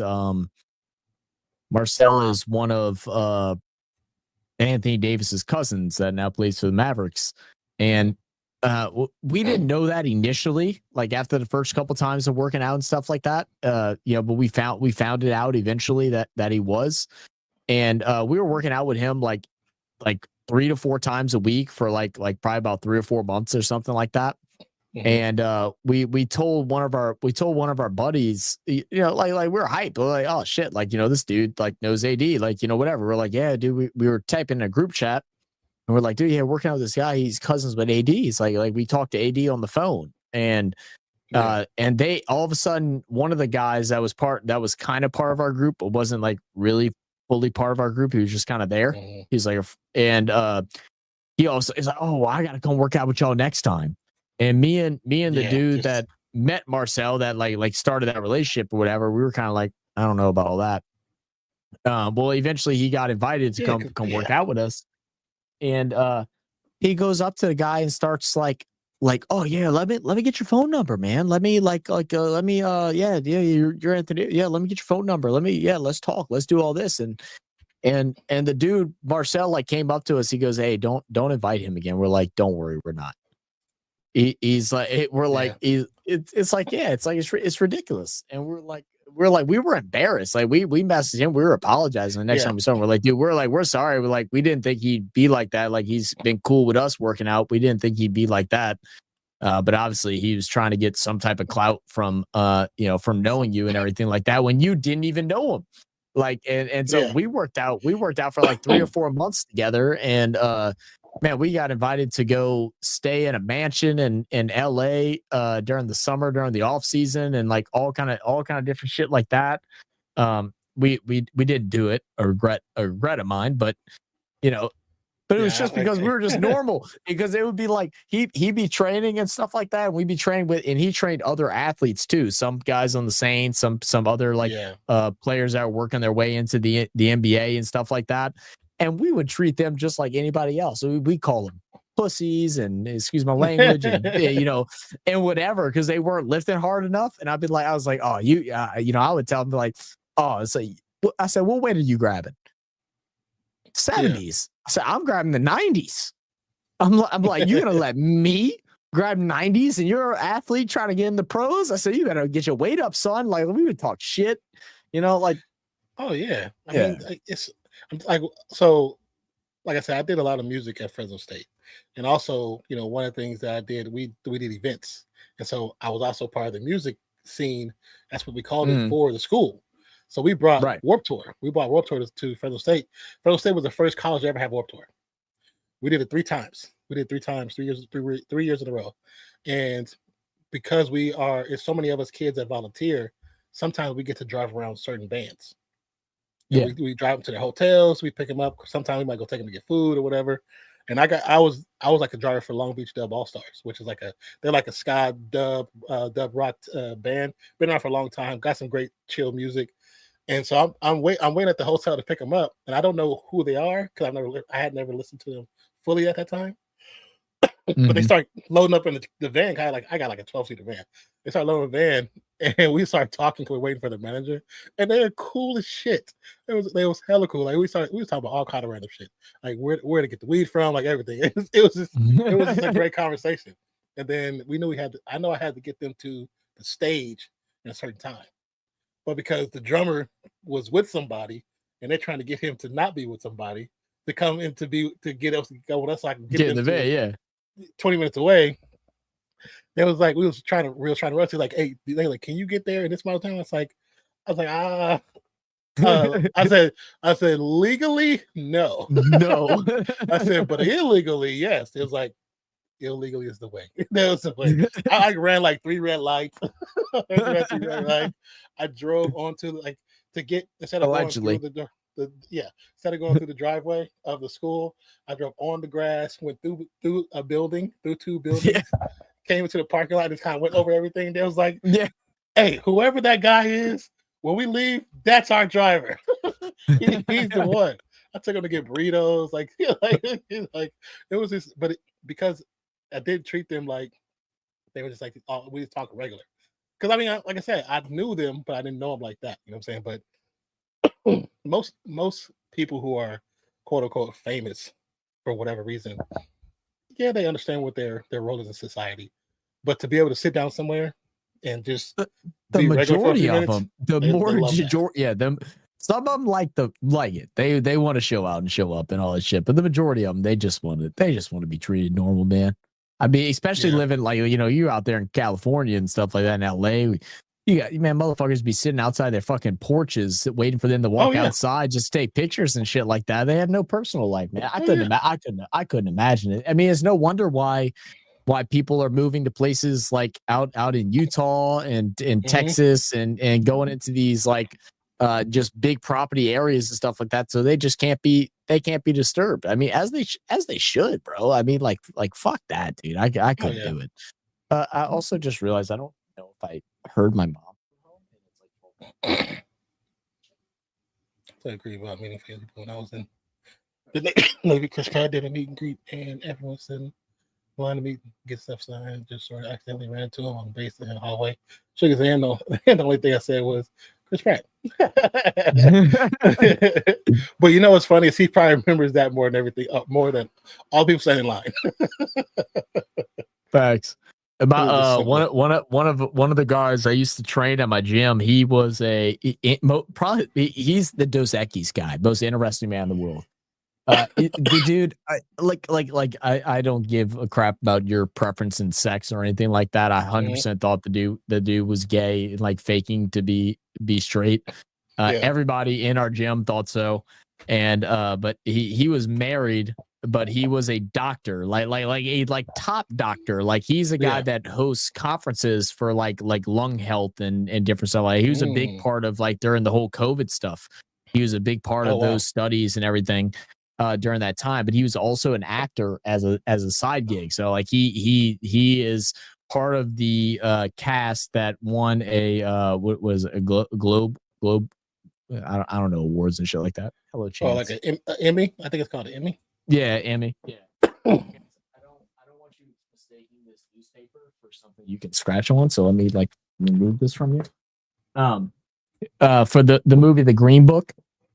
Oh, I don't know if you ever seen that. The Green Book. He was one of the guys that was riding a horse at one of the properties. So like, did all that. He's done several movies. And so he had what's her damn name? The blonde haired girl from Gossip Girl. I know who you're talking about. I remember the guy that played fucking Daredevil. Why am I forgetting his name? Which Daredevil? You talking about the I'm sorry, not Daredevil. Deadpool. Oh, Ryan Reynolds. Ryan. Yeah, so he did a movie with Ryan Reynolds and had Ryan Reynolds' phone number. And like we were just talking because I was like, through the time acting and stuff, I was like, who's the most famous person? He's like, probably Ryan Reynolds. I said, wait, what? I said, you know Ryan Reynolds? I was like, Deadpool. He goes, yeah. I said, I was like, y'all are cool? He goes, yeah. He said, I'll call him. I said, wait, what? I'll call him. Call fucking Ryan Reynolds up. We're in the middle of bumfuck Egypt, Louisiana. Like we're like, what? It's like one of the smallest town. Not one of the smallest towns. It's one of the. No, I think it is considered the smallest town because it's not below a town. But it regardless, he calls him. He calls him up and Ryan's phone like, oh hey, what's up? Blank. I'm not gonna say his name. And he's like, oh no, he's like, yeah, I just wanted to call you. One of my trainer didn't believe that I knew you, and he goes, oh yeah, he's like, hey, and I was like, what's up, Ryan? I was like, big fan, man. That's hella funny. Okay, cool. My oldest nephew, when he was probably about 15, 16, he and my sister, they were butting heads a lot. So he ended up moving out and lived with his friends. And of course, they started drinking at a very young age.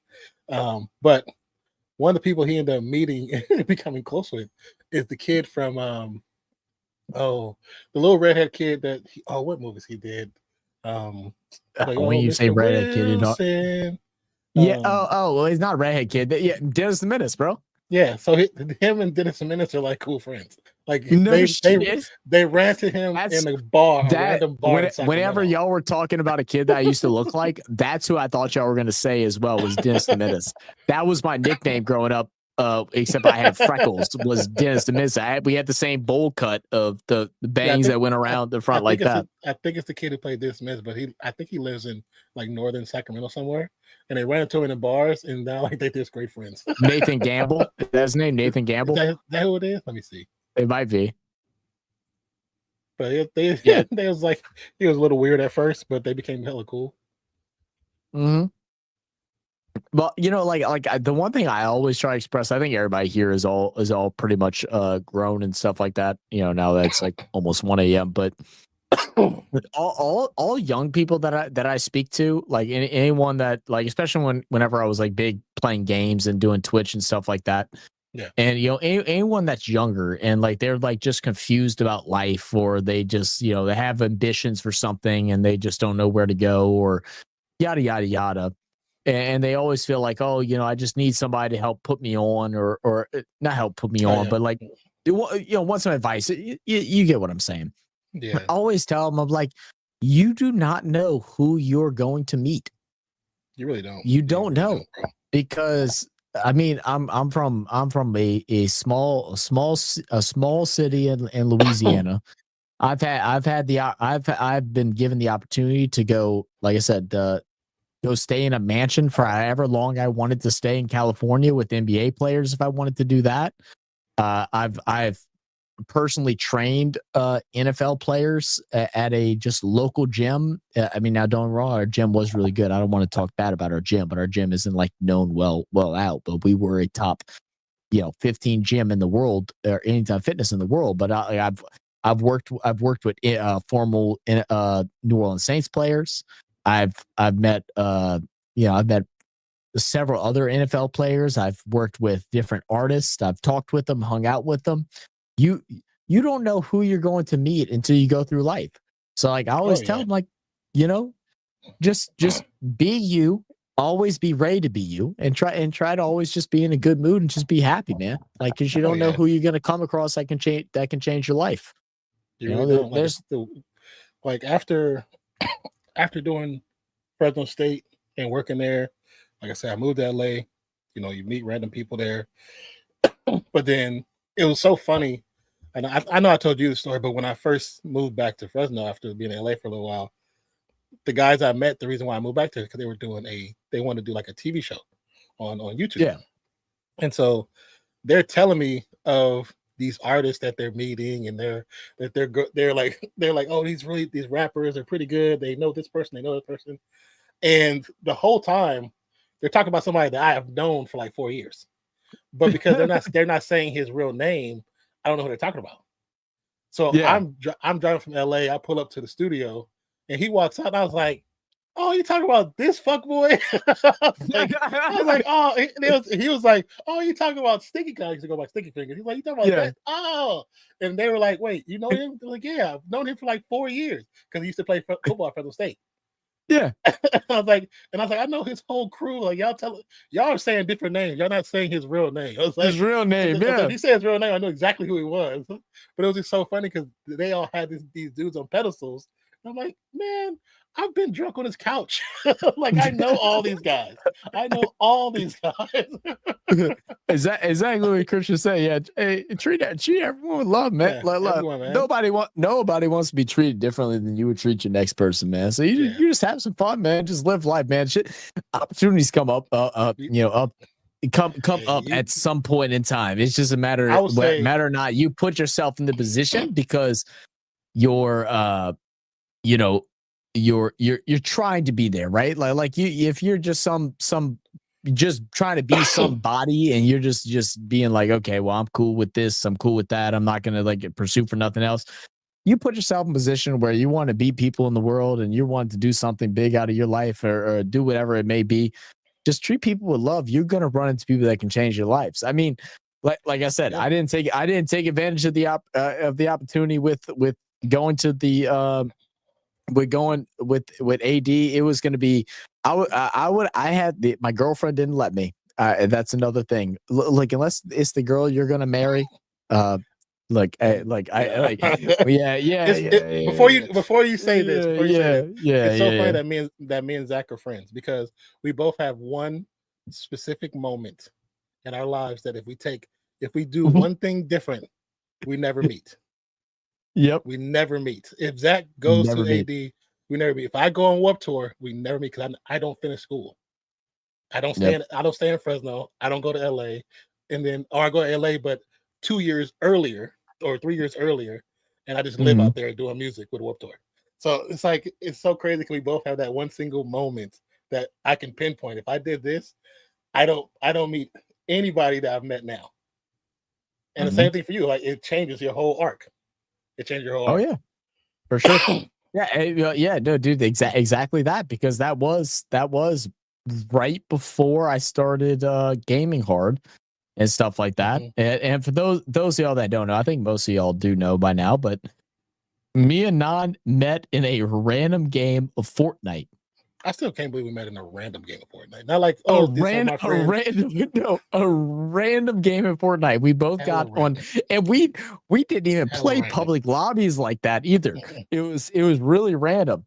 So we met in a random game of Fortnite. We I think it was, I can't remember if it was duos or quads. It was quad, or what it was. Quads, I think I was playing with Harambe. You were. It was with Harambe. God damn, Harambe. I forgot all about Harambe. And I missed them dudes, man. Yeah, we linked up during that stream. He was streaming, and we were just talking. I had just downloaded the game not even like 2 months prior, because I didn't play video games. I didn't play video games for like 4 or 5 years. I bought a PlayStation, downloaded Fortnite because I trained a client that was 11 years old, and he only wanted to talk about Fortnite, and I had to figure out a way to relate to him. So I bought a PlayStation, Fortnite. We love Fortnite. downloaded Fortnite, and got on the game. Met Non, and then kind of hit it off on our first game. I don't even know if we played multiple games together or not. And then next thing you know, we became friends. I want to say we did. I want to say we did. I think we played the rest of the night. You and Harambe all clicked. Like we just randomly clicked. It's like, hey, I'm gonna send you a friend request, and we just got off and played, whatever server that we was on together. I think we were all technically central. I think we were all central. Because Harambe was Canadian, right? I don't think I even knew that. I think Harambe was. Yeah, no, Harambe was Canadian. And so we played for a night. We hung out, we chilled, whatever, vibed, whatever. We did some live streams together through Twitch and everything like that. Became friends. I followed his YouTube channel just to support him, his Twitch channel just to support him and stuff like that. Mm-hmm. And then it was during like I would pop into his sports streams every now and then, but it was really during right before COVID. Yeah. It was during I don't remember what happened. It wasn't Ida, because Ida was the next year. It was something I just couldn't. You got hit with a hurricane. Oh, it was Ida? Okay, so it was Ida then. So it was Ida. I got hit, and I was like, man, like I'm bored. I can't do a game. Can I join you? He's like, yeah, come on. And then all of a sudden, that one stream was fun. we had a great time. We did it like 2, 3, 4, 5 more times, and then we're like, dude, what do you think about just starting a new channel, just making a sports channel? We're like, yeah, fuck it, why not? Let's go for it. Yeah, and then we got Real Fan Sports now. 20. I think we're at 26,000 subs or something like that, or just under it now. I think 20. I think we're at 26.3. I think we're at 26.3 now. That doesn't happen if all those moments don't line up. It doesn't happen if it doesn't happen if it's not for Fortnite. Fortnite brought us together. I will always be grateful of Fortnite, bro. Fortnite. We love Fortnite. Oh my goodness. That's too funny. That is too freaking funny. Freaking Fortnite. Because like I said, I started playing Fortnite because it was a popular game and I was enjoying it. I was having fun. And I knew that when I played, a lot more people come in and there's a lot more kids. So playing Overwatch or Call of Duty was cool, but a lot of kids wanted to see Fortnite. And so I decided to start playing Fortnite. I was of course ass at it, but I wasn't playing it to win. I was playing to have fun. I'm so mad now. I wasn't looking at StreamYard while I was doing the whole original. I saw you the whole thing you were doing. You just let me do it. You just let me do it. Yep. Hoping somebody will clip it eventually. That's why you're a dickhead.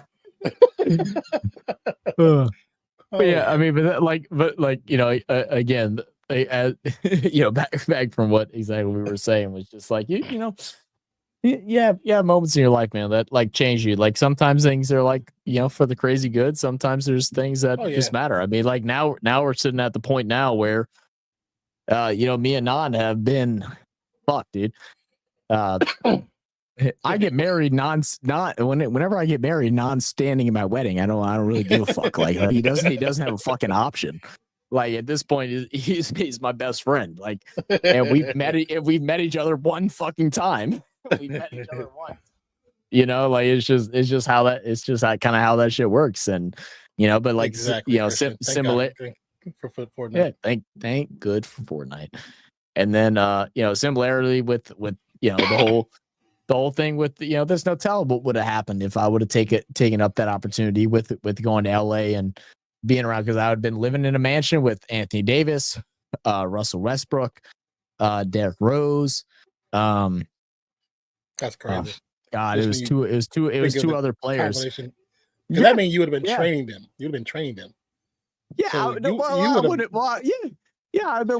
been working out with them. I'd been showing them different lifts and different moves, because I would show Marcel new stuff just like he showed me new stuff. So we were all like in that same realm. We would all, educate and teach each other the different shit. We all did that business, man. So we were trying not to see it. Yeah, fair enough. Yeah, I mean, there's just no telling, man. Opportunities are always they're always knocking at the door if you're willing to answer. regardless of what you want to do, whenever there's opportunity, just weigh out the options. You know what I'm saying? For me, like Zach's, I was in a relationship, so I couldn't just leave for 4 months because I'd have been going for 4 months. 4 months, and it wasn't about even being paid. It was about they wanted me to go on a trip to help with the canon, and I knew in that I would have met everybody. So the things I always wanted to do was there at the grasp, but I was in college. I was starting summer school for math, and I was in a relationship. So unfortunately, I try to be a good person. Yeah. But and it sucks. Well, I think what sucked the most is that the relationship, like right after that, in summer, it's like fall apart. I was like, cool, I can be Warped Tour right now. You ain't gotta tell me, brother. I understand. Yeah, I know you do. I understand, big dog. I could be a damn Warped Tour right now, but no, I'm in a damn argument. Oh, this is stupid. Yeah. I mean, I would have been Australia. I'd have been Australia. Yeah. Because the guys who own Warped Tour live in Australia, and the guys who do the canon, 2 of them are from Australia. It's just one of those things. So, like, too, it's like you can look back and like, I mean, I know I live by life with no regrets now, but there's definitely have been regrets I've thought about in the past. But I feel like everybody, regardless of if it's infinite success or whatever it may be and stuff like that, you're put in certain places for a reason. You're meant to meet certain people for a specific reason. You're meant to be in people's circle for a certain reason. Yeah. God, sure. Whatever you believe in, for me, it's God, and I hope everybody else is that too. But, I think a lot about, I was about to go like crazy off topic, so I'm gonna pull myself back. But yeah, it's you meet certain people in your life for a specific reason, and I know like with with things that I was dealing with last year with the anxiety bullshit that I had and stuff like that. If I didn't have Non was like a rock with that. It was like Non and Scott were like the only people I could talk about with it. Yeah. And it's like, so like all those things happen for a reason, man. Like you meet the people that you're supposed to meet because you're supposed to meet them, man. Shane's so stupid. What he said? He could have been in the NBA, but he's here with us. I don't know, but I'm too short for that. Yeah. Bro, I so wanted to. I so felt like at one point that I could score on Westbrook. I so felt like I could. It was right before his triple. It was right before his triple dozen seasons. It was the 2 years right before it. I just felt like I could, bro. Just felt like I could. I was a cocky little son of a bitch back then, bro. Keep dreaming, brother. Keep dreaming. Yeah. I will. You know what, Shane? We know it's not going to happen anytime soon, but it allow us to keep growing and building this thing, and we will do a trip to Australia, and we will do NRL and AFL. We will do both. Yeah, look, we just need Mainstar to keep hitting on his bets.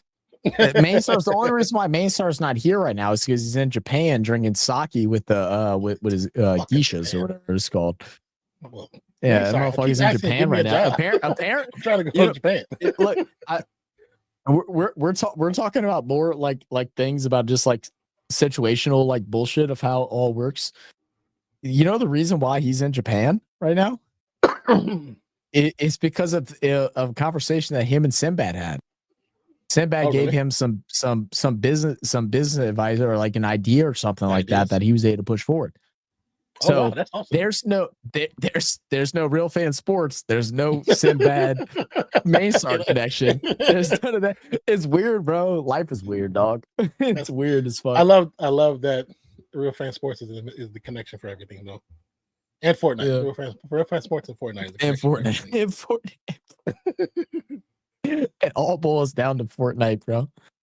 You got royalties, baby. Sinbad. Yeah, don't let him fuck you over. You better get them royalties, baby. That's fine, bro. I'm happy for you. That's cool.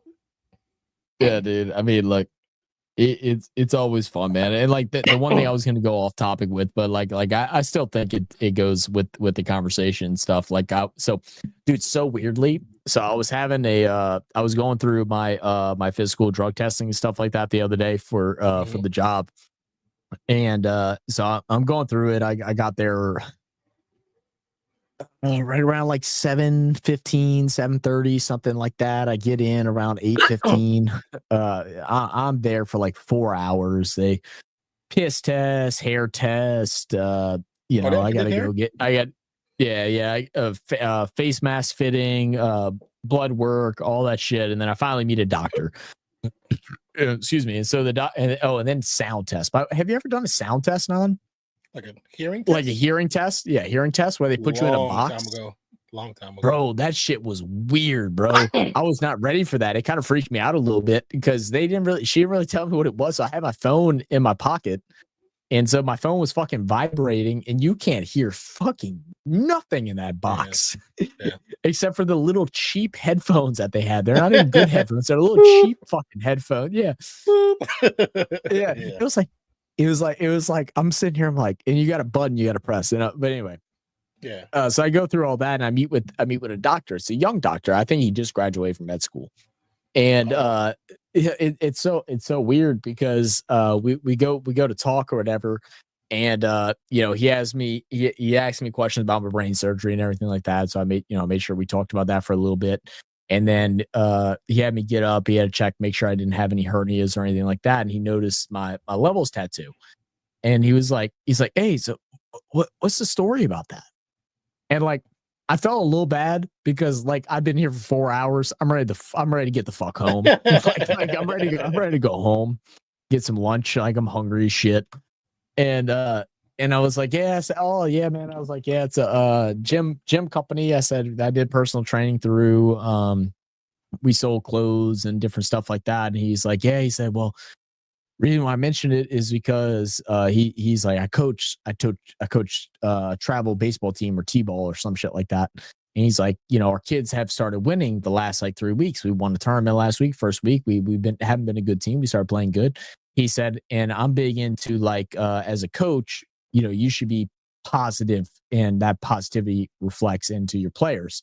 And he said, I was literally just listening to a motivational speech yesterday. I talked about levels, moving up in levels and progressing through whatever. And he's like, and I saw that. And he's like, dude, things just open up to you in the world. He's like, when you allow it to be there, you see it. Be open to it.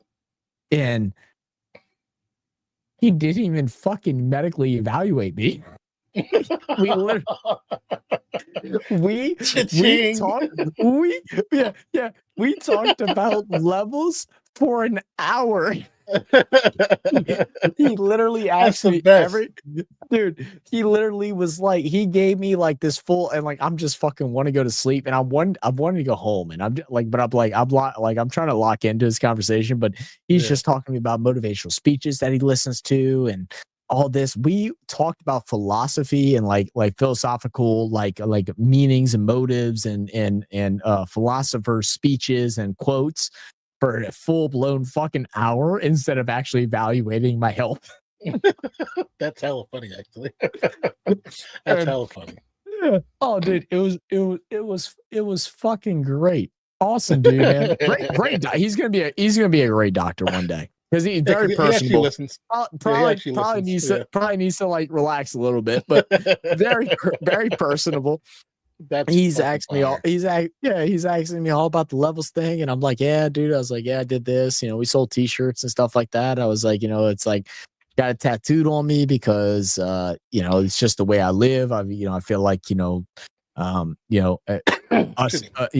got deep with him. I was like, us as humans is like, we're always trying to find a goal, and we're always trying to reach, and we're trying to figure out what that goal should be. I said, so the only way you can reach those goals is by moving up one level at a time, or trying not to remain stagnant by progressing and elevating and becoming something better than you were yesterday than you are today, and doing all this stuff. And like, we're going back and forth with quotes from Eric Thomas, Ben Johnson, and like all this shit, and we're just fucking feeding each other. And I'm like, this is fucking amazing. And I hated that I wanted to go home because I really did want to talk to him more and more about it. because he was even hyped me up. Like I had to show like he had to test my abdominal, check if I didn't have any hernias. Oh yeah, so you got nice muscle tone. I was like, I ain't got shit anymore. You just seen me about 10 years ago, bro. I was bodybuilder.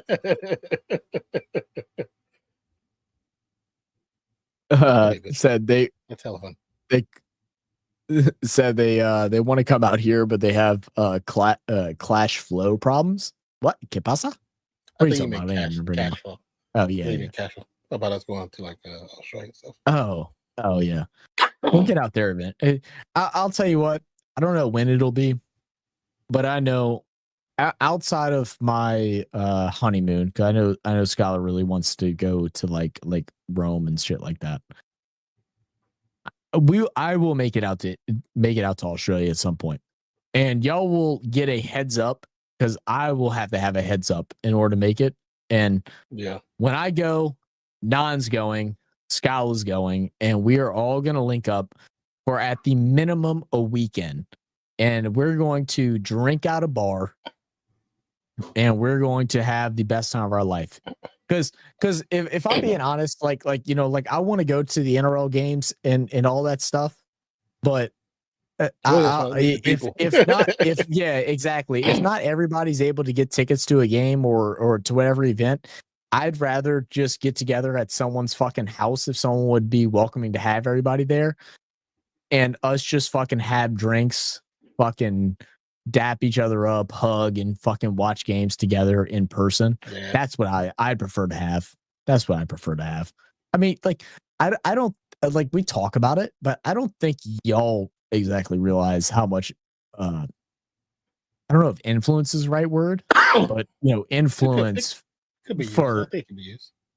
Yeah, for what we do. I mean, like y'all, we say it all the time. Y'all are family, man. I've talked to several of you guys one-on-one, for hours on end, and we've had deep conversations. Y'all know more about my life than some of my family do. So that's really what I care about. Of course, I'd love to go to those games and events and races and all that shit. But if we could just get together and just have a fucking drink at a pub for a night, fuck yeah, give me that. Said Doctors in Twilight Zone. Honeymoon in Australia. I try to convince her. I might be able to do some more convincing. She's asleep now. We'll see. We'll see. AFL game, the MCG is worth it. Yeah, I'm sure it is. I'm sure it is. I mean, there's a lot to do in Australia too. I mean, I think the hardest thing is like when you're from the States, because the flight and all that stuff is so expensive. And when you go that far of a flight, when you go, especially Australia, it's a 24-hour flight. I think it's 26 actually. So if you're going to go that far, you're not staying for a week. Like you need to have 2 weeks to go. And it's kind of the same with Europe. It's like, that's when you fly that long, you need a day or two to get over that sleep, that lag. Yeah. And you got to have enough vacation time to where whenever you come back home, that you have another day or two to get adjusted to, Yeah. I mean, I would try to fucking deal with it, but I do. That's the worst part about I always see people talk about when they go on vacation, that when they get back, they get a vacation from their vacation. 9,000 people is crazy. From at the FCG. Yeah, it actually does sound crazy. I'm trying to find something so I can finish this thumbnail for the game they do tomorrow. I'll probably hop in, but I'm not sure when I'll hop in. Probably just be like today. Hop in halfway. There was something I saw, but I think they pulled the story. I don't see it anymore.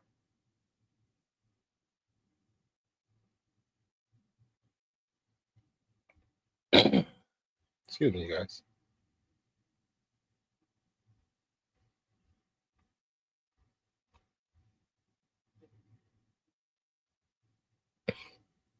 Nah, you better go and schedule your ass a fucking appointment to go get your lungs checked out, bro. It's been like a month. I get the money to do it. When I get the money to do it. I know. It's like, I don't have insurance. I know.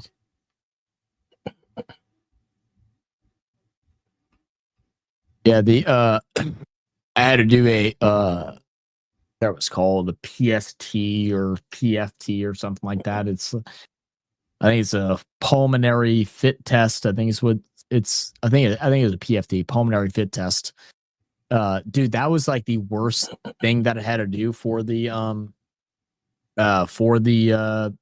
physical. So it's basically like a pulmonary fit test. Yeah. So it's like test your lungs. So it's like this little handheld device with the tube, and there's like little ridges. And so you got to go and you have to take the biggest inhale. So you have to go cover your mouth on the tube and then exhale as long as possible. So it's like you're putting out everything. that's what you're fucking dude. It was horrible, bro. I'm surprised as being someone that's vaped or smoked for fucking 15 years now. I got over 100. So I was clear, but it was fucking miserable. Really? Dude, it was yeah, like my dad did one. He had to do one for his last job. He passed it the first time, and you have to do that every year. You have to get a physical because it's basically a benchmark. So every year they make you do it to get a benchmark of where you're at and see if the place that you're working is affecting your life, I guess. Yeah. Oh, I got you. So yeah. So he had to do it. And he only passed it once. And the other times he couldn't pass, he's like, I don't know what the hell I'm doing. They just allowed him to pass it since he passed it one time. I wanted to get on his ass about it, but yeah, that's a whole another story. So I said, come back home. You're mistaken. That's right. You're gonna trap us. I forgot. Really, it's like America. You need a month or two. Yeah, I mean, I don't know about a month or two. That'd be impossible. But like at least 2 weeks.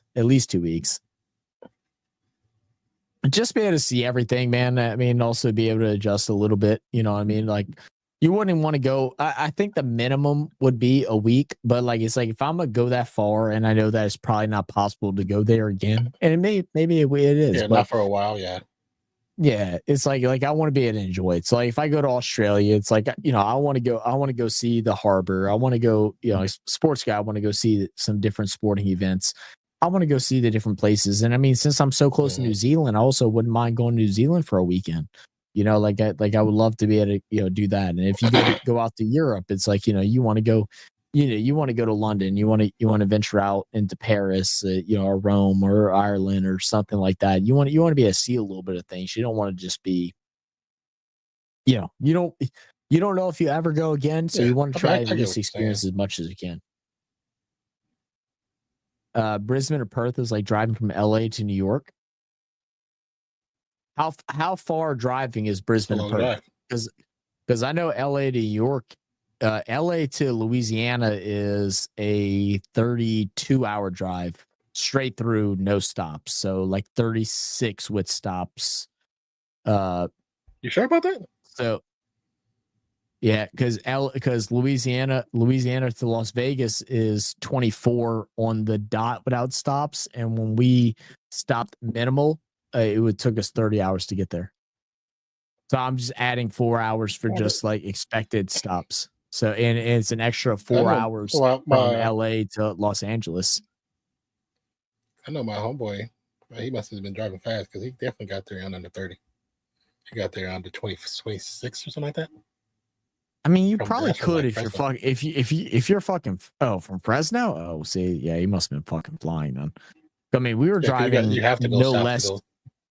We were driving no less than like 85 throughout the whole thing. I mean, we did detour off an hour, so we did add extra 2 hours because we did go to the Grand Canyon.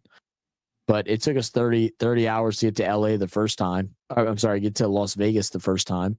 And Las Vegas is about 3.5 hours from Las Vegas. So Las Vegas 3.5 hours from Las Vegas. Los Angeles is 3.5. You know what the fuck I was saying, bro? Like why you gotta be? No, I really didn't. I really didn't. I really didn't. I didn't know what you were saying. I didn't. So I would assume from New York, it's probably 40 hours, huh? I mean, let me see.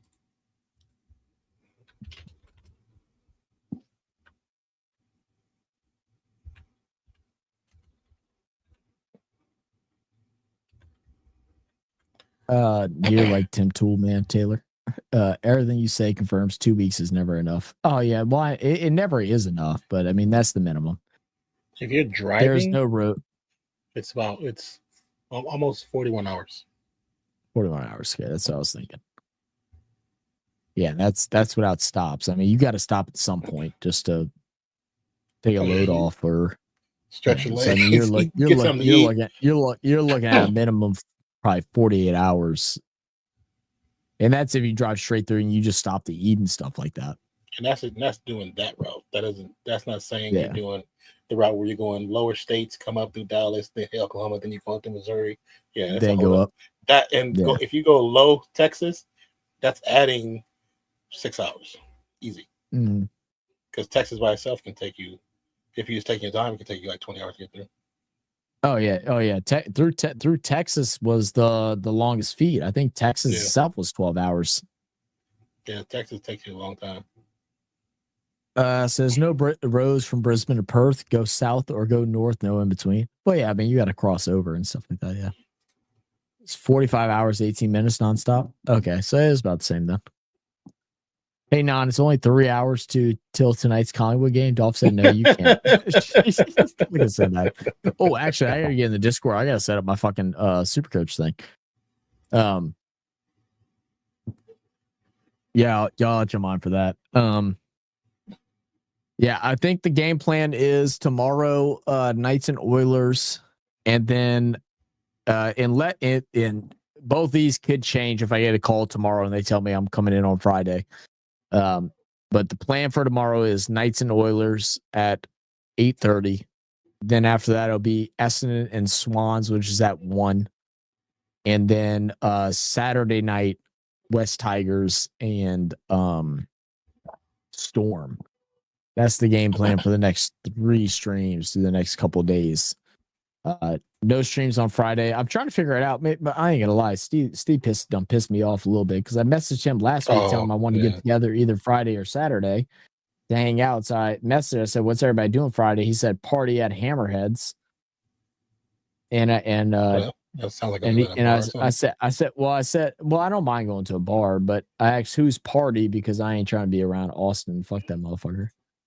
So I'm trying to figure out who, because if it's somebody that he knows and he's going to be there, then I ain't going. Because I wanted to go play some Top Golf and stuff like that, but no telling. I should switch those colors. Yeah, I think I'm gonna switch those colors.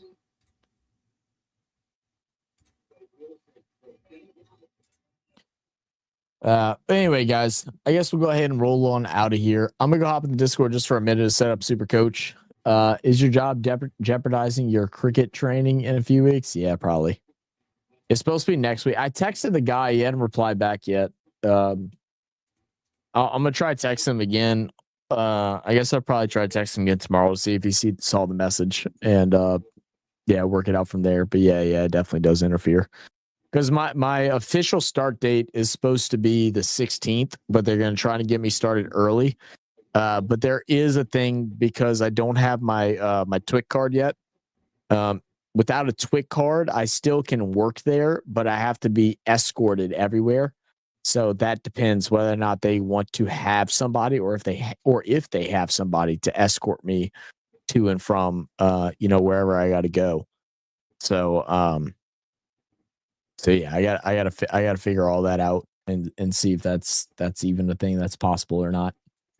But yeah, as of right now, I don't know what I'll start on. I don't know if it'd be 3 days, 4 days, 3 nights, 4 nights. I have no idea what the start shift is, but I feel like it is going to mess it up, unfortunately.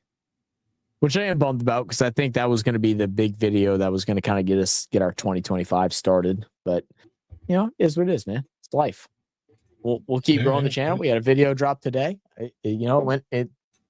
Our last couple videos have been doing pretty good. We're still sitting in the thousands. People are still watching, so that's all good. And we're just gonna climb our way up, man. The channel, there's gonna be changes that are obviously gonna happen to the channel, especially with the move and the job change and all that stuff. But like, nobody's going anywhere. Like, we're not going to disappear off the face of the earth. It's just It's just being a little more I guess trained with when we decide to react to videos, when we're able to do live streams and stuff like that. It will be a little weird probably the first several months, just getting adjusted to the new time schedule, the new time change. Like we're talking about a 2-hour gap, which makes a pretty big difference. But we'll be here. Yeah. We'll be here. Everything will be settled. Oh yeah, for shizzle. But anyway, I guess we'll go ahead. Yeah. Put a thumbnail for hockey in the biz drive, so you can have it already. If you want to, you might want to make it tonight. Perfect. So just let you know. Yeah, I'll make it tomorrow. Just to make sure because I ain't gonna mess with that tonight because I already know. Are the other games on one? Are both the other games Thursday, Friday? Essen and Swans. That's tomorrow. So you're doing 2 games tomorrow? Yeah, I'm gonna do the 8:30 and then the 1 a.m. 1 a.m. Yeah. Okay.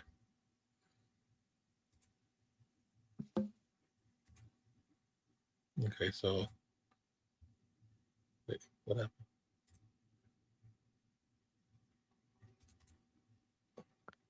But I'm gonna go ahead and close things out here. Thank you all for tuning in, man. Thank you all for being subscribers and family members here. We've had some good fun talks today. I mean, again, I love the days where it feels like OG RFS, and I'm glad we got to have that today, especially with knowing that some changes are going to happen throughout the next couple months. But the family vibe of things is what I love the most about the channel that we have, and I hope to continue doing that. And we do appreciate you all for really holding it down and representing us, always welcoming everybody that joins our channel and joins our live streams and all that stuff. Discord as well. Yeah, man, it's awesome. And last thing before we hop out, as we see it scrolling down the bottom, fuck cancer. Man, fuck it. And we'll catch you all on the next one. Appreciate you guys. Love you guys. Catch you on Discord. Cheers. Peace out, y'all. Love y'all.